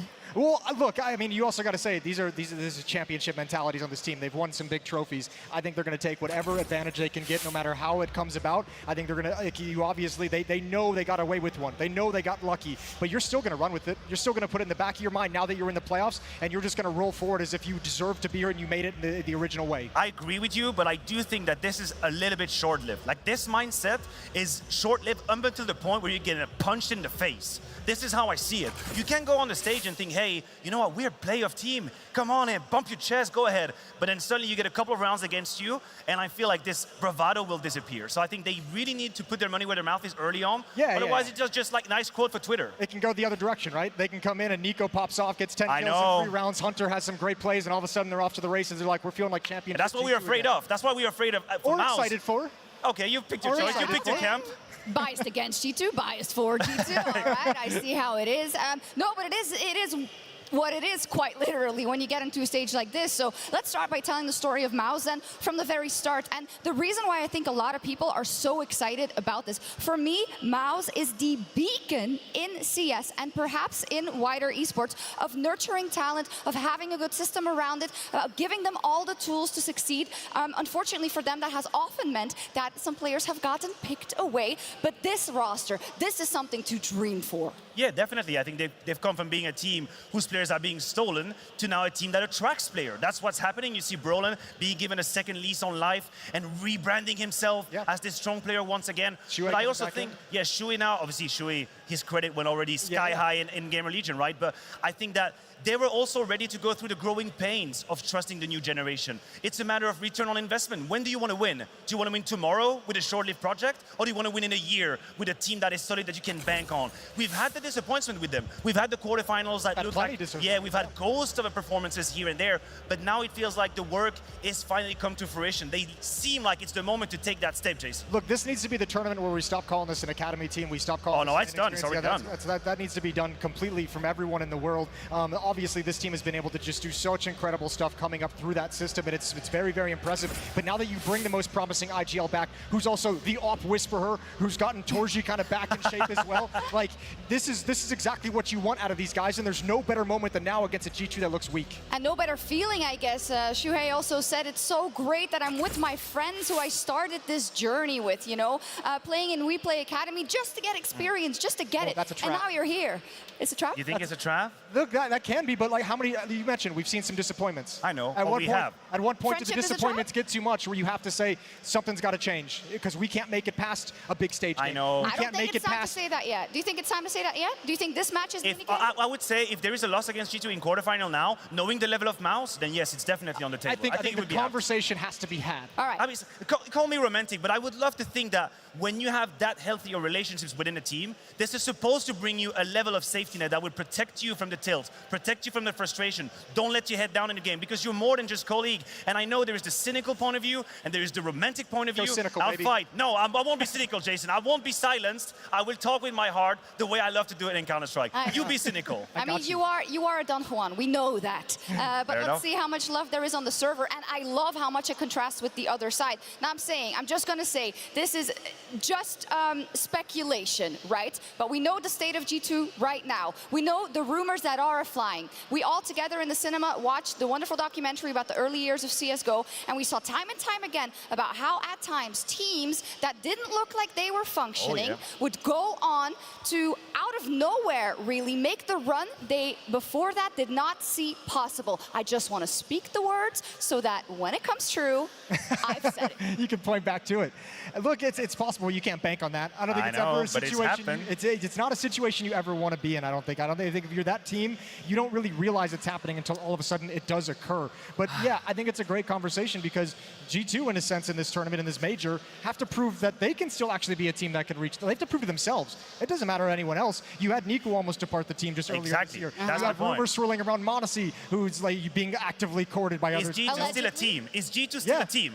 I think you think so? You think they're an actual team, or are they just a bunch of dudes who share interest, a transactional relationship that everyone share, or is there an actual real team underneath? I think there's a real team underneath. Okay, so now you get romantic now. Yeah, a little bit. I got you where I wanted. But the question is, how many layers are we going to have to peel off to get to that G2 that can win those big tournaments? And I think we should get a little bit more specific and talk about some players, right? Why not start in the op position? Because if anything, there might be an opportunity there. This is Monacy's very first playoffs of a major, and Torji has been playing phenomenally up until this point, but this is a different game. I mean, listen, Monacy is the reference currently. When you're looking at the sniper role, that's just it. He is the reference. He's a trendsetter. He took CS2 in strides. He created tricks. And I think the game plan of G2 obviously is oriented towards Monacy being strong. But you're right to mention, first playoff ever. Now, he has never given us any reason to think he's going to crumble. Whenever he's come on the stage, I remember... First stage game. Bro, Katowice 2022. Yeah. Like, what do you mean? 40 kills on the first map. Like, I have no reason to doubt, but we have to acknowledge that, yes, this is, after all, a new position for Monacy, and we also have to acknowledge that there is no win in G2 without Monacy. Like, that formula doesn't exist. They're sold out. You cannot buy this item. You certainly can't rely on it in any sense. It would take a level out of someone like Nico and someone like Hunter that we haven't really yet seen in CS2 to accommodate for that. But you're right. There's no reason to doubt it. Torji, on the other hand, like, look, there was a period where there was doubts. He's looked good recently. He's looked better since he's come back into the roster. But can he maintain that level? Can he do it against a Monacy? Can he match the output? I think the tough thing is the mentality of Monacy. Have you seen his interviews where he's just like, coming into CS2, I was like, I have to play way more than everyone else to become the best opera in the world? It's mental, the kind of mentality he's got to be able to pull that off. But look at this guy. I know, and this is where I thought I was going to be romantic, but I have to be cynical for half a second. Got you right where I when want it comes to Torji, listen, there is a caveat to it. When MOUZ have gotten to stage games in CS2, they mostly played phase. So I'm not going to pretend like it's an easy matchup, but there is a reality in which Torji and the beast that we have seen does not show up in these matchups. It's a very moderate, lukewarm, uninspired performances that we've seen from him. And listen, Monacy is about to eat him alive. Like, I have no idea if he's going to show up. You tell me Torji is going to be group stage Torji now? I can already sign the MOUZ 2-0. The conversation's done. I think it's so much dependent the deeper you go down that roster, because some of those phase games as well that they've played, against, I think it's not only Torji who's really struggled, I think it's also Exertion. And when you think of the roles and the position and the style. Don't you dare talk bad about Exertion. Hey, you want to see him making plays, and he's struggling to make those plays against the phases. They've beaten everyone other than phases they've played on a big stage, but against the phases, Exertion struggles, that creates less space for Torji. It's true, but if we look at the question marks that we put behind the names of Hunter, of Nico in G2, we can't do the same when it comes to some of the other players on MOUZ, Jim had to say one of them, and I know that he's kind of gotten lost in the sauce of all these other great talents this year, Donk, Wakadia, whatnot, but this guy is insane. Yeah, I mean, he's an absolute diamond. What a find this was for them to bring Impact right there. The level of reliability he's got compared to his situation is mind-blowing.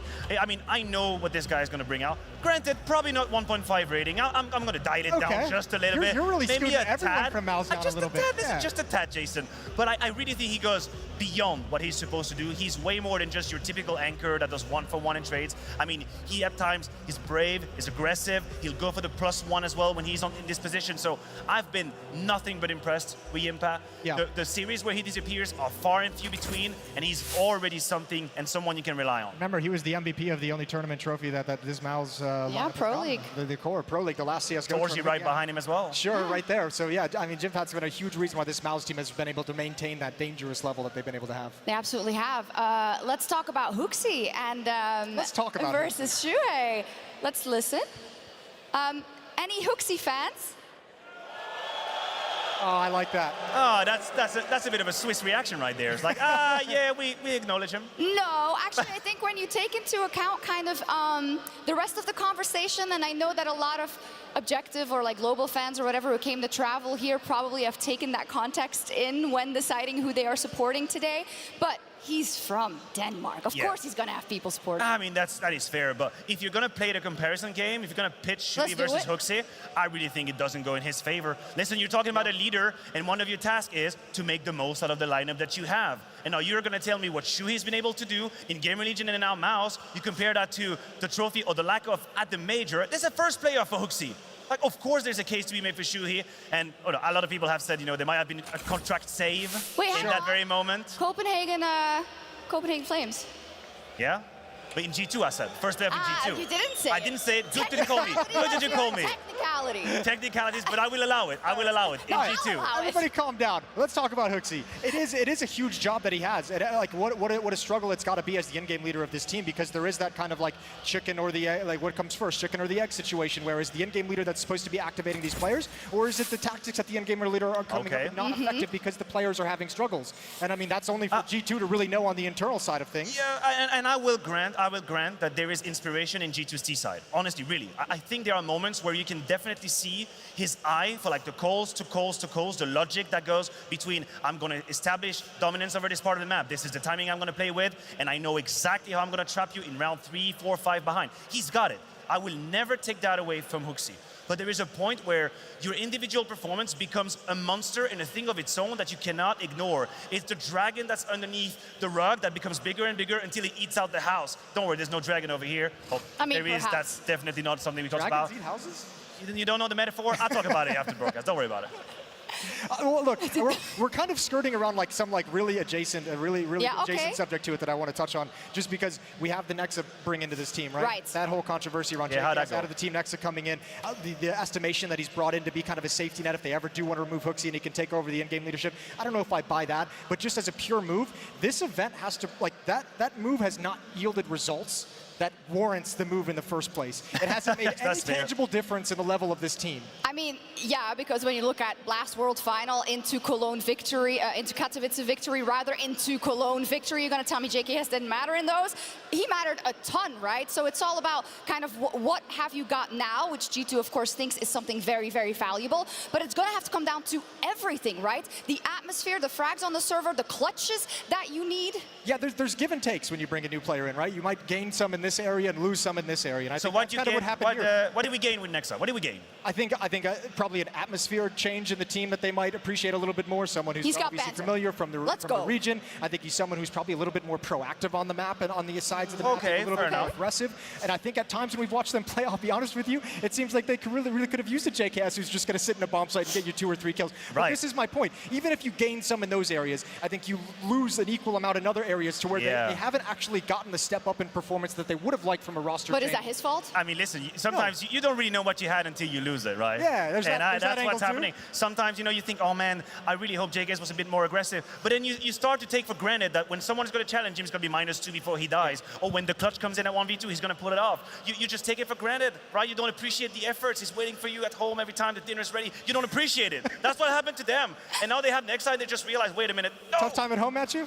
You know. Yeah, Mathieu, we're doing good. Mathieu, try not to make a relationship reference reference I'm challenge. trying to have people connect to our topics in Literally everyday impossible. experiences, you know? We love esports, we love CS, right? Exactly. So it's not, it's different. So we talked about a lot already, and I think this is kind of the crux of the issue today. There's so many unquantifiables in terms of how these players are going to step up on stage. Because if you get 2023 Nico, if you get 2023 Hunter, if you get Torji in the games that he's played in the elimination stage, like it's also if. Yeah, well, listen, to a point, I agree that some of it relies on the individuals, purely. That's it, period. What kind of mindset they're going to be in, how they're going to deal with the first frustrations or the first wins of the game. That I agree with you. But I do think that when you're a very strong team, your Counter-Strike will ultimately bring you to favorable situations which will help you create momentum. You have to be clever enough to create your luck. And I think this is where objectively MOUZ have the better card. MOUZ have the better leg to stand on, right? Their Counter-Strike is supposed to be optimized enough to allow exertion for the moves, to allow Torji for the peaks, to allow a couple of clutches maybe for Impact, right? Because they have that legwork being done, the operations, or rather the opportunities, will present themselves. Now, if they fumble it, that's a different topic.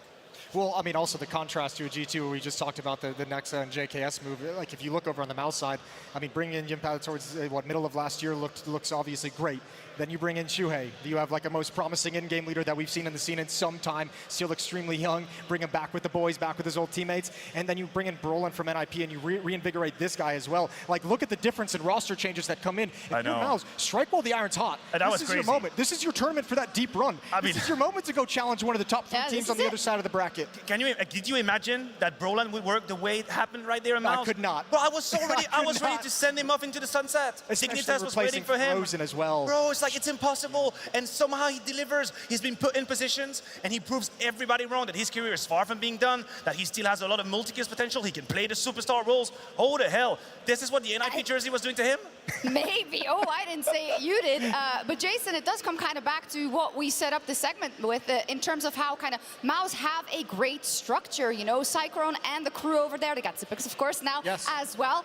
But that works, and I think that is one of the reasons, together with the proficiency of Shuhei, that Brolin works here in this team. And that's not an easy feat to do, because you, of course, never know what the atmosphere was or what went wrong in those previous teams. But still, you got to give that player his confidence back. Well, I can tell you the atmosphere on that NIP roster was probably pretty crap. It was probably pretty... Yeah, it is. Let's focus on the MOUZ atmosphere. I would lay like 90% it was crap. In the MOUZ atmosphere, however, he's living the dream. He's come into a group of friends that are all positive, that all chill together, that have all been playing together for years, much more comfortable. He's come into an in-game leader who's experienced, who's a stable in-game leader, and who's obviously, when you look at the work he's done with Torji coming into this roster and now with Brolin, he's an in-game leader that is probably a player's favorite kind of in-game leader, which is, what do you like to do? Yeah, absolutely. How can I set you up?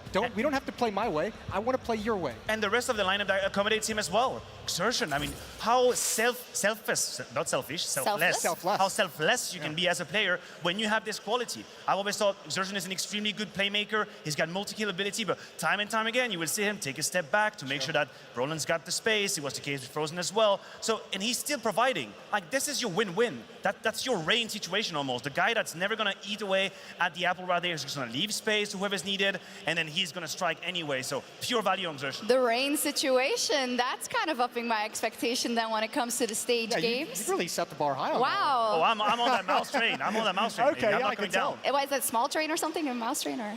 Oh, no, certainly not. It didn't go that deep. It didn't go that deep. Anyways, but when it comes to Exertion as well, I got the pleasure to talk to him in Katowice, and that's kind of, you know, one of those big tournaments where you really, really want to show something. That didn't go the way MOUZ wanted. They booked their tickets immediately to the semifinal, and then they didn't have the result they wanted. And I spoke to him, and he said, I gave him praises for the year before and said, so much promise, so many good games out of you. But he said, I don't feel that way. I don't feel like I was able to show everything. And an inkling I have is that he's talking specifically about those big games, like the one we're going to see here today. Yeah, and that's certainly an area where he needs to step up because, I mean, the kind of game that he plays is so impactful and so creative and creates opportunities for the rest of his teammates. He's one of those players that just will present you with opportunities for everyone else to slide into slots and get way more comfortable, forces shifts on the defense when he's on the T side. He's absolutely incredible, and yeah, as long as he comes in and plays like this, actually, let me take that back. He doesn't even need to have a 1.4 rating in these games. He needs to have his couple impactful plays that is going to just throw chaos chaos into what G2's trying to do. And by the way, for a G2 team that's struggling right now, I know. you get him slotting into that defense and finding a way to just ruin your day, that pressure is going to build, frustration's going to build. If it's working out, it's pure chaos, right? Yeah. But I will say about Xerxon is that his position and his role, you cannot hide if you're having a bad game.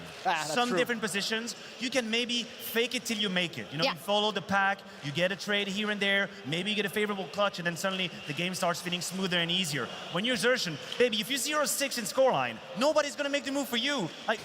Sure, he's going to be right giving him kick in the butt. Go ahead, make it.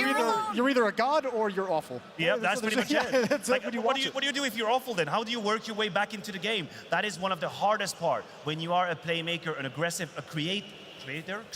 Sure. Yeah, I like that. I work with that. A creator like Xerxon.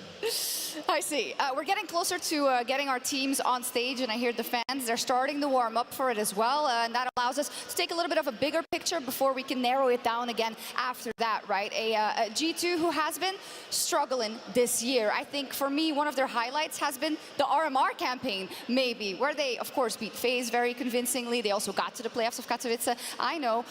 But in terms of the major, this has always been such a big goal for them, and it has eluded them for so long.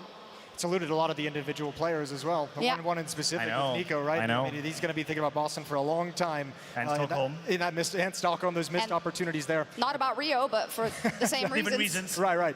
I think G2 is an interesting conversation in the way that they've struggled, because I think it's different. I think, again, like as you mentioned, Hooksy has this team playing some pretty interesting Counter-Strike. I don't think the struggle is due to bad Counter-Strike. I think it's just due to inconsistency, because we've had the RMR where they looked good. We've even had games in this tournament where we were like, to start this tournament, we were like, Nico looked great today. Hunter looked really solid today. And the next day, it's completely different Hunter and Nico. And it's the inconsistencies there in those performances are what really kind of makes me scratch my head. Don't do it. Just because... Yeah, the intrusive thoughts was coming in. I know, I saw it. But I mean, those kinds of inconsistencies are the ones where it's like, how do you iron this out? How do you make this not happen anymore? I know, and from a Counter-Strike point, I'm not gonna debate that. I just think they're harsher, they're stronger, they're almost bleeding, but they're ready to fight. And the expectations are way higher. Oh, they are, and that's when they shine. The stress is on indeed. Well, it is high time to meet our teams for this quarterfinal. MOUZ versus G2 with James Banks. Thank you very much, Shocks.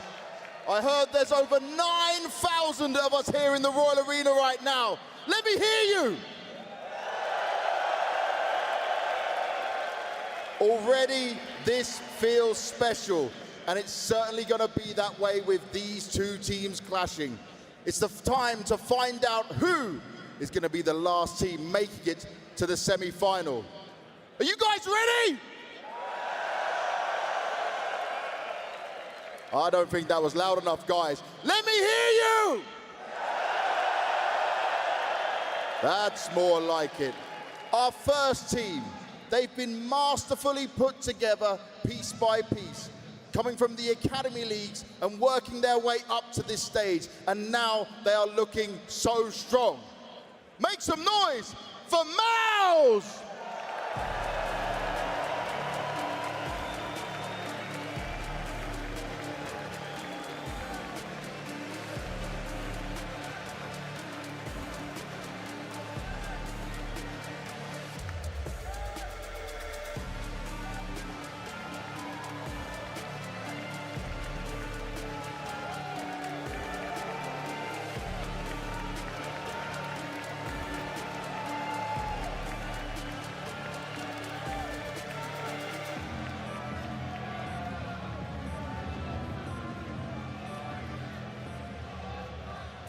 And their opponent.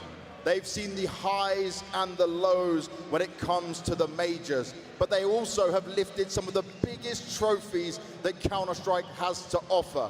Now, it's all about lifting this one. Let's hear it for G2!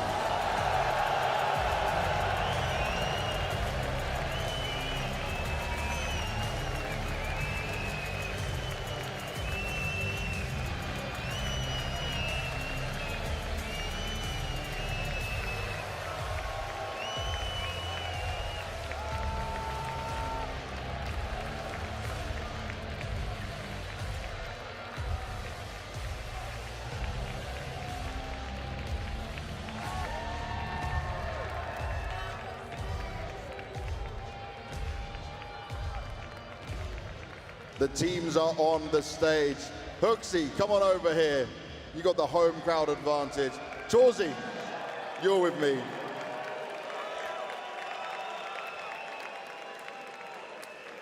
Hooksy, Copenhagen, pretty special for you. Yeah, that's a first time as well. It's a dream coming true, honestly, and it's just so special to be in front of a Danish crowd. And this Danish crowd is very special. But I've got to ask you, your first time reaching playoffs since you've been in G2, does this feel like your best chance to put your hands on that trophy? On a major trophy, definitely yes.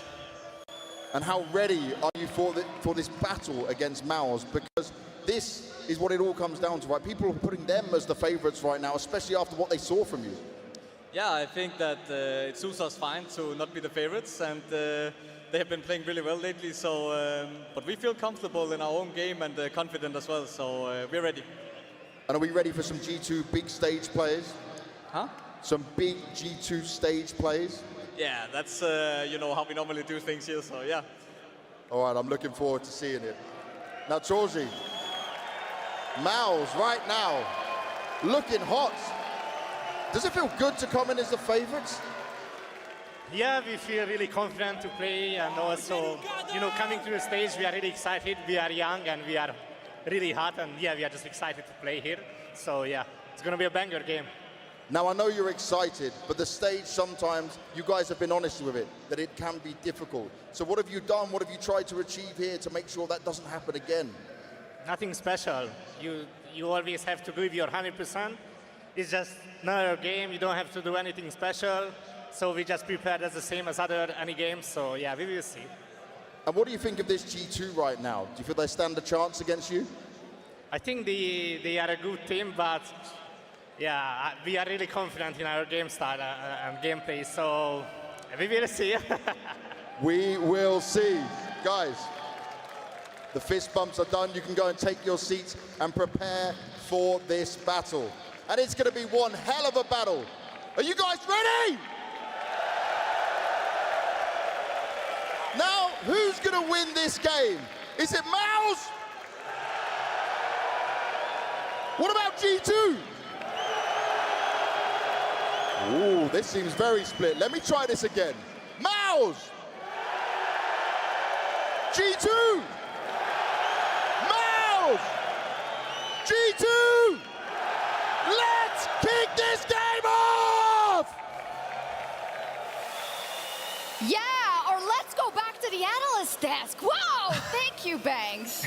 Yeah, what a setup. I love it. I actually wish it was kind of maybe him going, getting us into the game, but we do have a little bit more time to build it up, so we can't let Banks down. We got to hit the high notes now. Well, I got something for you. Some guy we haven't mentioned on the G2 side of things that we're going to see his influence on the teams thus far is Taz coming in as the coach, because he's been playing Counter-Strike for a long time. He has. He's won major championships in CS 1.6, CSGO, won a major there as well, as long as plenty of other tournaments. And if you want to have someone behind this team that gets someone prepared, especially for big stage games, oh boy, Taz is the guy that I wouldn't mind having behind me. Counter argument, do you think G2 had needed the most work on being ready for a stage? Were they not already stage ready? Was it not already something they had in the pocket? I gotta think that the mentality of the team at a certain point was getting a little bit dark. How the team is working a together, little bit dark, and progress been made. I think you want to, if you have someone as a hype man who's been experienced with having tough moments in teams, you want to talk about some of those old Polish lineups that really struggled getting along, not always friends, not always having a good time with each other. Taz has been experienced in that situation. Oh, he knows about it. Yeah, he knows clearly about it. And I think he can do a lot of good for this team, and this is going to be a good test to see how far he's been able to take them. Yeah, absolutely. Also the sports psychologist, of course, on both sides. We have big structures behind them. Cyclone, in that same vein, right, has a similar task, but it yet being a little bit different. I know that the guys are very confident. You can see it here. Torji saying, we're young and we're hot and we're confident. You know, yeah, but he there's also something that bothers me. He also gave a maniacal laugh. Yeah, there's something that bothers me a little bit. You know, the whole, we are not treating this as anything different. Yeah. I have a pet peeve, I have a problem with that. Yeah. Because I think that step one is acknowledging that this is different. And sometimes it's okay to say, yeah, we struggle with it, but we're gonna address it immediately, we're gonna go head on. I feel like we've had teams and teams and teams in the history of Counter-Strike, Jason, who have given us time and time again. We just treat it as a normal game. And lo and behold, it happens again. Maybe it's time to just address the situation. The mouse Address that, in the yes. room. I mean, I don't think you need to address how big of important of a situation it is, but I think No, but there's struggle in it. Your approach to preparation in each and every game, being consistent. Yeah, you know what? You're going to put more individual hours, and you're probably going to deathmatch a little bit more at the event, leading up to the event. But the way the team prepares together is going to be consistent, whether it's a game on the major. Of course. Yeah. That I'm okay with. Just make sure that there is a healthy room within the team. What's he supposed to say? Deal with the problem. I'm no, but scared? say, listen, we know. No, listen, we know we messed up on that a couple times. We'll be ready for fight. We're ready to battle way more and more. Now take us into the video. Semantics. Let's talk about the maps. Yeah, well, I mean, okay, here we go. Inferno, that's a little targeted pick. They MOUZ have not played it very much. Yeah. They had to. And now for MOUZ, there are a bit more choices. I think Ancient is probably at the top of the list. It's the same kind of a situation. Go right back at him. Oh, boy. Ooh, Vertigo. That is a little bit of a curveball. I'm not saying I don't like it. Okay. I think it's MOUZ a little beat bit of a... Spirit on it. They beat Eternal Fire on it. This tournament, it was really difficult. They G2 beat them on it back at the Blast World.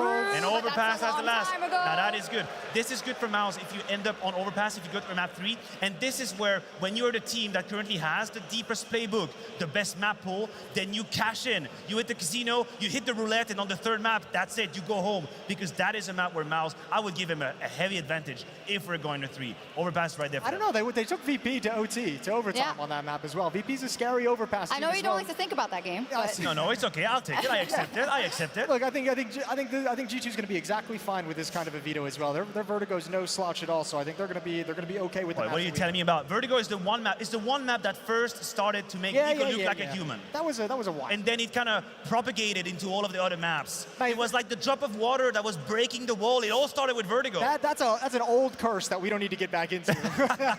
They've surely gotten over that one. You give me Modesty with an off at top of a ramp, ain't nobody getting up that ramp. Ah, right, that's fair. If you use the Modesty card, I have nothing to beat you right now. I yield. I yield. If Modesty shows up on Vertigo with the AWP, mamma mia. If you want to talk about the Opera on the other side of the server, Torji, who we've highlighted a lot, and a map like Inferno opened up this series on the CT side, we know how influential an op can be. That's going to be a really good test to see how Torji is into this game, or what kind of a game plan they've given him on Inferno. That CT side, AWP moving around the map, as we know, Banana, passive at the B-bomb site, over an A, peeking down mid. There's so many things you can do. Yeah, and he doesn't have it. I don't think Torji has these movements. Modesty got them down, and that is going to be a key matchup in this map. I was waiting for you to give that last kind of, great statement for us to give it off to our casters, because I'm going to cut you off right here. We're going to see what happens. MOUZ has done it many, many a times in a studio, but can they do it on the biggest of stages, or will G2 cut them down in their tracks? We'll find out soon with Squani and Launchers.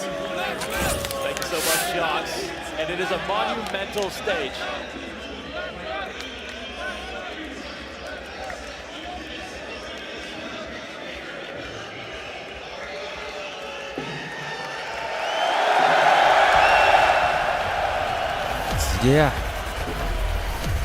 MOUZ-ийн стратеги G2 болоод хэвлэлэн болжээ.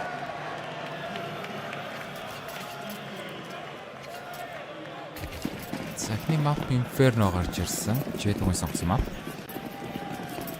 За MOUZ ер нь бол бас нэлээд мундаг байгаа л гэж хүмүүс хараад байгаа шүү дээ энэ баг гэж.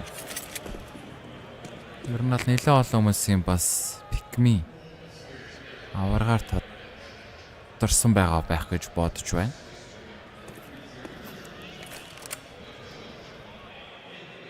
За би бол пикэм дээрээ MOUZ-ыг хожино гэж тавьсан. Гэхдээ G2 бол дэмжмээр санагдаад байгаа. За pistol round abs secondary-ийн даагаар 2 хүн дайрчлаа. Би рүү 3 болоод ороод ирсэн.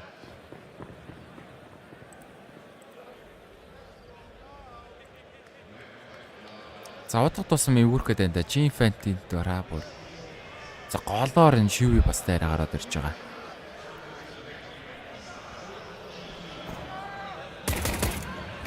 Хүн G-Infantry нэг хил 2 хил 3-5 бомб унсан. Kuroxy трейдинг хийж гисэн 2 эсрэг 4 болцсон байгаа гэдэг. За G-Infantry одоо л амьдрнаа. G-Infantry одоо өвхөж болохгүй гэдэг үүрэгтэй. За 40 секунд цаг бол байгаа. За бэйг хүмүүс юу бүгд аараа гүйчихэж байгаа. Ирэмүү. Хүлэхгүй. За зэршин буцааг өгöd ирсэн.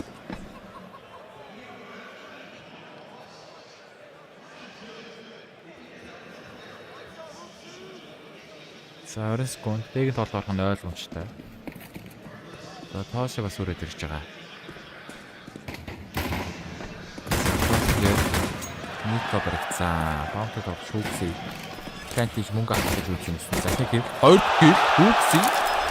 За нэгээс 2 хоёроо бананаас орж ирж штэ. Цаг бол байгаа. Баунтад өргөцсөн. Пролн чийдэ гоё. За Kuroxy 6 хаш бит юм байна. Уулаа. Ганц үн юмтай. Сум шүргээд бол тэгэл дуусгаар юм. За хоёр контент бүр конст арчиж байгаа. Хүн тойроод байнгаагүй. Йоо, цаг хөөе. MOUZ цаг. Арасгүй дэвчсэн шүү дээ. Хүмүүс. За нэг салгаас суусан, нэг нь хүнээ коверлно. Kuroxy бооттой байсангүй. Яа, бомб салж өгч жоохон 50 буудаад омгцсан байсан бол. Раундыг авахаар л даа. Зэвэрчсэн бэст раундыг MOUZ авч байгаа.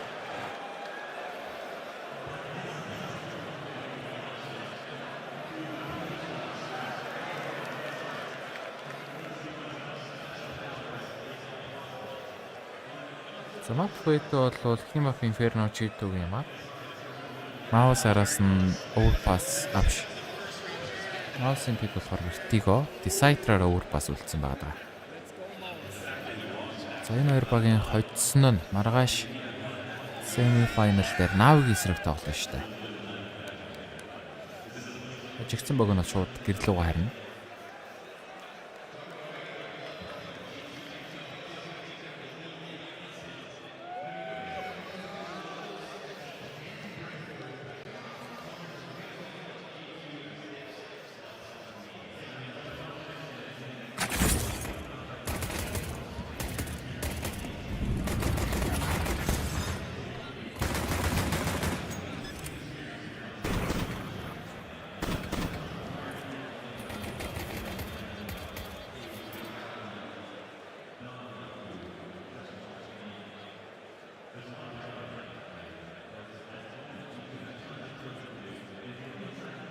За матч пауз ороод ирлээ. Бас юун пауз вэ?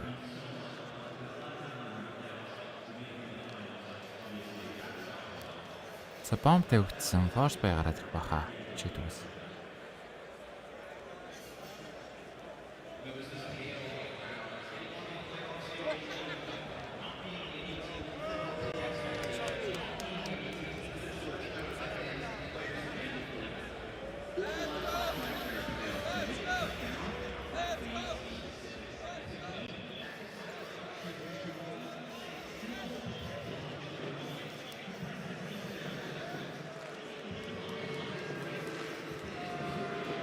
За пауз авахгүй. Зэнэрчс нэг л асуудал гэсэн юм шиг байна.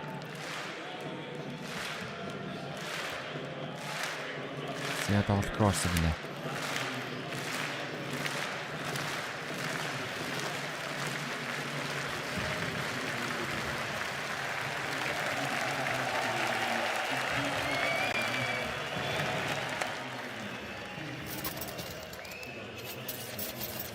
За Monesel-ийн Монголын стикер юу граффити хийж яваад байгаа юм да.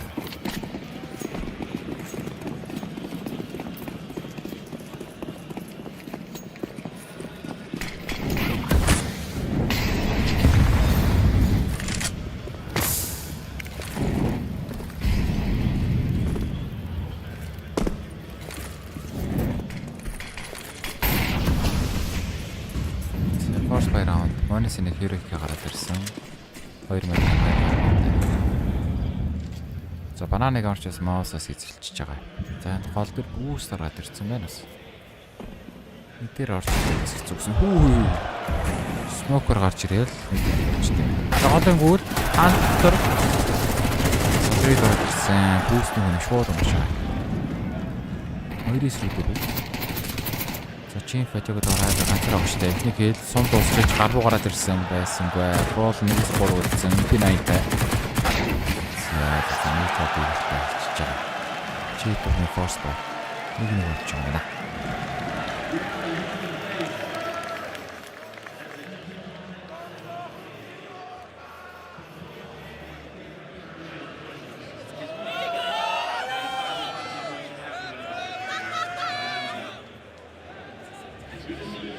За читгийн фнатууд их байгаа гэдэг шүү дээ.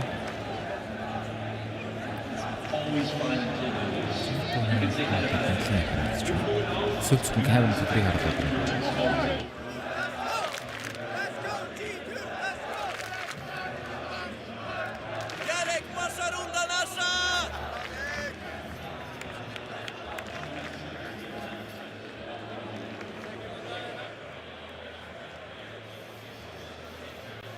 За дахиад матч паас энэ ч одоо яах гээд байна.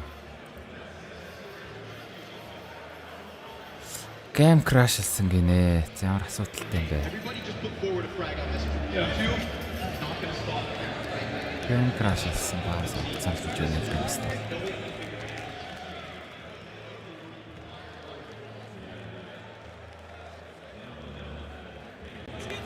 За MOUZ ч 3 тигээр гарч ирсэн баг шүү дээ руу.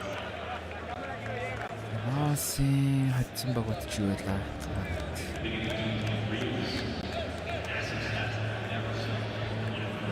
Animation stage дээр MOUZ-аас stated fire complexity гэсэн гурван баг гэж хэлж байна. За G2-г гэх юм бол Fury хоцсон, Navi хожигдсон, C9 хожигдсон. За тэгээд араас нэг static Virtus Pro 2-ыг хожиж Clef руу гарч ирсэн баг байгаа дээ.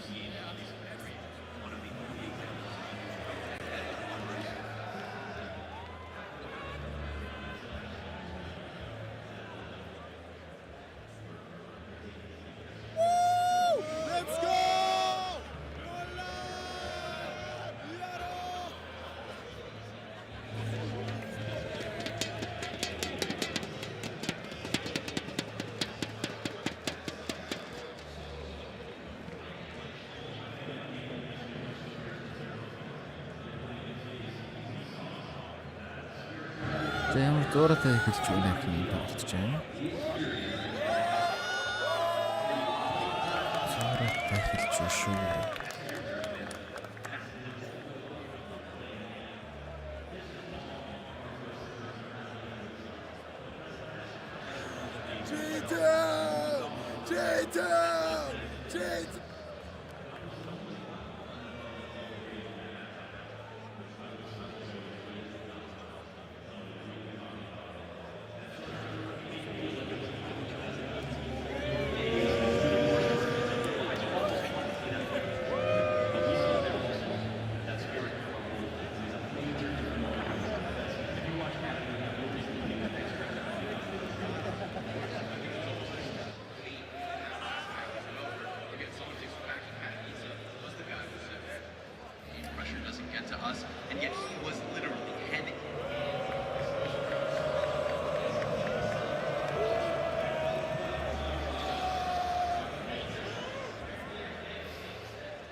Яг тоглосон. MOUZ-аас force buy хийсэн байна да. Аагаар бонод. Алтан бол мөнгөгүй. Дээр 4 байгаа гэсэн. Топнийгээд бүгд ороод чадвар нэг онцгой сүүг трейд ороод ирж байгаа. Үүсрэг дүүрсэн. За тооситын фиксийг ороод авсан. Дүүрсрэг дөрөв. Мөнөсүй бат нэргүй байгаа ч тийм. Бат гэдэг. Зэшин хийс рүү гоо. Гэлэлтэй. Микромонс өргөн улаан юм байна. За зэшин дарамгаас ирлнэ. Дарамг руугаас ирлэн. Дараагийн раундаас бүтээх коуч авлаа. G2 2 раунд орж ирж байгаа юм байна.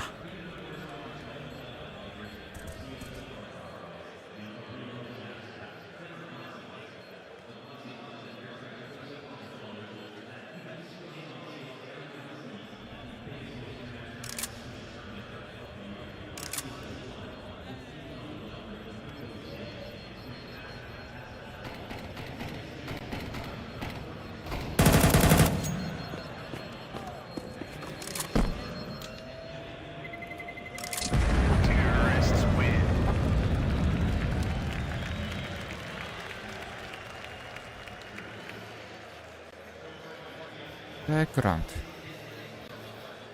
G2-гийн сонгосон map шүү дээ Inferno.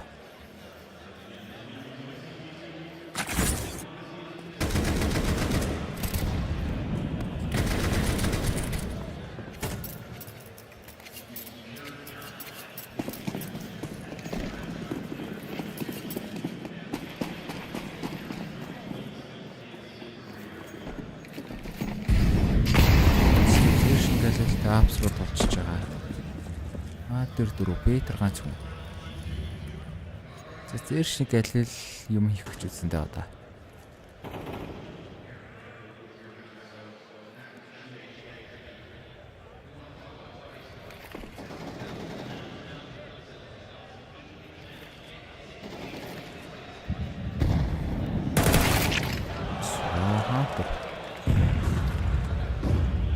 Ганц галилгийн бариад авч байна. 4-5.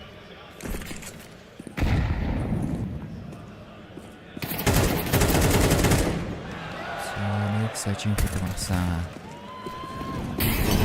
Зангаад олчтой хаа.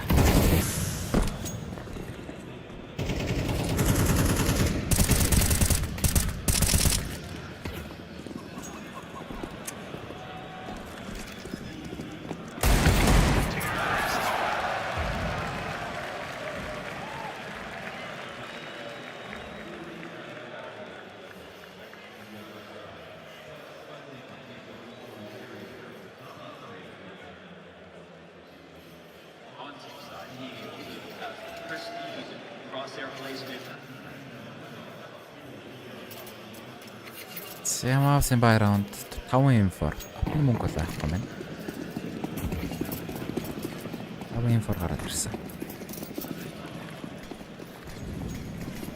Заалуугаар бэр хоёр явж байгаа. Банан дээр хөлс мохон шууд ороод ирж байна. Kuroxy болсон хүн. Дэш бэрээд авсан. Йоо, зодоолон. Фаны армор гүйсэн бахта бараг тийм байсан юм шиг байна. Шууд лончлаа. За, сэвсэн. Ойлгомжтой. Өргөөс эвлэн G2 раунд 4-1. Kuroxy-гийн бэйг урдан тоглолт first раундыг авчихлаа. За Пролон толгойн арморгүй байжээ.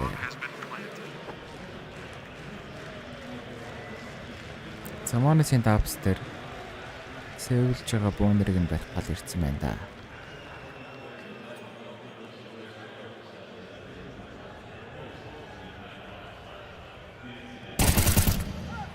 За хоёрын мэдээлэл өгсөн.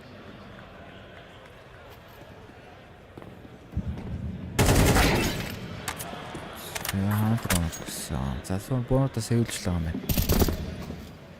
G2-ийн хөөсдөрөө буугаад шаа. Смок нэглээ бигсэн чинь байдаг бүрээ тавсан.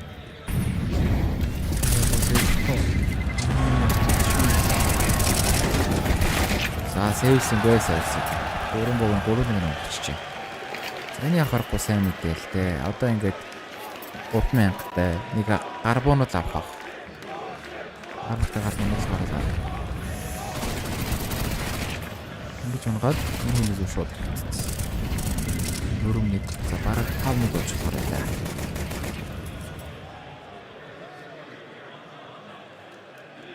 За Kuroxy ингээ алаад эхлүүлээ яах юм бэ? 9 киллтэй явж штэ.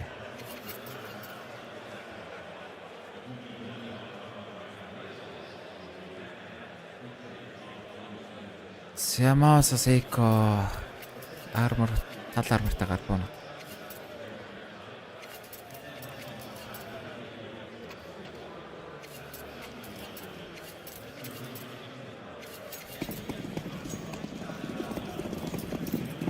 G2-д бол сайхан тагшил байна да.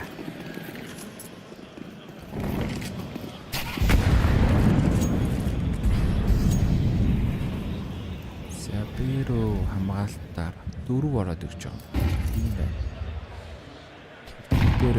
Дээрээ бүүст гаргацсан. Бүүстний смок юу флейвер наран гэж байгаа юм байна.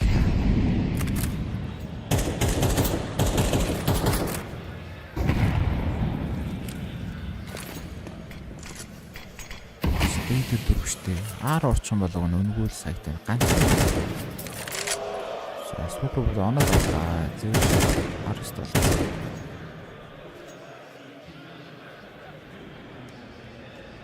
За чин файтл ганцаар байгаа. Тэр. За би рүү норыг гинэ. За ингүүл харин жоох аюултай та. Энэ олон талаас нь гар боног бодож эхлэв.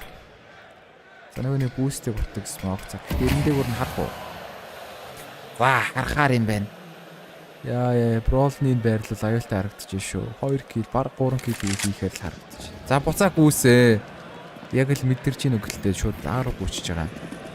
Дээр урсал яг үнтэй балархаар л харагдчих лээ. Аар орчих юм бол үнэгээр раунд гэдэг байгаа шүү дээ. Яг анхнд орж ирсэн ойлгомжтой сайт эзлээ бомб тавьчихна. Зя. Чинфэт Нико дээр. Никэл богносод авсан. Баакагийн сэвлэл үүж. За 5-1 болсон. Жидгээр ам. Яа, сэт бээр ороод далцсан бол амар юм болох байсан да.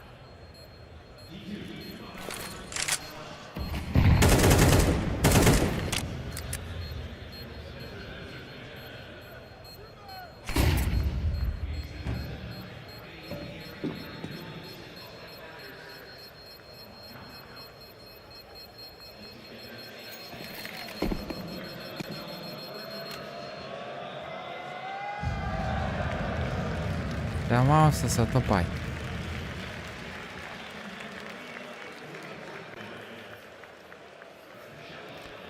Маус одоо байлнаа.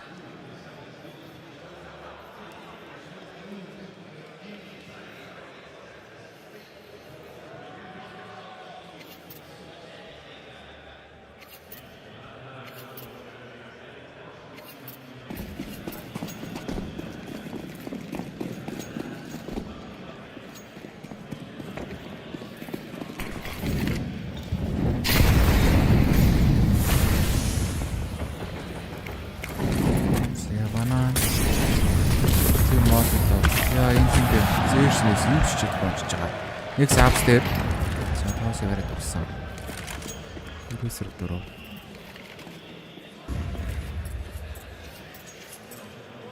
За баг бэрэг орчил гэдэг юм байна. Консисмок, үтгисмок. За болонгийн хамгаалалт байна уу? Нийлсэн үүдээс нь шууд супер гараад ирж байгаа. За бролон сайт нэг одоо мэлэр ганцаараа. За одоо консим хүмүүсийг консим хүмүүс хүлээгээд байгаа шүү дээ. Бролонгийн байрлал бас эвгүй газар байна да. Ихний хэл. За хобтог нэгэн ханы хэлээр авч байгаа. Хоёр хэсэг кросн дээр хээ тоосыг.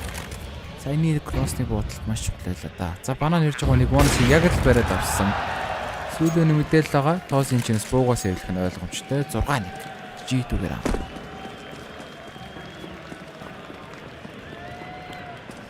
G2.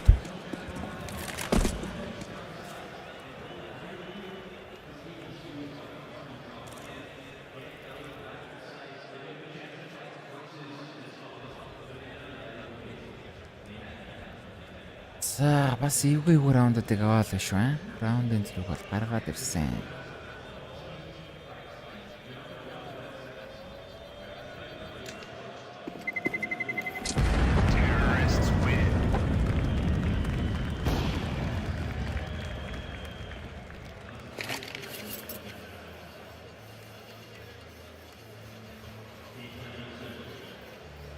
За нэг опсын хэлцэн дөрөв тоглогч нь мөнгө муутай даа.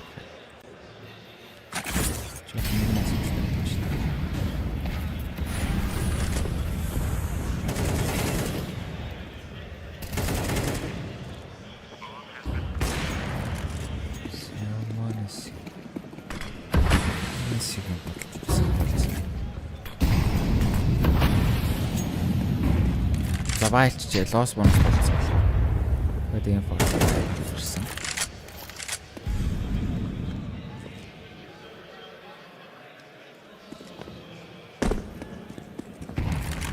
Лос бонус болсон байгаа шүү дээ. 6 раундаар л алдсан.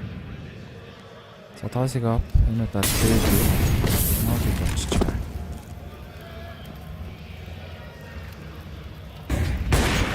Флаш л амар л орлоо.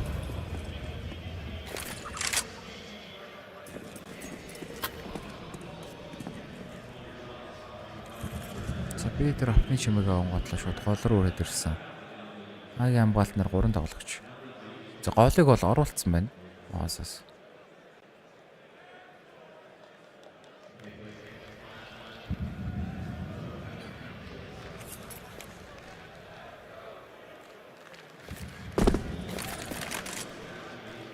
За банан руу говцон нийлсэн. Бигийн тоглолт оруулахаар шийдсэн. 35 секунд. За тоосыг автны буудалд чухал да. Тэр буудалтаа алдчих юм бол нэлээ өгөрнө.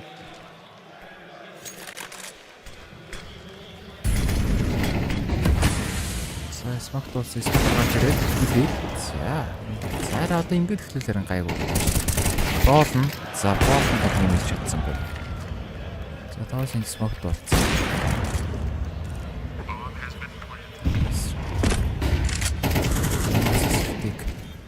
Бананаас ирэх хүн байхгүй. Бүгдөө төрдгөөс ороод ирж байгаа. За, кросс дээр Монеси шивэг бариад авсан. Жин фэтигэнд бараг бариад мөрн харагдсан. Монеси 2 саргуулт нэрэ байсан. За, энэ чинь шууд буугаас эвлэх гал орж ирсэн. 7-1 болж байгаа юм байна. G2. Тэр өөр талын давталгаа бас эвгүй байгаад байна уу да.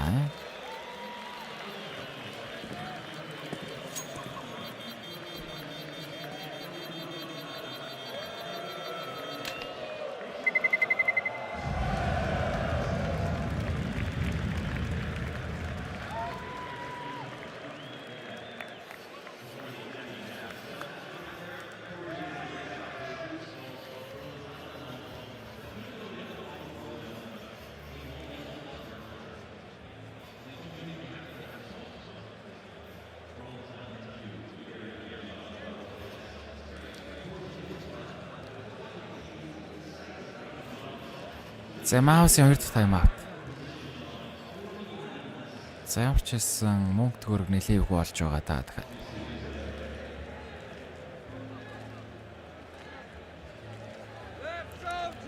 За энд бол MOUZ-ийн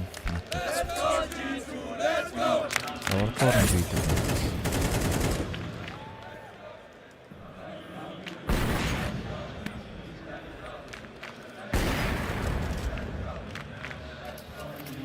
Яа мөнгө төгрөг байна уу? За байлч яваач. Тоос явахтай дөрөв батгал.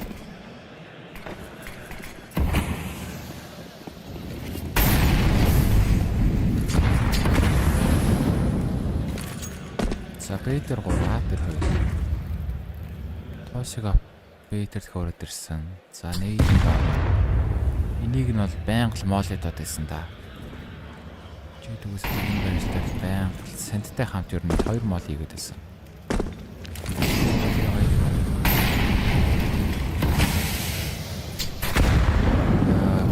Бараг нисгээд байгаа юм шиг. 11 гэж байна. За тооси хүүксийг өргөсөн. Эсрэг тав. Энэ тэр бананы хогнуудыг хийсэнгүй. Яг нэг раунд дээр тооси ирээд татаад яг моли орж ирээд байршлаас нь гаргаад байсан шүү дээ. Тэр юм бол тавтагдсангүй.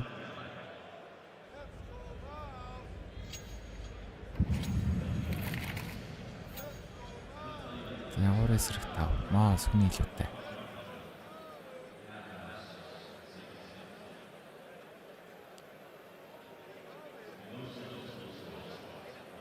За Б-гийн 2-1 ямар ч асуудалгүй унгаал орчих юм царин ивгүүд бай. Би хоёрыг цэвэрхэн унгаа 3-3 бомб тавьчих юм бол эвгүй. Одоо ер нь Б-гийн хамгаалтын 2 тоглож байна. Доор хаяжны кил хийх хэрэгтэй. Кил хийдэг юм а гэтлээ өөртөө амьдрах хэрэгтэй.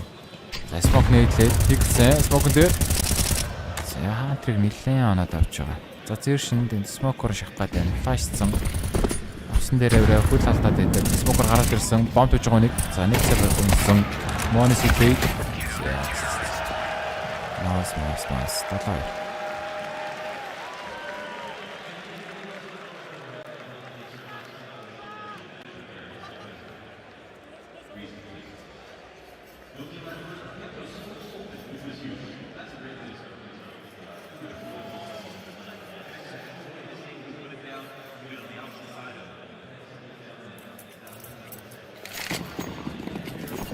За MOUZ ямар ч гэсэн 7 раундын дараа нэг юм раунд авлаа да. Тоглолт ихлэ гардууга авсан. Тэгээд дараа нь 7 раунд авчих сайн раунд авч байна. За J2-д бол мөнгө төгрөг байгаа. Хол дээр яа бараг мэрэг нэг хайлтлаа шүү. За буст гарцсан байгаа даа. Жинфэт авгүй мэнэ буст шүү. Апс тулцсан юм байна. За бараан дээрсэн хүн зээршин нэг ог шалахгүй гарч ирээд унчиж байгаа. За апсын 2 хүнлийн дэвгүй хамгаалт барьсан байгаа дах юм. За нэг цаг бол үсрээ дийш орж ирэхийг бол сонсцсон гэдэг байгаа шүү дээ. Энийг нь бол сонсоод байгаа. Жинфэт шахсан. Яа, за тайминг зөрүүлээ. За бийг гас шпортын хамгаалт юм чадахгүй. За нэг ог унчиж байгаа. Гол хүлээд нэг цаг бариад авсан. 2-3 миний л шууд авсан. Бийг хамгаалтын бол гинзаага байсаар энэ сайт руу оруулахгүй флаштаа смок руу буудал хамгийн мал хийж байна. За Моноси фланк бариад авсан. Бомб тавьж байгаа нэг энэ бролны смок руу гарч ирэн унагчиж байгаа. Моноси 1-2. За бомб ихтэй тавигдсан байгаа тийм. Яа буудалтаа алдсан. 1-2. За нэвтлээд онцлоо. Ханаа нэвтлээд онцлоо. 2 HP дэ бролнараа. 7-3.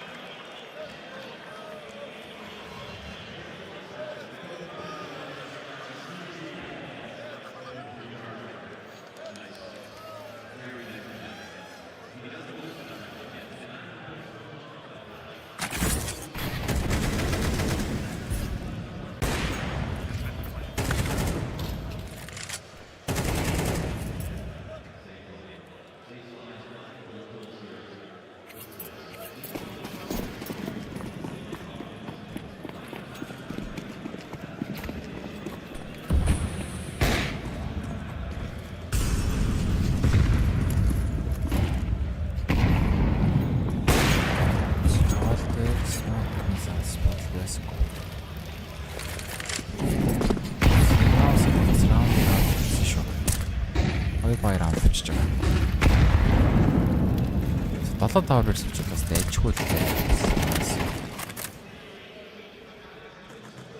9-3-аар сэлж байна.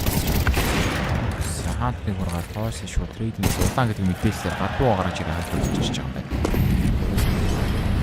За холоор нөр тавч ороод ирж байгаа. За арч хамгаалтан дээр шивүй байгаад байгаа шүү дээ. Шивүй смокон дээр тулсан. За тэнд зэр шинэл бие дээр нэлээд даймж яваад байгаа. За голын смок одоо дуусч байгаа. За шивигийн энэ болон шалгахгүй үгсий. Үгүй хаарсан ч юм байна. За Моноси уруулаад авсан 15 шүү. Тэгээ биглээд амжилттай. За тэр флаш зүүнийг бол мэдээд байгаа шүү. За сүүлд нь харагдана. Моноси болоод авч байгаа. Нико 1-3. Бомбын шорт дээр онцсон 30 секунд. Бомбны мэдээлэлээр 2 хүн гүгөөд өрөөд ирж байгаа бигээсээ. Флаш зүүнийг Нико 1-2. За Бролн дахиад номын сан руу явчихж байна. 7-4. За 3 раунд дараалаад авлаа да. Nice.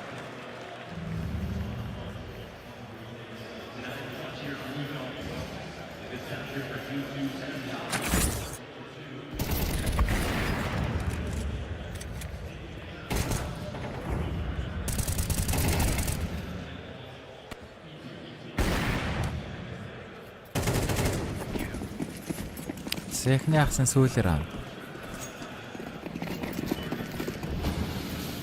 Хоёулаас хэлэл.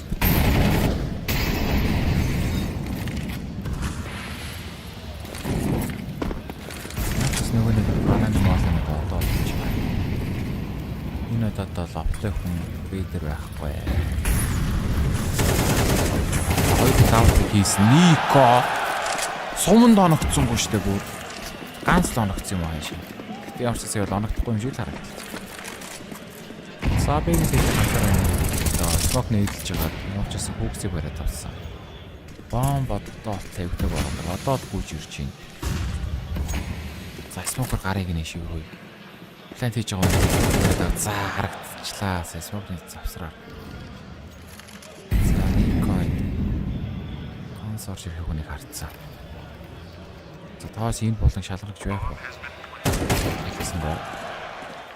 Сүүлийн тоглогч Jinfat төрдгөөс орж ирнэ. 1-4. Нико. Бат. Заавч ясагны хасаг 8-4-ээр байрсалж байгаа юм байна да. G2-ийн сонгосон мап шүү дээ. Инфер мап чинь. G2-ийн сонгосон мап 2 дахь мапаар Vertigo гарч ирнэ.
Шивгэнгаад 3 эсрэг шорт ороод ирсэн.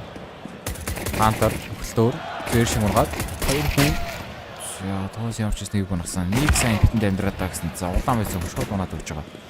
За сайт эзэлсэн бомб тавьж болно. Бомб төвхөн Jinfat. Сайт натар нэг дарсцаа. За бомб тавьж байгаа. Олон ногч моноси. За хүний илүүтэй шүү дээ. Smoke тааш тагараад ирсэн. Сайт тоглогч Никоныг урсан Jinfat 1-2. Сайдны болон байгаа Нико хийж байна. Архины раундыг авсан. 9-4.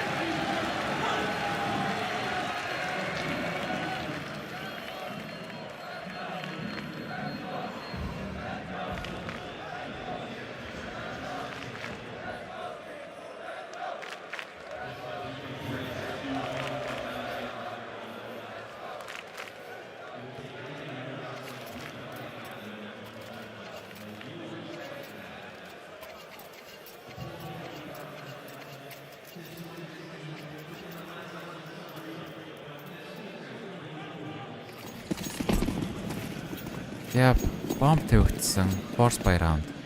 3 галер, 1 минуттай, 1 декнайнтай.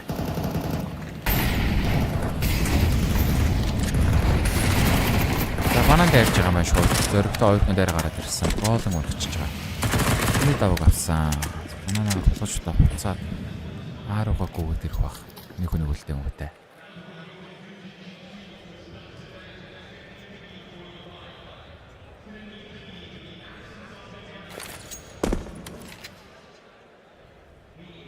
За ааруугаа 4 болцсон штэ. Ааруугаа 4 болоод ороод ирсэн. Цаг бол байна. Цаг бол хангалттай байгаа.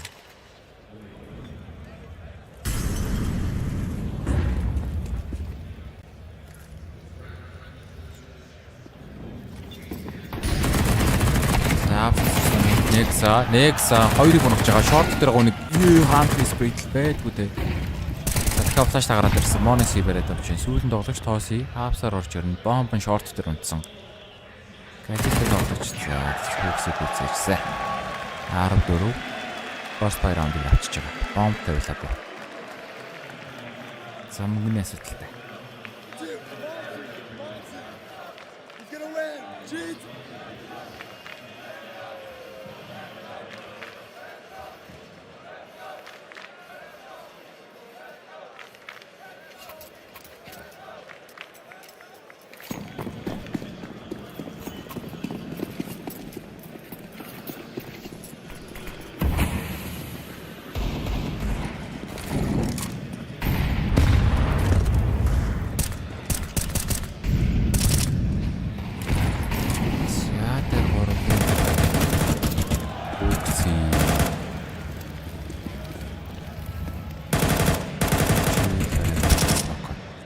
Арморгоо гар бонод та 11-4 болох ёстой гэдэг аш баг.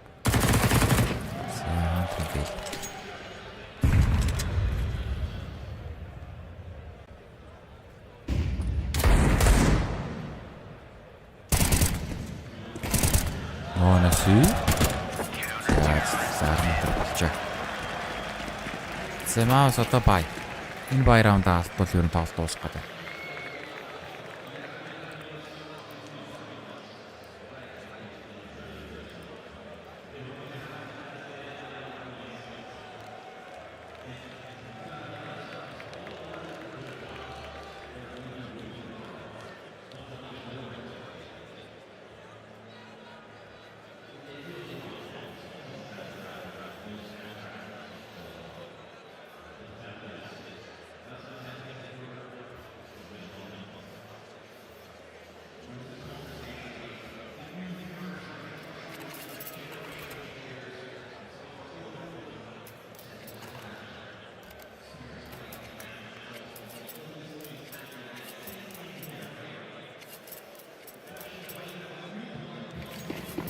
Тэгээ бай раунд гарсан.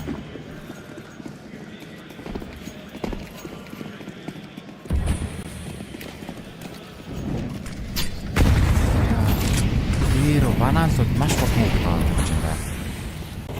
Нэг хамгаалт нь бол хоёр хүн байгаа.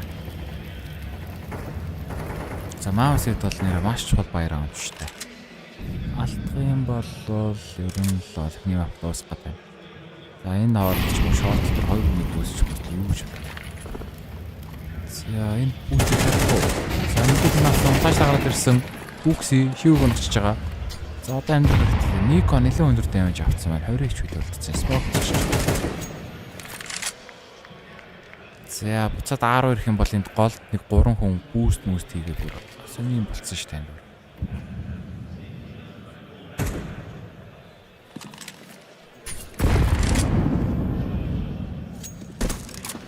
Boost болсон.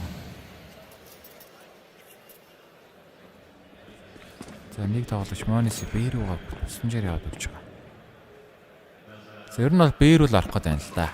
MOUZ. За хүндээ хүмүүстээ флаш барьж өгсөн. За Kuroxy флашаар гарах юм байна. Энэ флаш. За Nico сон 2 флашаар Kuroxy хийсэн. Хүн авир флаш 2-ыг унагч байгаа. 2-3 болсон. За Kuroxy бол нэрэ чадхал хийлээ. За bomb plant-н дээр Monisi консорол ирсэн. Smoker spam-даад за нэг оноод авчаа.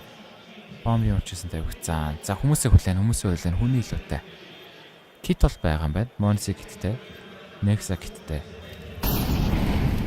За багны ар дээр мол идэл. За нэг нь консруу. Gymfed консруу орцсон. За цаг яваад байдаг. Төрлийн 3 тоглогч. За нэг л авахгүй. Hunter Trade сүүлэн тоглож Gymfed нэг хил нэг эсрэг нэг. За одоо цагаараа тоглож штэ. Киттэй дараа фиксэн. Мэдээлэл авсан. За фейк. Яа за Gymfed клач орж ирсэн. 11 MOUZ-ийн бай раунд. Дээрхи эрхтэй раундаас энэ раунд бол.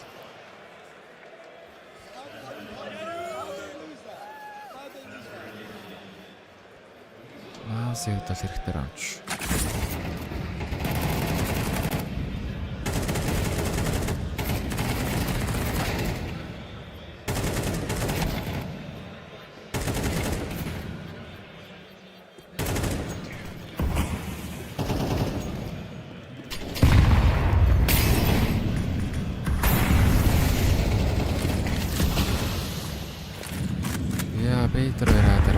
Мөнгө төгрөгтэй бутан бай чийдэг байсан. За дээврэн флашер пиклэндээ хүн амар флаш 2-ыг унсан. За Nico амар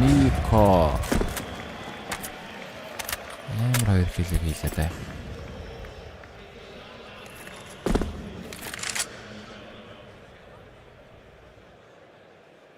За сайт дотор тэгснээр үүсэлж байгаа юм байна. За Monisi болон тоглолчиг бол хараад байгаа зэр шинг. Шот байсангүй. Hunter дарч байсан болсон. За 1 минут болоор 3 шорт руу төхөд байна.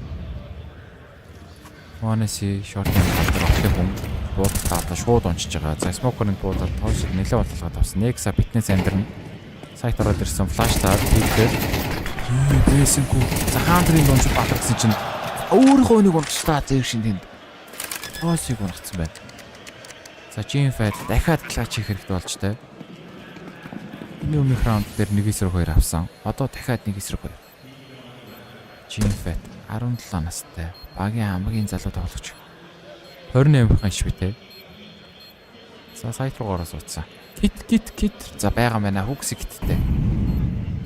За цаг нэлээ явсан да. Бараг 15 секунд болчихоо. За цаг яваад байдаг. Гүүж орж ирэхээс аргагүй. За энэ булан шалахгүй юу? Бомбон дээр сул таарсан.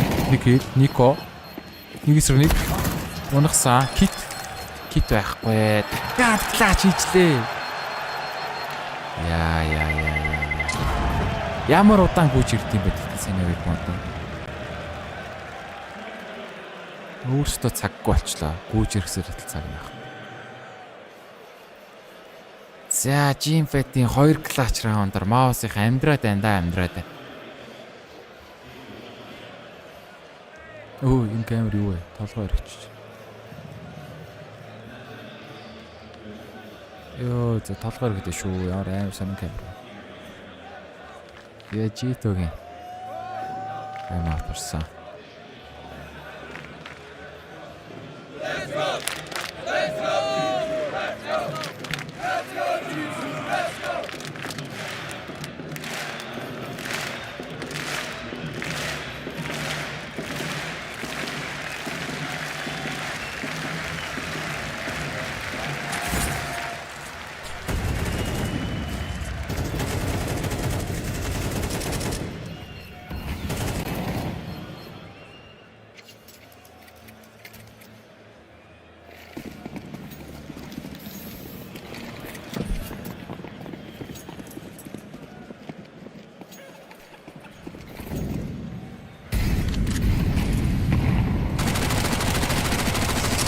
Бэлэр 4 старт. Чи түгэх мөнгөгүй болчихжээ. Мөнгө төрөхгүй болсон.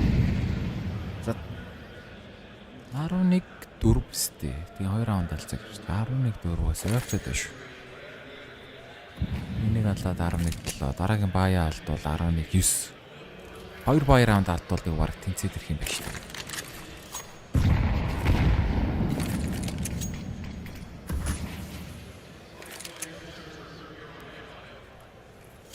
За чи төгөөс бол Nico 19 киллтэй багт болж байгаа юм байна. Араас нь Kuroxy 16. За Kuroxy ингэж алаад тахт одоо хожихгүй бол бас гонхтой өстэй. За энэ раундад ойлгомжтой яг уу аарамргүй гар болчихсон. Юу хийж байгаа. Стак хийсэн газраас нь зөрөөл ороод ирж байгаа. 11 бол ойлгомжтой. За MOUZ Jinfet 11 килл, Kuroxy 15 киллтэй.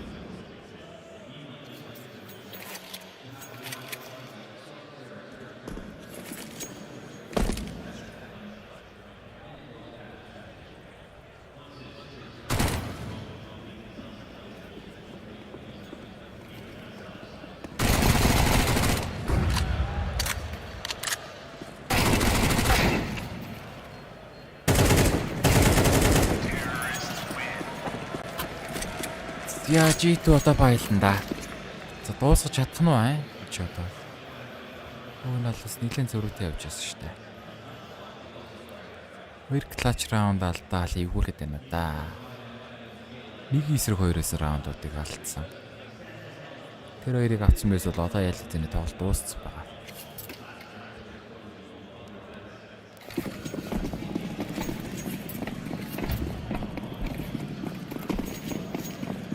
Яманс нэлээд дүүг үст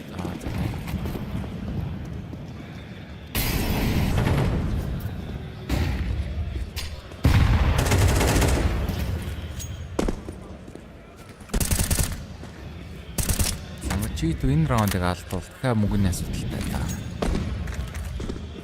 Энэ раундыг алдвал мөнгө төгрөхгүй 11-9 судалж ирж байна. Яманс багт нэг хэрэгцээ чаа.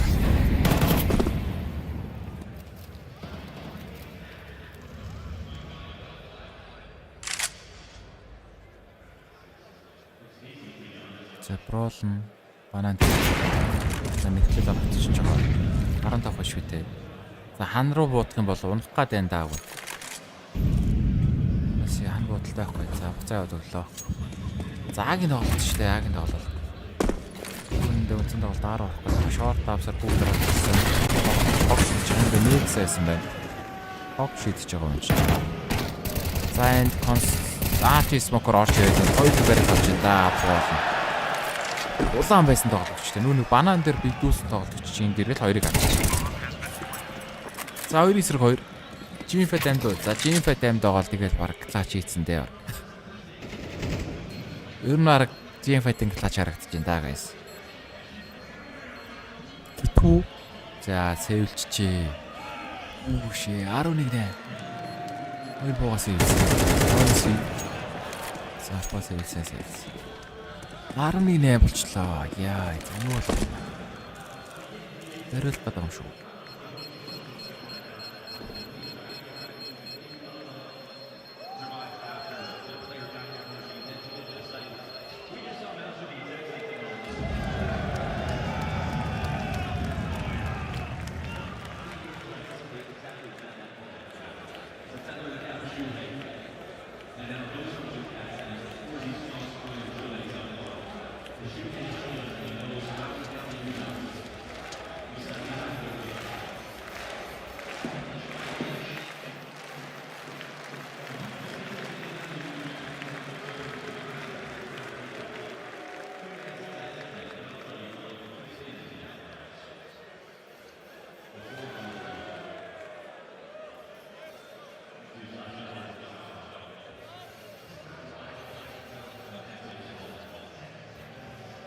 Яа, читу. Бариулж байна да.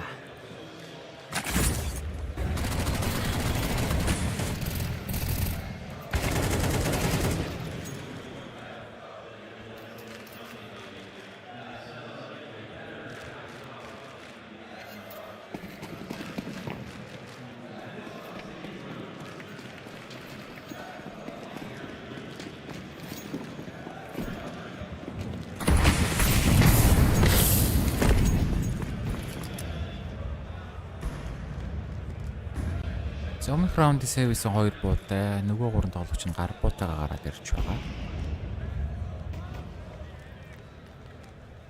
За MOUZ-ос бол шууд дээрхийг нь харчаад байна. Заавсрын Jimfat урагшлаад байна да. Хавтай хүн харж байгаа шүү дээ Монис. Jimfat Монис юу?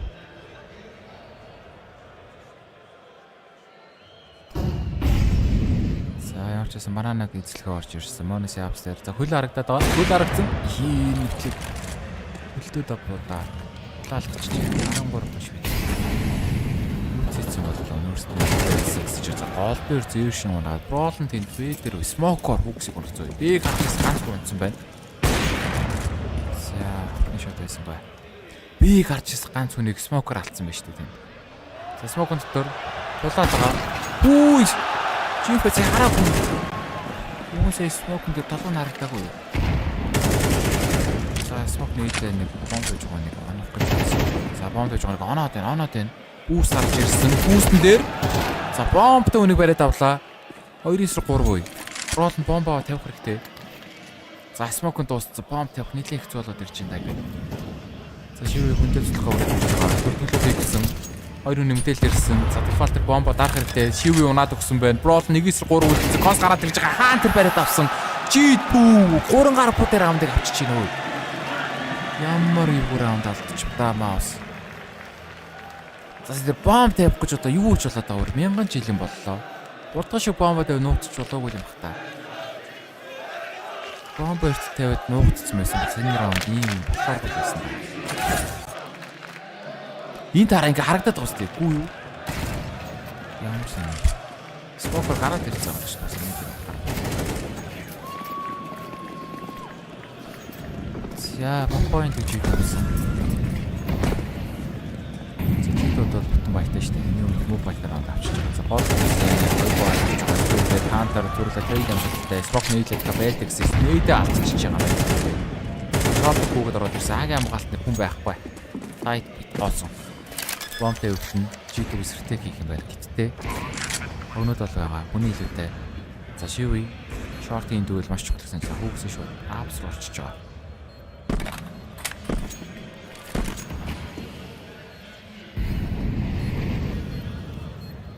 За үсээ апс руу орж ирэндээ. За шорт молид болцсон. Молыг хүлээвэ. Цаг нилээ явчлаа. Шорт маш дөрөв ирсэн. Шивээ team fight. Цаггүй болсон.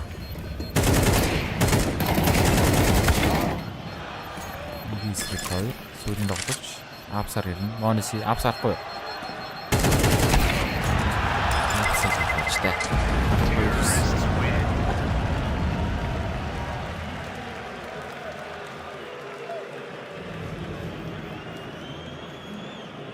Апсаар алхна гэж төсөөлсөн болтой. Яа, за баригдаад өвдөө гарч магадгүй шүү, магадгүй. Маус яг үнэндээ тэр батлаас амар тоглоод шүү.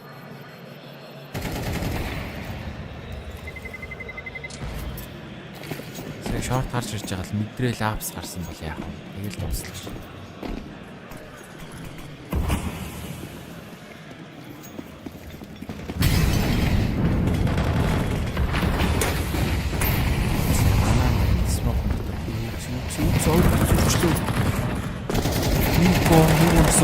Kuroxy Smoker зүрөө дараас нь хоёр бариад орсон. За бананы эзлэгэн дээр бүр савллаа даа маас. Ячаалцаа тэнд Нико нэгийг унгаж болгаад нэлээд ажил хийж өчөж байна. Өөхөө Монес Smoker болохгүй шахаж байгаа. Ее за ингээд унаад ингээ баларчвал баларна гэдэг байгаа шүү дээ. За гол ороод ирсэн. Gfat амд. За Gfat амдаа бол баг раунд авчиж магадгүй шүү. Gfat-ийг л яриад байдаг. Энэ нөхөр амдаа бол яг үнэндээ раунд бол авч болно гэдэг байгаа шүү дээ. За яг л алж байгаа хоёр нь үлдсэн байна да. Gfat тоос хоёр. Яг л буудалд нь орцсон хоёр үлдсэн байгаад байна. За хаантар тайминг таарах уу? Одоо тэг нэг босоо шалах хэрэгтэй. Хаарсан ойлыг нь харсан. Тэгэл тооси. Фитнес бодуулна. За цэцтэй. 13-9 хацаад гарч ит өөрсдийн сонгосон дээр нөхөж цуурлыг нэг хэлж байгаа юм байна. Хоёр дахь MOUZ-ийн сонгосон эрхтэйг хүмүүдхгүй хэлнэ. За хэдүүл юм шиг сэцүүгсэн нэг хоёр хоёрыг болсон да.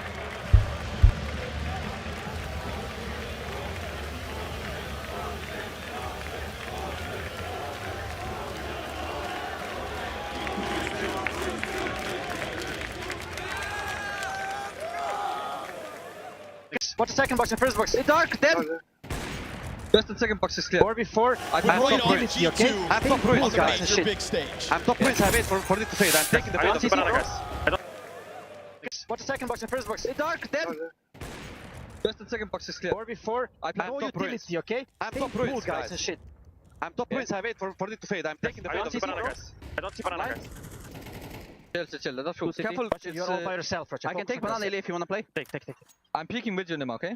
Yeah. That's nice. One more ruins. Holding city. One more in ruins. City, one more, two. Both. Okay, I'm hiding, I'm playing the bomb. You shoot, Mexa. There is Op saving and he is leaving. You need to take the Op. Take Ilias Op. Nice, Ilya! Guys, fucking good job, guys. I'm leaving with Ilias Op. Ой, блять, Торси! Welcome to the Major!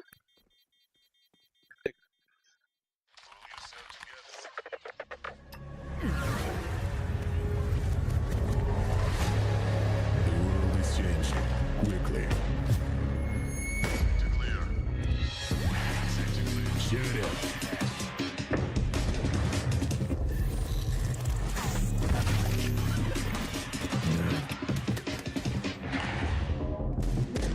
The world is changing, but one thing remains the same. Victories with 1xBet. Level up your gaming space with metal posters from Displays. Hang your displays in seconds. Swap them whenever you like.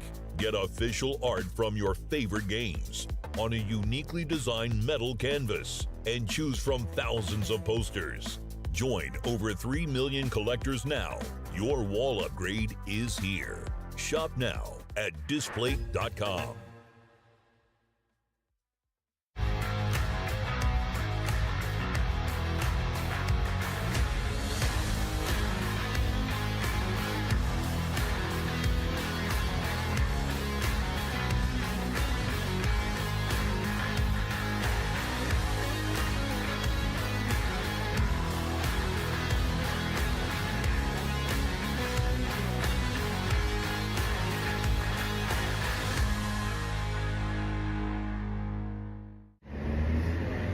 it's popular, it's loud. And this is ASON's commercial. But ASON spent all the money to make the headphones good, and they got no money left for the commercial. So I'm gonna need you to head to ASON.io. ACEZONE. Yo. Code PGL, 50 euros off. Got some headphones. It's now or never.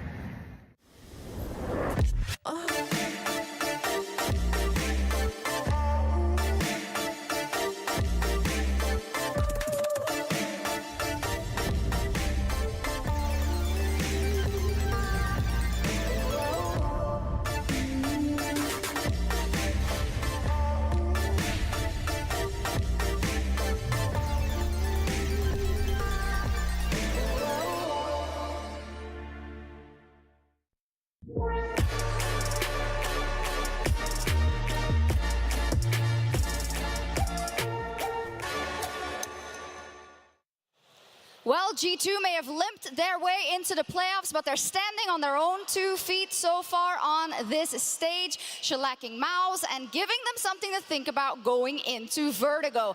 What a flying start. It made me think a little bit of yesterday. I'm not saying I'm putting the two on the same level or anything like that. I'm saying yesterday, Kerrigan said, you know what? I'll do this for you, team. I'll get a great couple of rounds in the beginning. I'll make you feel comfortable. Kuroxy today did the same for G2.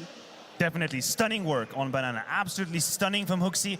And if you're talking about a game that has high stakes and pressure, what better than have your leader lead the charge like this and finds you multiple occasions, multi-entry kills. He completely decimated the defense of MOUZ. He put them in their shoes, in their little shoes on the B side, made them very clearly that you would never be able to allow. But I'm gonna say this all unraveling for MOUZ started in the pistol round. And I don't really care that Kuroxy doesn't pull off the clutch. He put them in a very stressful situation.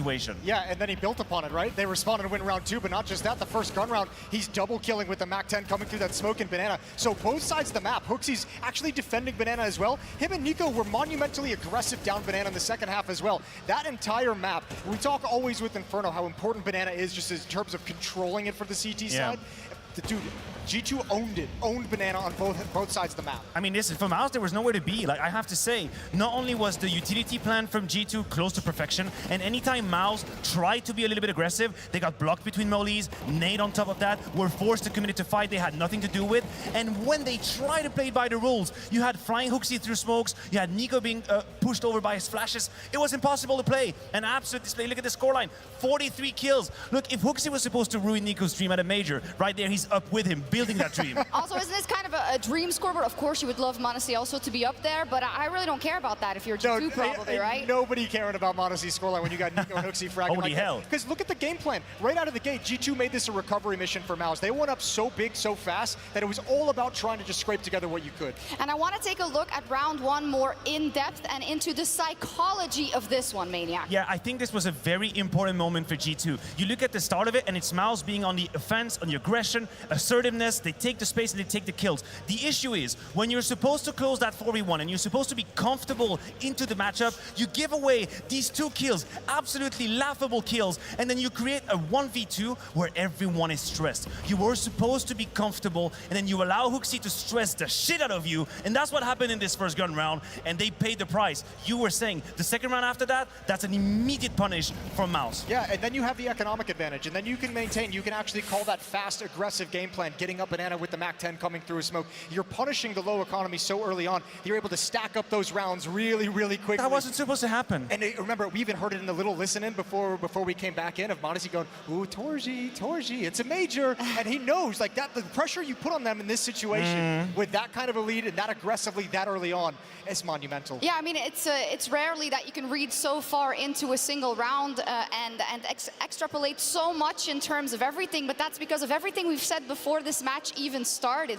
because of the pedigree that the players on G2 have on stage, and the things that MOUZ still have to prove when it comes to these stages. Definitely, and when there is such a differential, these small differences will have massive echoes, massive reverberation throughout the game, and that's what happened here. The fact that G2 were able to dictate the pace of the next 6 rounds and make it look easy, make it look like MOUZ had nothing to say, that is a small advantage turning into a bigger one, turning into a bigger one. And honestly, just hard to watch. Yeah, well, I mean, not if you want a G2 win this one. And some of the stuff they were busting out is really cool. This is round 7. Look at this execute. Good utility, force the defense back. You get an opening kill, and off this, all of a sudden, you're going to call a really creative play. It's a little bit of a different way to attack this B bomb site. And Nico's actually to come through the CT spawn smoke, completely blind as Shuhei, trying to slow things down with utility. And then you put all the pressure on Brolin, and you're like, bro, pick a spot. Where do you want to watch? You want to stay in the bomb site? Are you going to watch towards Coffin? You going to watch Banana? What you want to do? To be fair, this was phenomenally played by G2. I have to say, the fact that they were able to slow down when they realized, wait, hold on a second, Brolin is here, Brolin is here, Nico is behind, and this is where you can misplay your hand very quickly. But no, they hit the brakes, they give time to the smokes to reload, Nico comes from behind, Brolin is sandwiched. That was picture perfect from G2. You were asking me if there was like a team underneath some of the struggles of G2 coming into the series, and I'll tell you what, you start feeling like there's a real team when you're hitting rounds like that to start things out. When you go up to that kind of a lead, it's real easy to be a cohesive unit, real easy to have those comms flowing, especially when Homeboy's doing it's this. It's good that I'm hosting and Richard isn't, because look at that full screen. I mean, thank God we don't have Richard right there. I don't know how he would cope with this. This would be a heart attack. But listen, this is just a fact. We have to deal with that. Kuroxy had an incredible map. That is true. Someone that's pointing out as liability, not at all. He was leading both in terms of calls, which we already highlighted, but in terms of frags, what a combination. We can't be positive all the time, otherwise we wouldn't be an analyst desk. But I'm going to start actually on the G2 side, because some of those CT rounds did leave me wanting. Retake server up now, please, because I mean that's how you tilt yourself.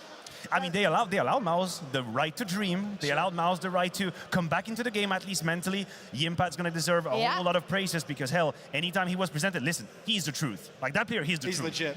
He's legit as it comes. I say more. Is he the only one with Brolin that showed us something out of the MOUZ camp? Torji was here. Torji was here. And if he's someone that we love to pick on when it comes to playoff games, he was the first one to actually stand his ground with the AWP. He had double multi-kills from different positions as well. He was looking for kills. That sequence in apps where he gets a kill and a leg shot and he goes back with the P250, that tells you the mentality he was in. He was in for the difference making. And I'm not going to hold it against Torji. I think he tried his best. There is another name that needs to be mentioned. Leaves the odd duck out, Jason. Yeah, I mean, unfortunately, you do kind of have to mention Exertion in the next pile of just a really, really bad game. And we kind of mentioned it, so, you know, with his kind of play style, sometimes it's going to look awesome, sometimes it's going to look terrible. And unfortunately, this is that terrible game where it just felt like he couldn't get anything going. Now, let's be fair, too. G2 put a lot of pressure on him, a lot of different looks at that B-bomb he was site, cursed. But there was nothing going his way throughout that entire half. Ineffective, no impact in the map. In fact, his most impactful kill was a team kill late in the game.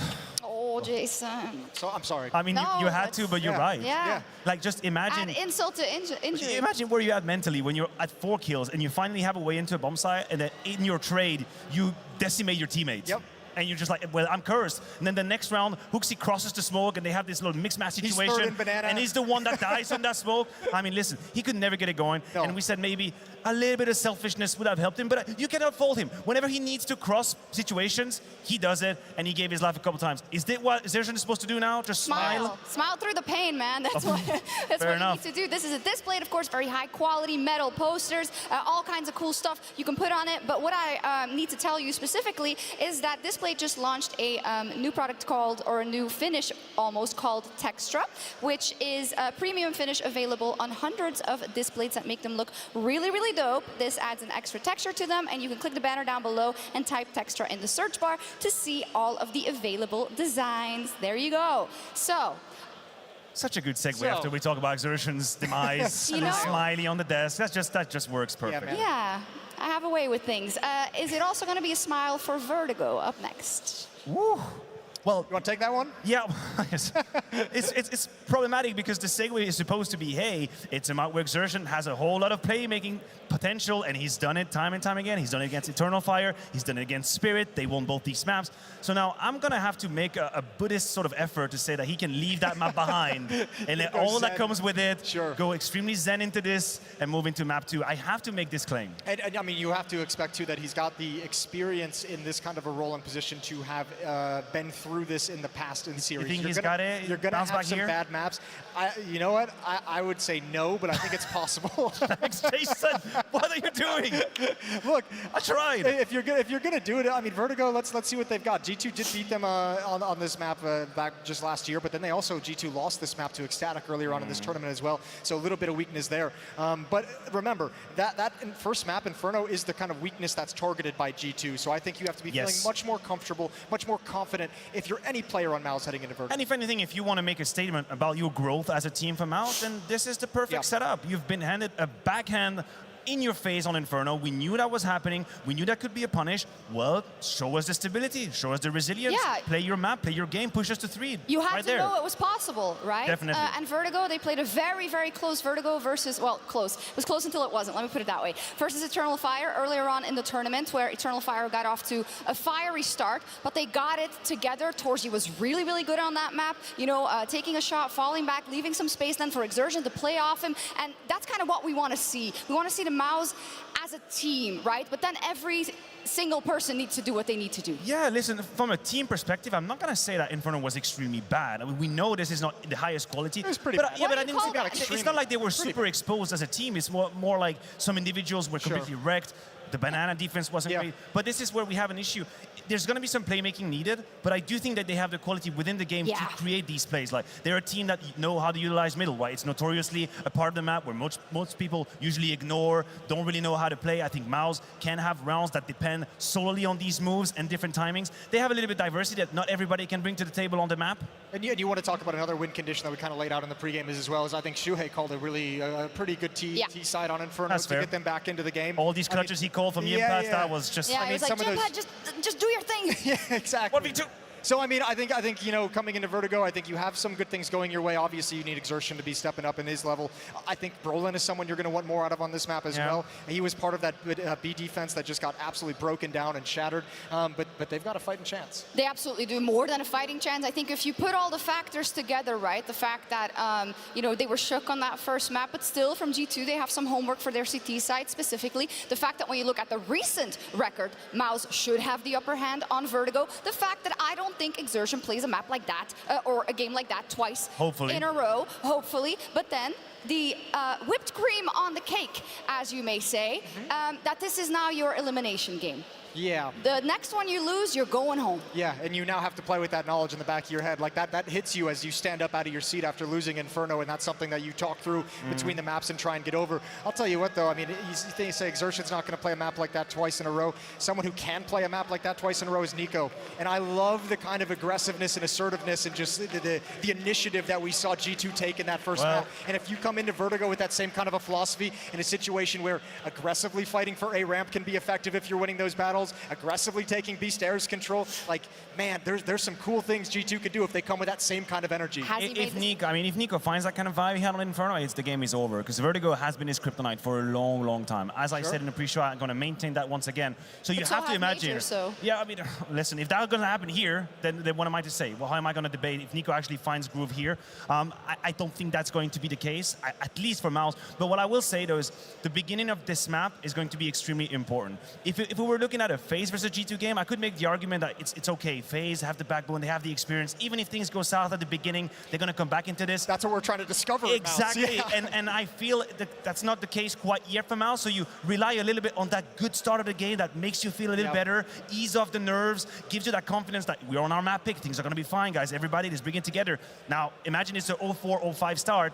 And then we're going to start to see what they're made of, because this is the moment where HooXi can apply all the pressure he wants. All the bets are off, all the rules are off. Yeah, we've also seen some games, though, to be fair, to not to be unfair to G2, even in the elimination stage, like the ecstatic match, I mean, I think G2 is definitely a temperamental team that it has to go all the way over the finish line or you don't believe it, basically. And I think MOUZ have to see that possibility, to know that they have the quality to disrupt, even if it doesn't go for them in the first couple of rounds. I truly believe that. But this is why I like what I saw at G2 on this map is like kind of what you're saying there is like this is a team I think that is going to believe very much in how they're playing at the moment. Like there's nothing out in Inferno that you're going to be disappointed about if you're G2. No. Even if your CT side was a little bit weak and shaky, you're like whatever. Like we had such a good T side, it didn't even matter. Individuals were there and on point, making things easier. And I think you come into this map just full of confidence and just forgetting that this has been a little bit of a crux for you in the past. Oh man, is it really happening, Jason? Is it really happening? Are we standing here talking about once again a breakdown from MOUZ, talking about once again not being able to take down their bigger brothers here on the big stage? Yeah. Did we circle back right here? Into existence. I mean, and then we also, as we set up before, you know, sometimes when it isn't all working, sometimes when you need a little bit of help from a PC or something like that, oh my God. Make it into the playoffs. But then you're there, and then all bets are off. This is the whole point. Seize the moment. Like, you can't fault them for it. They didn't do anything wrong. Seize the moment now, and they're doing it. They've done it on map 1. Now bring it home on Vertigo, and if you can't, you've got one more map. They've given themselves a great situation to move deeper on into this tournament. So, devil's advocate, do you think there's a way on Vertigo, just situationally on the map, to play as free-flowing and free-spirit as they did on Inferno? I don't think that's the case. I think the map sort of blocks them more. It's a bit more claustrophobic. I don't think you can have wild, I mean, A-Ramp, you're going to tell me they're going to just cross smokes like wild horses? I'll tell you what, there's a similarity to Inferno when you think how important Banana is to Inferno and taking control of that on the CT side, or on the T side, and then A-Ramp. If CTs can't hold A-Ramp, if G2's just going to be able to barrel up and get, you know, 1-for-1 trades, 2 opening kills, Hooksy with his MAC-10, Nico with his AK-47, if you're going to have that much success, there is a world. It's a critical part of the map the same way Banana is. There is a world. He's staring into the abyss, this guy. You just don't want to admit it. Listen, all of the conditions materialized for G2. Like, if you're a G2 fan, life is amazing. Hooksy had a good game. Nico showed up. Like, what else do you need? Everything's coming together. But if I'm a neutral fan here in the Royal Arena, I want to see MOUZ play to their best level, and I want to see them bring it to a third map. And we haven't seen it yet, and that is all I want for Christmas. So let's head over to Scrawny and Launders. Yeah, that's right, Sharks. Time for them to...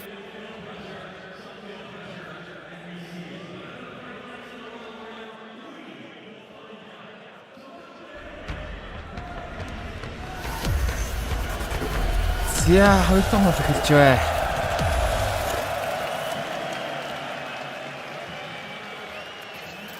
За, MOUZ-ын сонгосон Vertigo гарч ирж байна. За, ямар ч хэсэг эхний мапыг бол G2 ажилласан байна. Inferno дээр 13-9-ээр ажлыг авсан. За, энэ мапыг MOUZ чадах юм бол Decider-аар өөр пас гарч ирнэ. За, ямар ч хэсэг Vertigo дээр G2-гийн давуугаа сонгоод контент талаас эхэлж байгаа юм байна.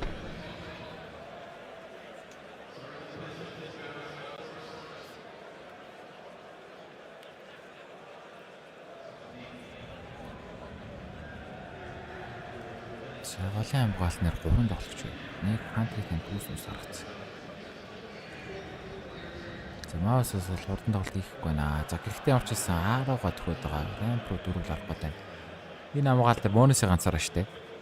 Ер нь бол рампыг өгөх юм байна. Мэдээлэл аваа сайтнаас тоглохоор шийтгэл юм байна. Смоктой нарийн смоктой. За, голын хүмүүс одоо 10 гад татвар өгч байгаа.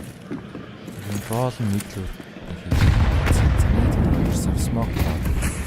За, Monacy кросн дээр Monacy хоёрыг унагтаа. За, хоёроос за голын хүн одоо ажиллах хэрэгтэй гэсэн чинь. Тоси Monacy гонс хоёр дээр гараад Тосиг ойртол хаантар трейд амжилттай. 10 раунд G2 авч байгаа юм.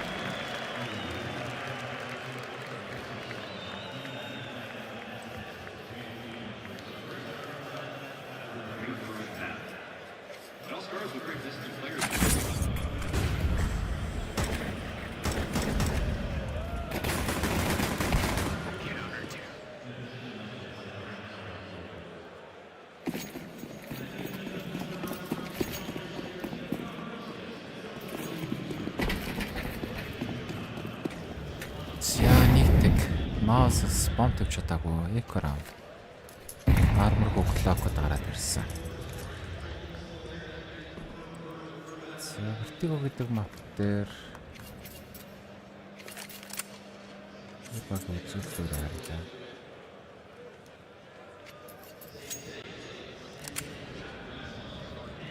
За MOUZ бол 4 тоглоод 4 хожигдсан 100% тавьж байгаа юм байна. Тэгвэл G2-г үүдэх юм бол 5 тоглосон 60% win rateтэй. За MOUZ бол хожигдоогүй л явж байгаа юм байна да. Тэг гэдэг мапыг бол ойлгоцсон юм байна.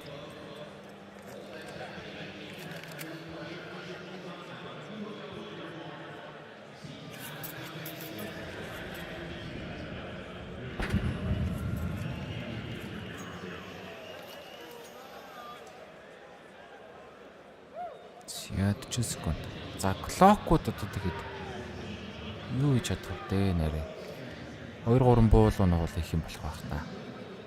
Бомбо тавьжуулаас ашигтай.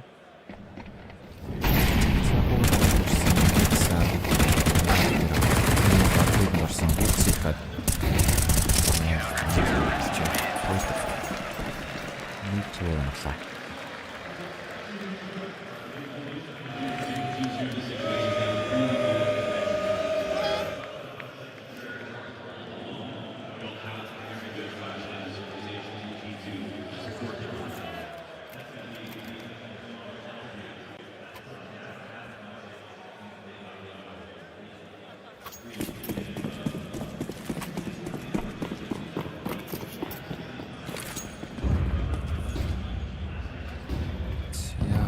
Bayram. Olsun bayram.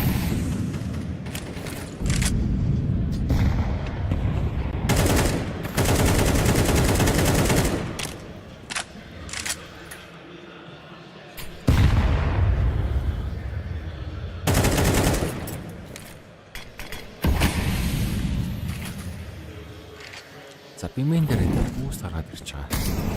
Би хамгаал дээр яг нэг сая ганцаар байгаа юм байна. Сайднараас. За голоос тусламжаар энэ бүс орж ирээ. За өрөөд ирсэн. За чин фэдэ бүүслэ гаргацсан шүү дээ. Нэгса. Зүүнээ шалгахгүй бол. Айлцэний бүүс оргоо чин фэдэг оруулсан. За Никогийн фланкараа хуй. Никогийн. За зүүнлэг хүнийг молын шидэд өөрөө бариад өчлөө. Яа за Нико хоёрыг унагсан. За нэгс чихэдэг бариад авсан. Никогийн лүркний таймингээр амар орж ирлээ дээ. За гол дээр броолн дүр гэж байгаа. За монис бариад авч байна. Хантер трейд байна уу? За хантер кил. Сүүл ногош тоосоо хараг үүсэж байгаа. За тоосоо бүтэн харамтай смоктой. Аадэр орж ирээ. Смоктой нэг дараа фейклсэн. План хийгээгүй. 55 шид болсон. Дахиад фейклж үзэж байгаа. Тоосоо авчээ. Бай раундыг авчиж байна. Бомбын тавилаагүй бай раундыг авсан. Яа, за Никогийн сенитер лүрхгүүр ямар амар таймingтай ороод ирлээ.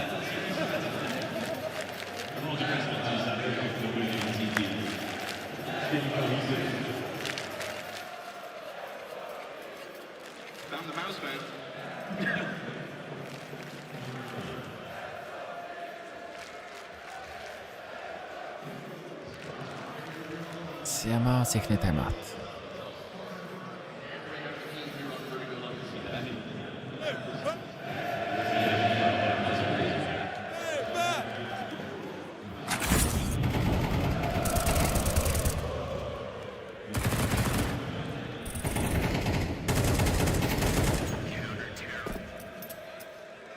Jamao seko round. Тал армортай гарбуна.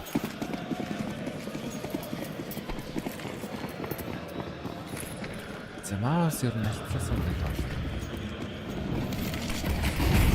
Гэрор талаас арай раунд хийж байна. 63%. Гэрор талын раундын win percentage.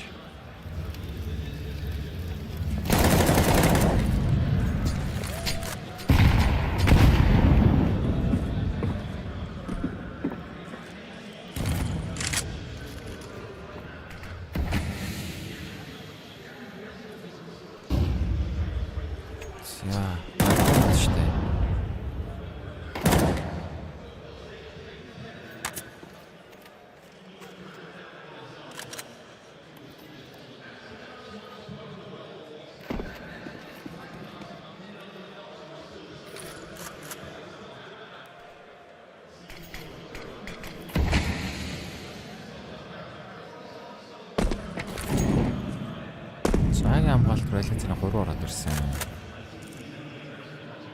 3 тоглогч хамгаалалт байгаа даа.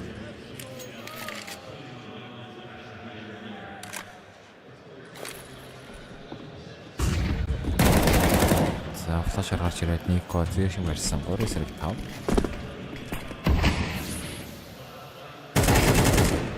Ой, за. Бомба тавьчихад угнаас.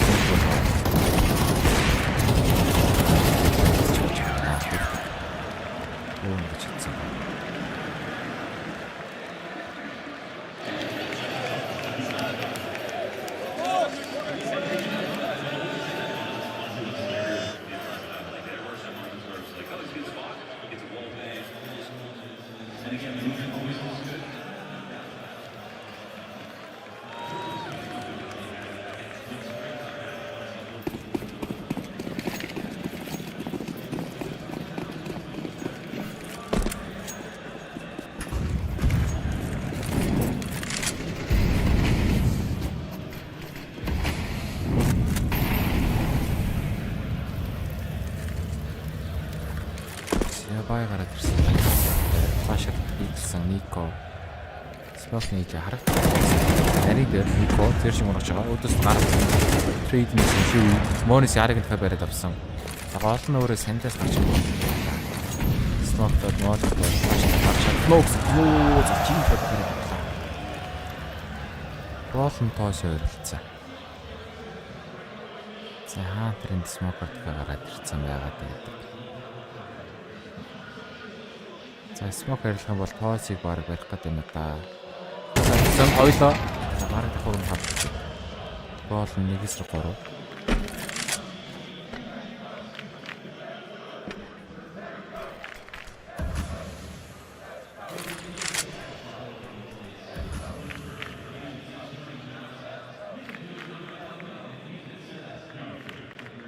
Санексэн бэгэр дайрчиж байгаа. 36 секунд. Энэ раундыг алдвал мөнгөгүй штэ дахиад. За бомба тавьчихвал уг нь бас хэрэгтэй. Бомба тавьчихвал арга байлчиж болно. За үгсэнд яг дефолт дээр моли барьсан байгаа юм. Бомб тавьчих юм дээр шууд моли идэнэ.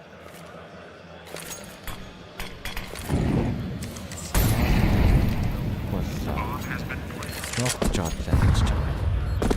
За самтан тэгээд нарийн лугаа гарсан. Хийсрэг арын лүрхний давтар. За боолно 1-2. Монис улаан юм биш те. 18 гэж үү те. За салгаж байгаа нэг бариад авсан. Гиттэй хүүкс 1-1. Салгаа суудсан. Яа салгуулчлаа. Бас юу шээ. G2 раундыг авсан. Хөлтийг. Болсон бас юу. Эрхтэй. Тайм аут авчээ.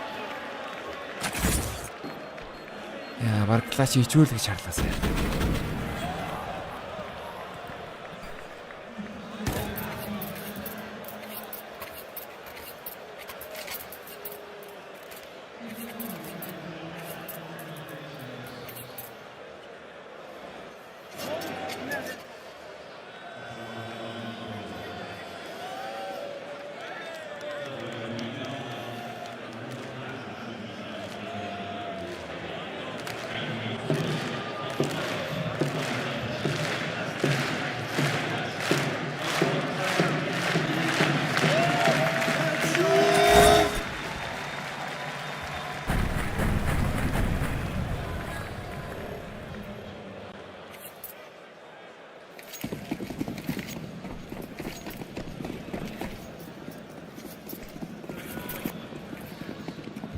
Я байрам гараад ирсэн маас бомб хийсэн.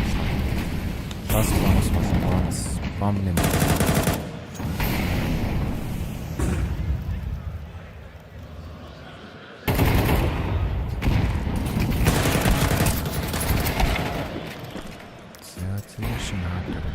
шууд хийсэн.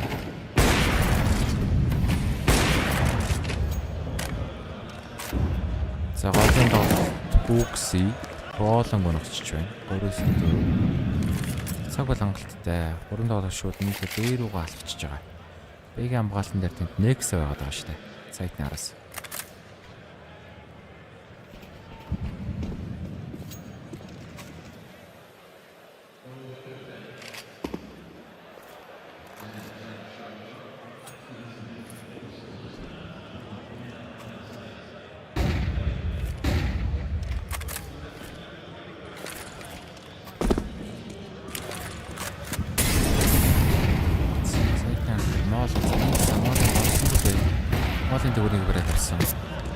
тоглогч байсан юм байна. 6.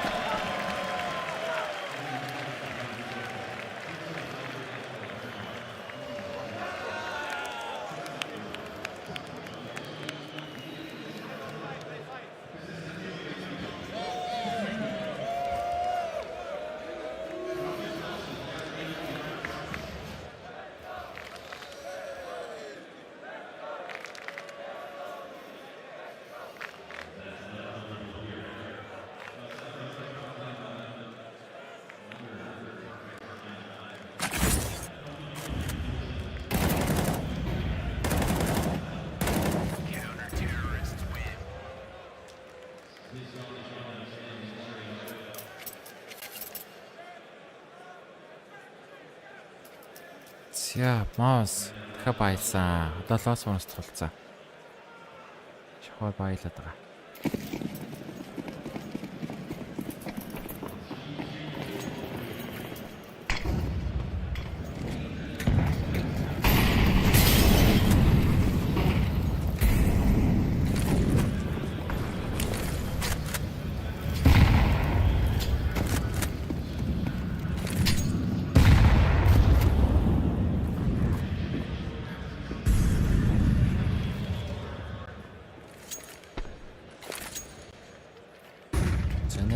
Флаш тавьсан. За хараад өгöd байгаа. Нико нэрээ. Бар бороо орч ирэх гэдэг та.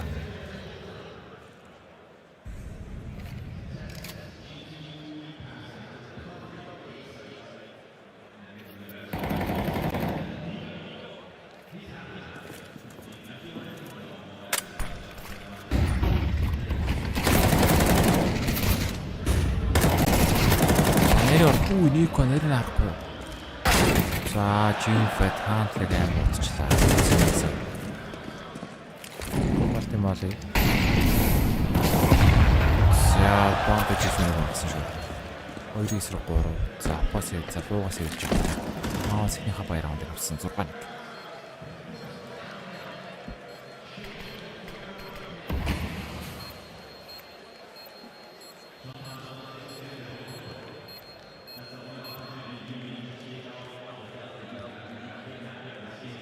That vertigo was a good pick. Again, and after they beat Spirit on it, yeah, it feels like that's where we see FaZe take Spirit right at this point because they've seen him lose in that situation. But every map was difficult, and now showed a good Vito to sort of set the stage. But in a loss, you can imagine how much.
version Kuroxy тав. Дахиад багт болоод байна да. Өмнө болсон хаантер дөрөвч байгаа. Загварчд Kuroxy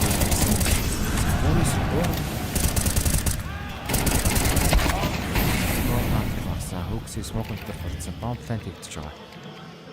За нэгс одол бэрс гүйж ирж байгаа байна. За 2-2 bomb тавиад нарийн руу ойлоо авчихсан. Кит бол байна. Смоктэй, киттэй.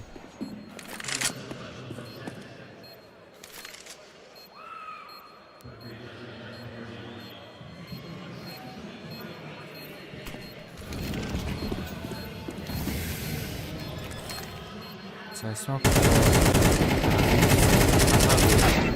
За нэгса 1-2 болчихж байгаа. За салгаа. Гол нь бүр уулаа. салгаж яваад байдаг. Уунахсан хутга шүү гаргаад ирсэн. Салгаа зогсоод ирсэн. Дүүрээд. Гоолн. Нэг раундыг авахад гэсэн. За энэ ороод бол явж ирсэн клачийг авч байгаа юм.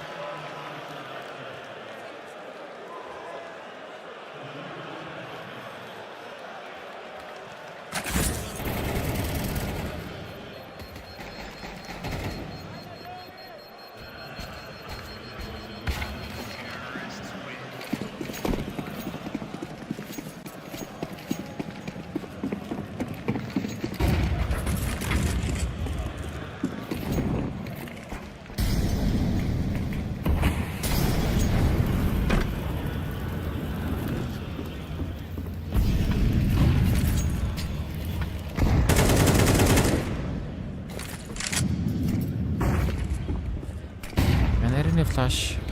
За жоохон урдан хийсэн бол өнөө анхаарлаа. За чи түгэх мөнгө төрөхгүй. Force ирсэн. Хооронд олж прол мөнгө зорж байгаа. За дараагаар нь бүтэн экор. MESA Gym-тэй гэсэн нэг байдаг.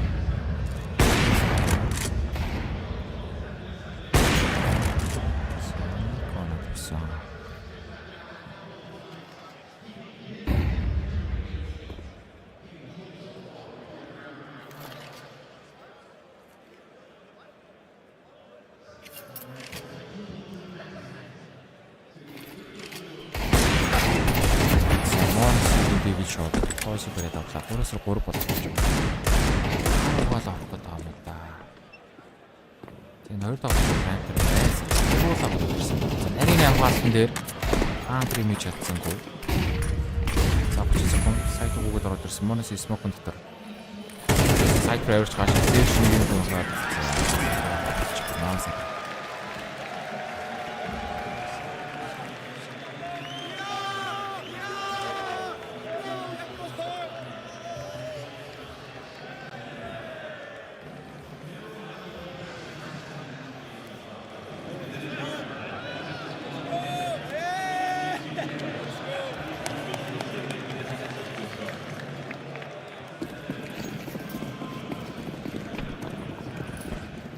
Яг бас 3 раунд бас дэжгүй 3 раунд авчлаа шүү маусынхаа. Эрхтэй раундуудыг авсан. Бид бол ингээ мөнгөгүй 6-4 болоод ирэх боломжтой. Раундын 6 буцаад ойртоод эхэлж байна да. 6 тийг байсан шиг. За тэр стаклаад зөрүүлээд маусынхад энэ Б рүү ороод байгаа. За маусын сонгосон мап гэдэг байгаа шүү. Маус эд баг бол яг үнэнд энэ мап төр вертигод тэр ортлоос арай раунд авдаг.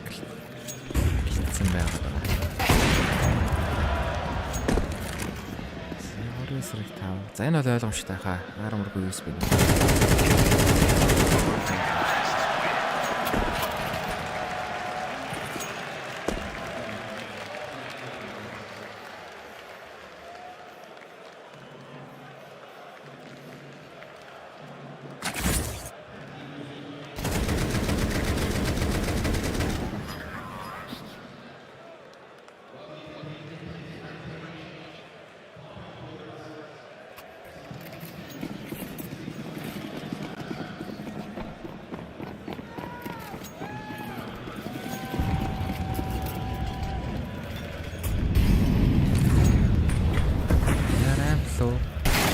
Агийн доол дээр болоод байгаа шүү дээ. Монос шууд өгчлээ.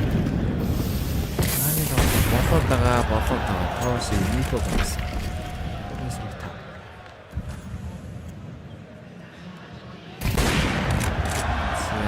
Тоос хакер барайд авсан. Бараг 6-6-аар байсуулах гэдэг юм шүү дээ. Энийг алдаад юм шүү. За энэ буугаас явуулах нь ойлгомжтой. 6-5 болох нь ойлгомжтой болсон. Энэ хоёр тоглож гол нь буугаас хэвлж чадахгүй л гэдэг байна.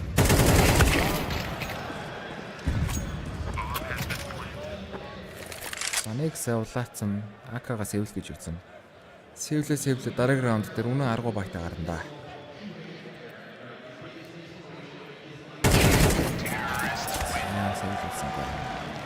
За 6 раунд алдаал зөрүүлээд бараг 6 раунд авах гэдэг юм шүү дээ.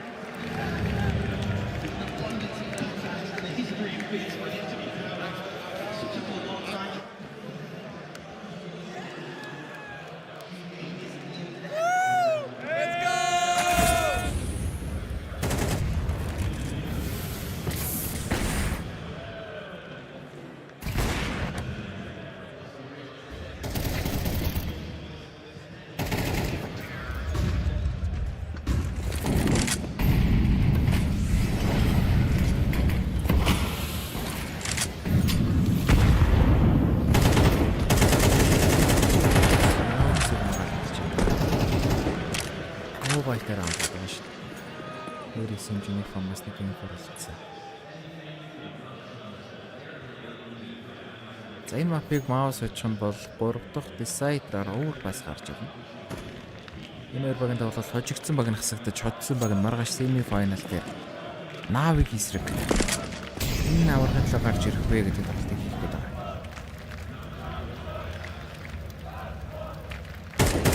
Хөл харагдаад байна MESA.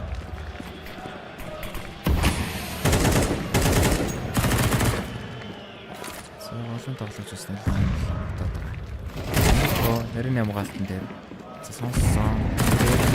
Нэг болсон. Моолонд өгөх. За флаш тагараад ирсэн. Цайрс. Флаш нэрээ ороог байлаа. Тайминг нэрээ ичлээ сайн. За нэг савтанкнаас тоглолт бол 10 орхон ойлгомжтой. За моолитай байна. Моноси моолидж болно да. За моноси чинфэтэйг унагцсан. За дефолтын моолид занлаад өгчөж байгаа. Нэг сард орж моноси амир гэрдэгсэн. За унгаад байна уу юм бэ? Моноси бүр унгаад байна. Өөрийг унаглаа. За 7-5 гинэ 6-6 өгүүл гэж юм. 7-5.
За матч пауз бас яага паузлж ба.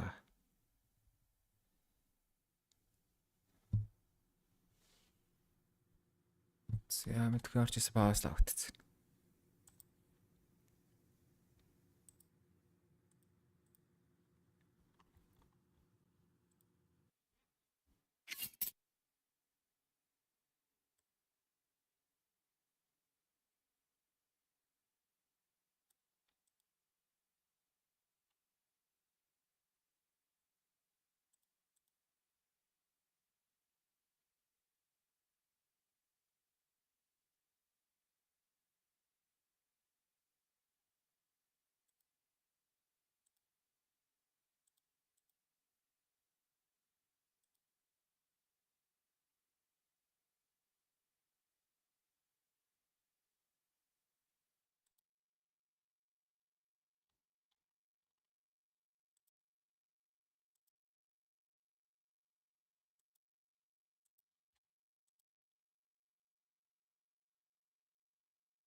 Яа, бас юу налах болчихоо. За эдийн метрээс бол юм алхаа. Уг нь бол бас хариу мөрөө ирээд идэг байсан. Одоо л ямар ч чимээгүйгээр болж пауз авчлаа. Бодвол тэгэл нэг чивч өгч юм болохоо болсон юм шиг шүү дээ. Болсон байлгүй дээ.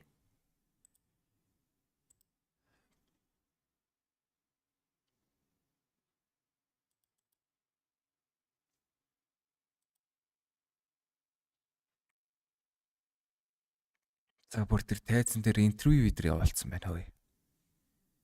Нилээ удаан завсарлах гэдэг авах та.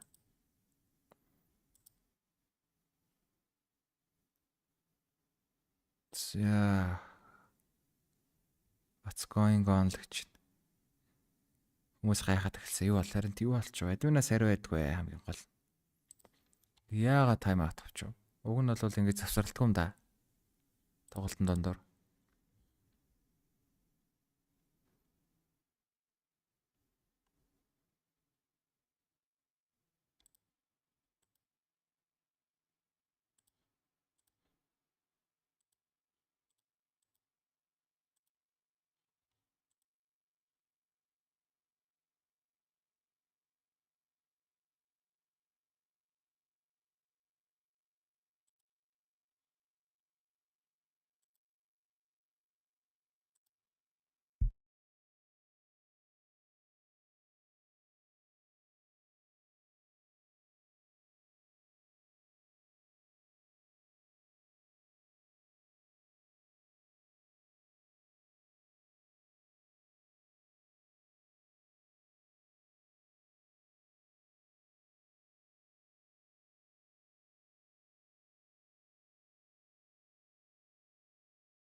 Оо, guys, ой бүр амар юм болоод байгаа юм шүү дээ. Тайз руу хүмүүс дайраад байна хөөе.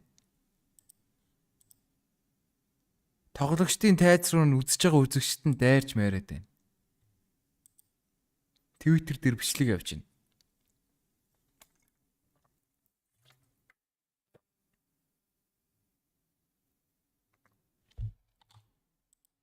What? Одоо тэгээ яах юм бол?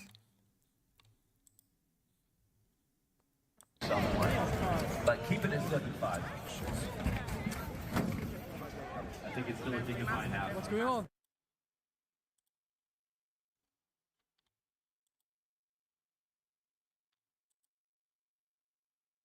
Мэдхгүй зүгээр үзэж байгаа үзэгчт нь л гинт зүгээр тайз руу гүүж гараад шүү дээ. Тэгээ нөгөө нэг тэмцээ зохиолж байгаа хэд нь хүмүүсийг нэг гүүж хахт нь барьж авч маваад юу ч болоод байгаа.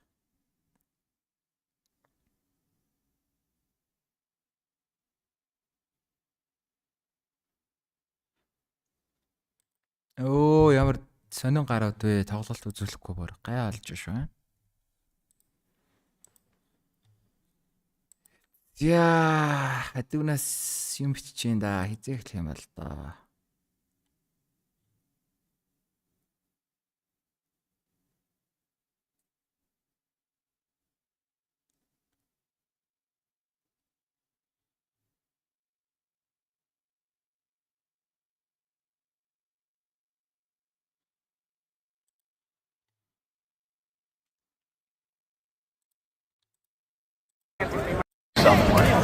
But keep it at 75.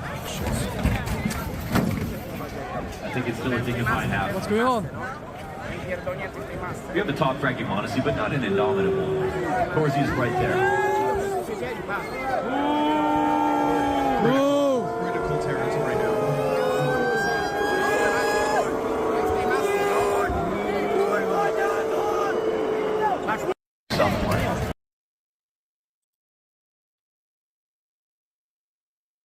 Яа, энд одоо яач вэ? За бүгд зүгээрээ 3-4 people try to running to the booths. We are okay. За 3-4 хүн тоглогчдын нөгөө нэг бүүт рүү гүйж орох гэж завдсан гинэ.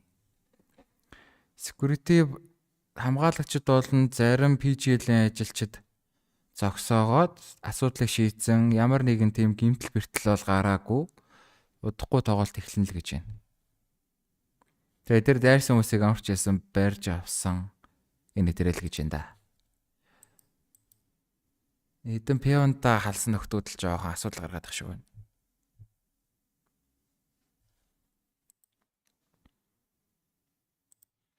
Та хэд Twitter-ыг нь үзэх үү? Юу болсон?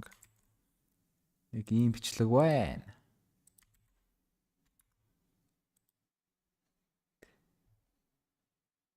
Наад чат нэр гал линк руу ороод хартаа гарууд зүгээр л гүүчж болно шүү дээ.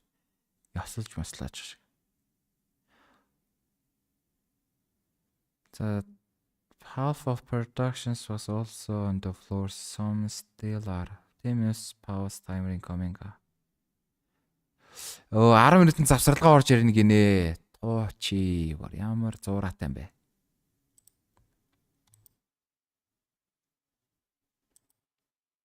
За 10 минутын завсралгаа орсон гинэ guys.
Now I'm with people that I basically started off my career with. How I work here, how I developed here is different to what I've been in Gamer Legion. So now it's a different structure, different system, a different way to get to the final. And it's just a matter of figuring that out again. How do I get there and what do I need to do?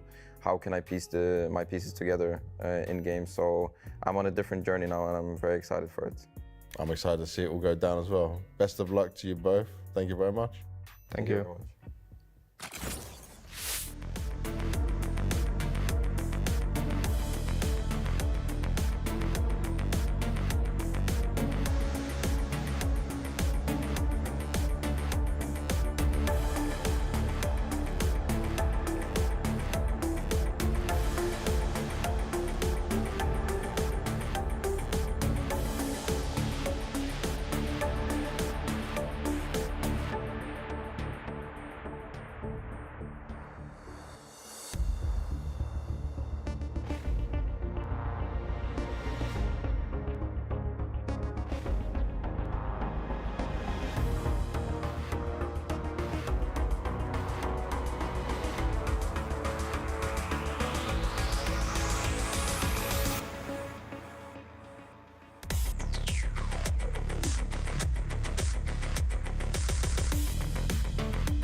Thank you, everyone, for your patience. There was a small disruption, but the security staff and PGL have done their job. And all I want to do right now is focus on the Counter-Strike! And one thing I need from all of you and everyone at home is to stay positive, stay hype, and give everyone your energy. Are you ready to raise the roof? Royal Arena, it's Scotty and Lawler's time to take the mic. Make some noise!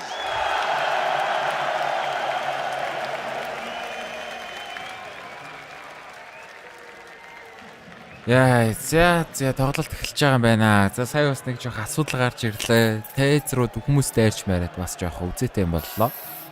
За учраас тэгээд хамгаалтын алба PGL-ийн стаффууд нийлж байгаа юм учраас асуудлыг шийдсэн. Одоо бол тоглолт эхэлсэн. За 7 тоглолт байрс болсон шүү дээ. Бараг тоглолтоо мартсан сууж ир. За чи 2 раунд илүүтэй MOUZ-ыг сонгосон мап байгаа вертиг очно.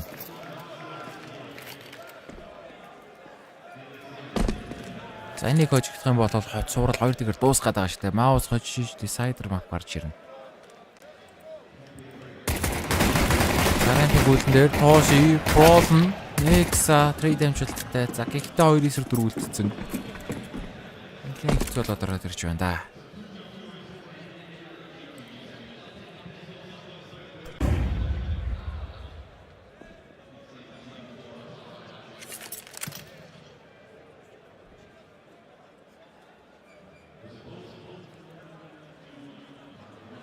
За Nico next 2.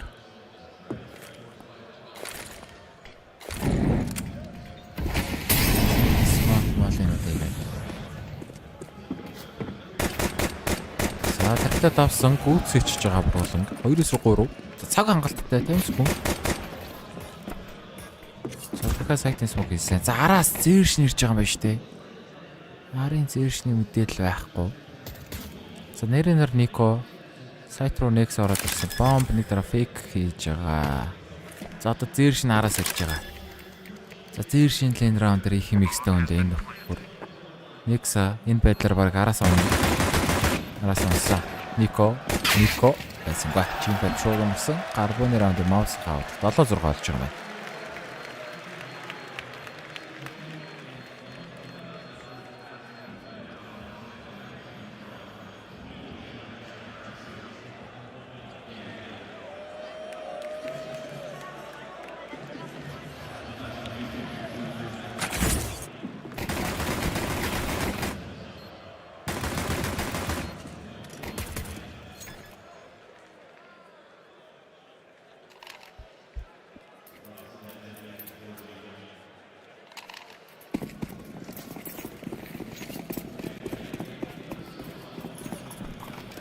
За бомб тавигдсан force by round. G түгээс. 4 гэлээ. За 2 гэлээ. Nico-ыг гаргацсан байна. Нэгээс хэмжээний гар буутай. За B руу 3. За А дэрэн Kuroxy. Техник тоглогч Monosi шууд унагсан. Cross version барилт байна уу? За байхгүй. Default руу нэг нээж. За Monosi бариад авч байгаа байна. 4-3. Hunter 2-ыг унагсан. Сүүлний хүн Toshi голоос орж ирнэ. Мэдээлэл байгаа. Flash амир. Яг л улаан нүрэн дунданд эсэрлээ те.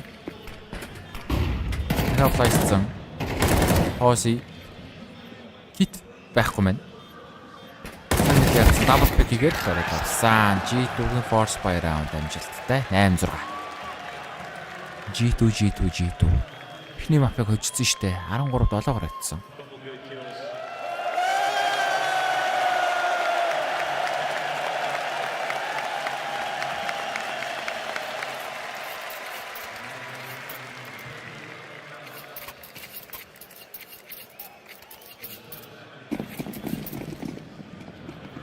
Яа, зөрүүлээд force хийсэн MOUZ-ийнхан. Гэхдээ гарбуутай force баяраа. Энийг алдуулаад нэг орж. За смокер дайраад байна. Hunter. Таарсаад байна. Ямар ч сан шивэг бариад авсан. За голоор 3 хүн шивлээд. Юу орж ирэх юм бэ? Session байсан бай. За бимэн дээр тэнтгэхэд хэн байгаа вэ? Нэг хүн байна да. 28 G-Fat. Kuroxy бүтэн шалгах хэрэгтэй. За дутуу шалгацсан. Энийг сахитай хийж байгаа. За энэ ойлгомжтой болж байгаа. 6 хаалтна ойлгомжтой. Сүүлийн тоглогч бол нэг АК болж байгаа. Сейф гэж үзсэн бай.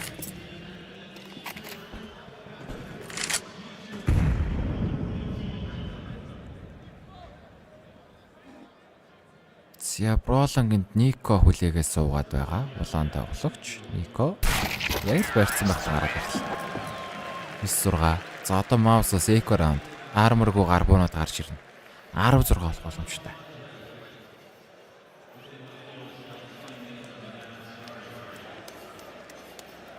За G2-ийн фэн. За G2 2 тэгдэ гараад ирэх хайр байна уу?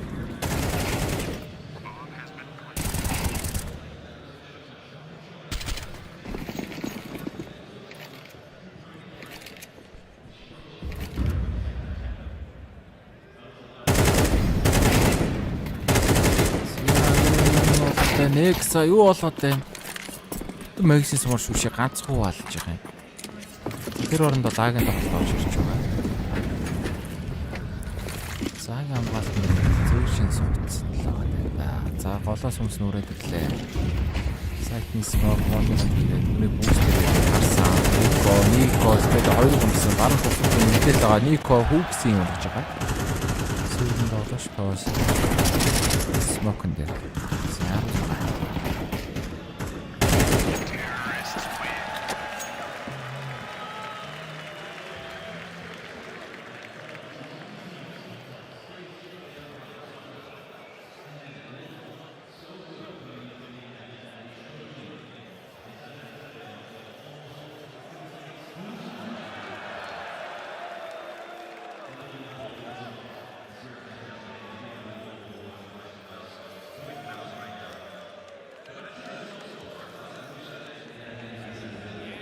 MOUZ-ийн 3 дахь тайм-аут.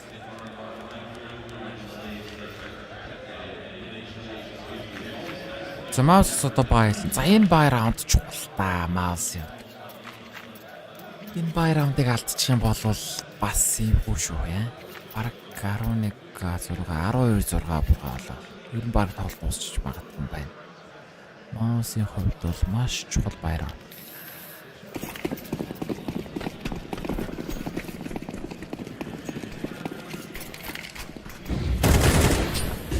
Тэр үнэлээ урд гол ороод ирсэн хантар цаа.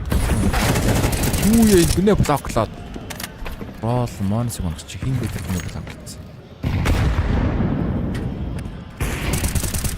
За тоос Нико гонхсан. Хэрэгтэй бай раунд нэс болоогүй. Апны шот байсангүй. Сайтын монсыг блоклоод багаллаа л да.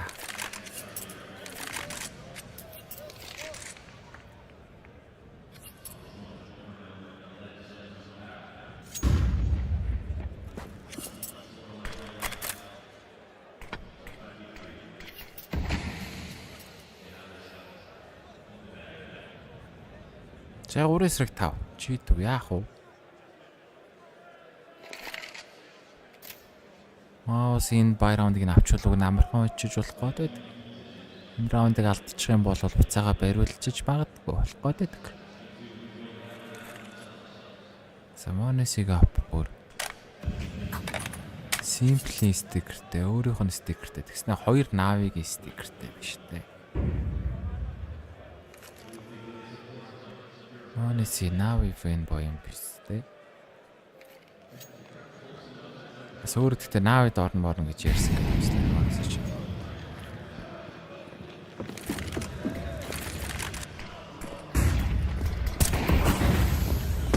Яагаад таван байгаа хантар болон унаас смогнаар 3 болсон шүү.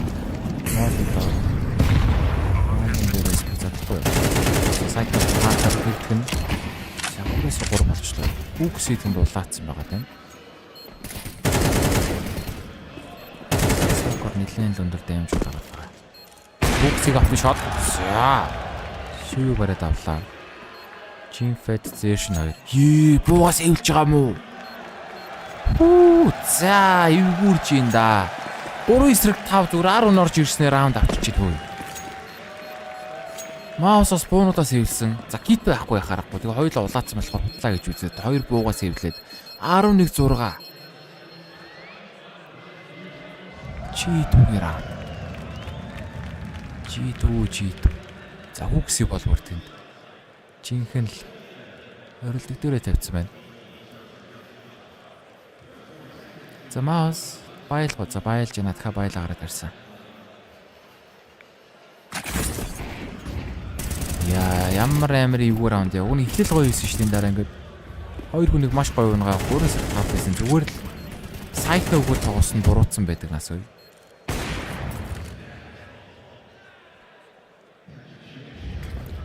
Let's go гэдэг юм даа. Флашаар бэлж үтсэн Kuroxy ингээд явсан.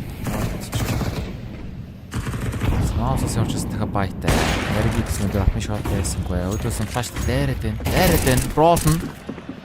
Нико барад авсан. Тэгвэл ороод ирлээ. No scope. Монси. Ийм амарх мэнийг эзлэхгүй юм чинь даа. Саманы суулаац орон флаш. За толгоор харагдаад нэг. За толгооцгоогаад байна. Тэр араа. Нэг модельийнх нэг антин шиг юм. Кросс дээр бариад сан. Ихлэ баг оноод байгаа юм шиг. За тулсан ер нь бол мэдээд байна да Монис энд. Энд тулчж байгааг нь бол гад мэдээд байна. Нэвтлээ даалчих юм шүү дээ баг. За гурэсрэ. За тулсан тоглож батсан тааши.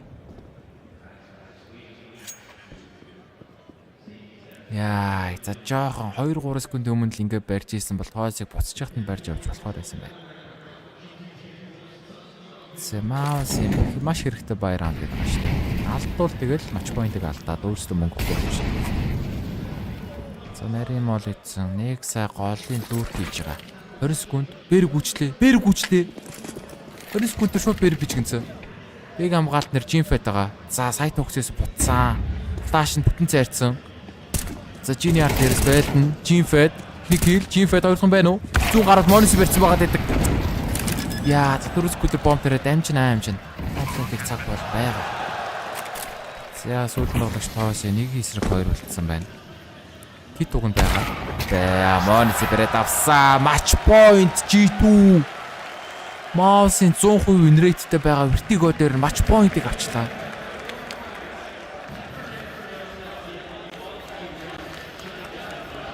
Яа. За юу MOUZ нөгөө нэг айхтар ямдаг байгаа гэдээс маш асуулт байгаа юм шүү дээ. Залуулсан.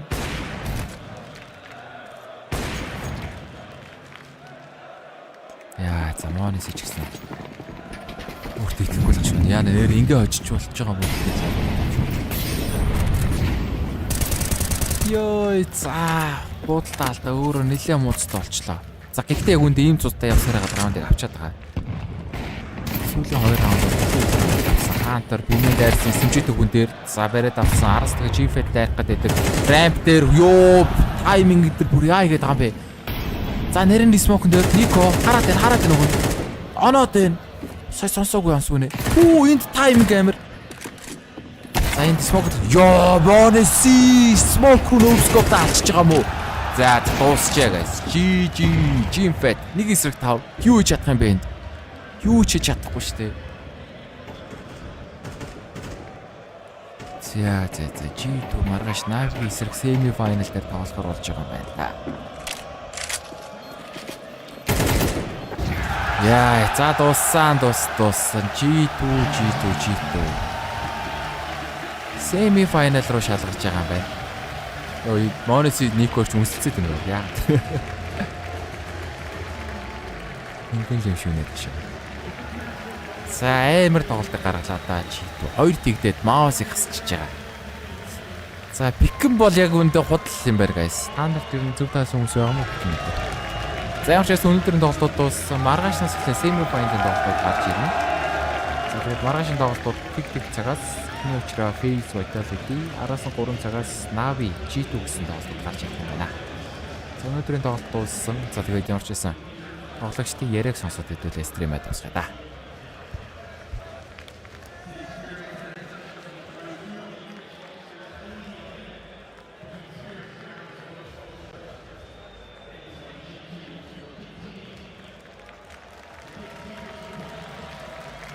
Executed each of their opponents to set the stage for a major finals run, and now in the quarters they get cut down. It's the experience that ends up shining through. Two of the youngest rosters in the event between Spirit and MOUZ, and both falter. FaZe and G2 will continue the gatekeepers of playoffs. And it wasn't just the faith in m0NESY that was not shaken. Anybody said that if it was gonna happen, it had to be him. All of G2 come together, pick up both pistols, and then the pistols they lose, they force buy to take that back. The pressure was on MOUZ from the get-go. And that pressure is where they crumble yet again. And what matters here is that this crowd has stayed very strong, even though this was a wild series and a wild experience for you. I want to focus on the positives. Your Inferno has been looking great in general, but this is probably the best it's looked throughout the whole tournament. Would you agree? Yeah, I mean, the result speaks for itself. So, yeah, very happy with how we played both maps, and it's looking good so far in playoffs. And Hooksy, top fragging, are we going to rely on that a little bit further? Yeah, he has been insane. Honestly, I feel so bad that he didn't clutch his pistol as well. He played it amazing, so I'm really happy to see him play so good and call as well in front of the home crowd. So everything is going good in our camp right now. And in terms of things going good in your camp right now, what was it like for you guys just feeling the stage again and feeling yourselves here? Could you notice an improvement? Yeah, I think we definitely geared up a bit more than the group stage, and we knew that MOUZ is a very strong team, but I think I don't think we could have played worse than we did in the group stage. So I think we really focused on how to improve ourselves. I don't think we needed to fix so many things in game, but more like outside and mentality-wise. So I'm really happy with how we just approached the game in general, and we were the one dictating the pace all the time, and we were the one being aggressive, getting the entries left and right. So I would say, I mean, we have more experience on the stage for sure, and I'm happy that it's showing. And in terms of it showing, your next game will now be against Na'Vi, and they have been a difficult team for you. You looking forward to that one? Yeah, I mean, that's definitely going to be a harder game, especially against them. We have lost, I think, last 4 or 5 times we played versus them, but if we win tomorrow, I take all of these losses, and I think tomorrow is going to be, it's going to even out with that win tomorrow. That's what it's all about. Anything you want to say to all the fans out here supporting you guys? Thank you all, guys, for staying with us here tonight. We obviously had some difficult situations, but yeah, I'm just happy that you guys still stay calm, showed so much passion. Atmosphere was amazing throughout the whole game. Nothing could disturb us. So thank you all for coming, and I hope you're going to get even more exciting games from tomorrow on. That is what it's all about. You have been amazing, Royal Arena. Give it up for Nico and G2.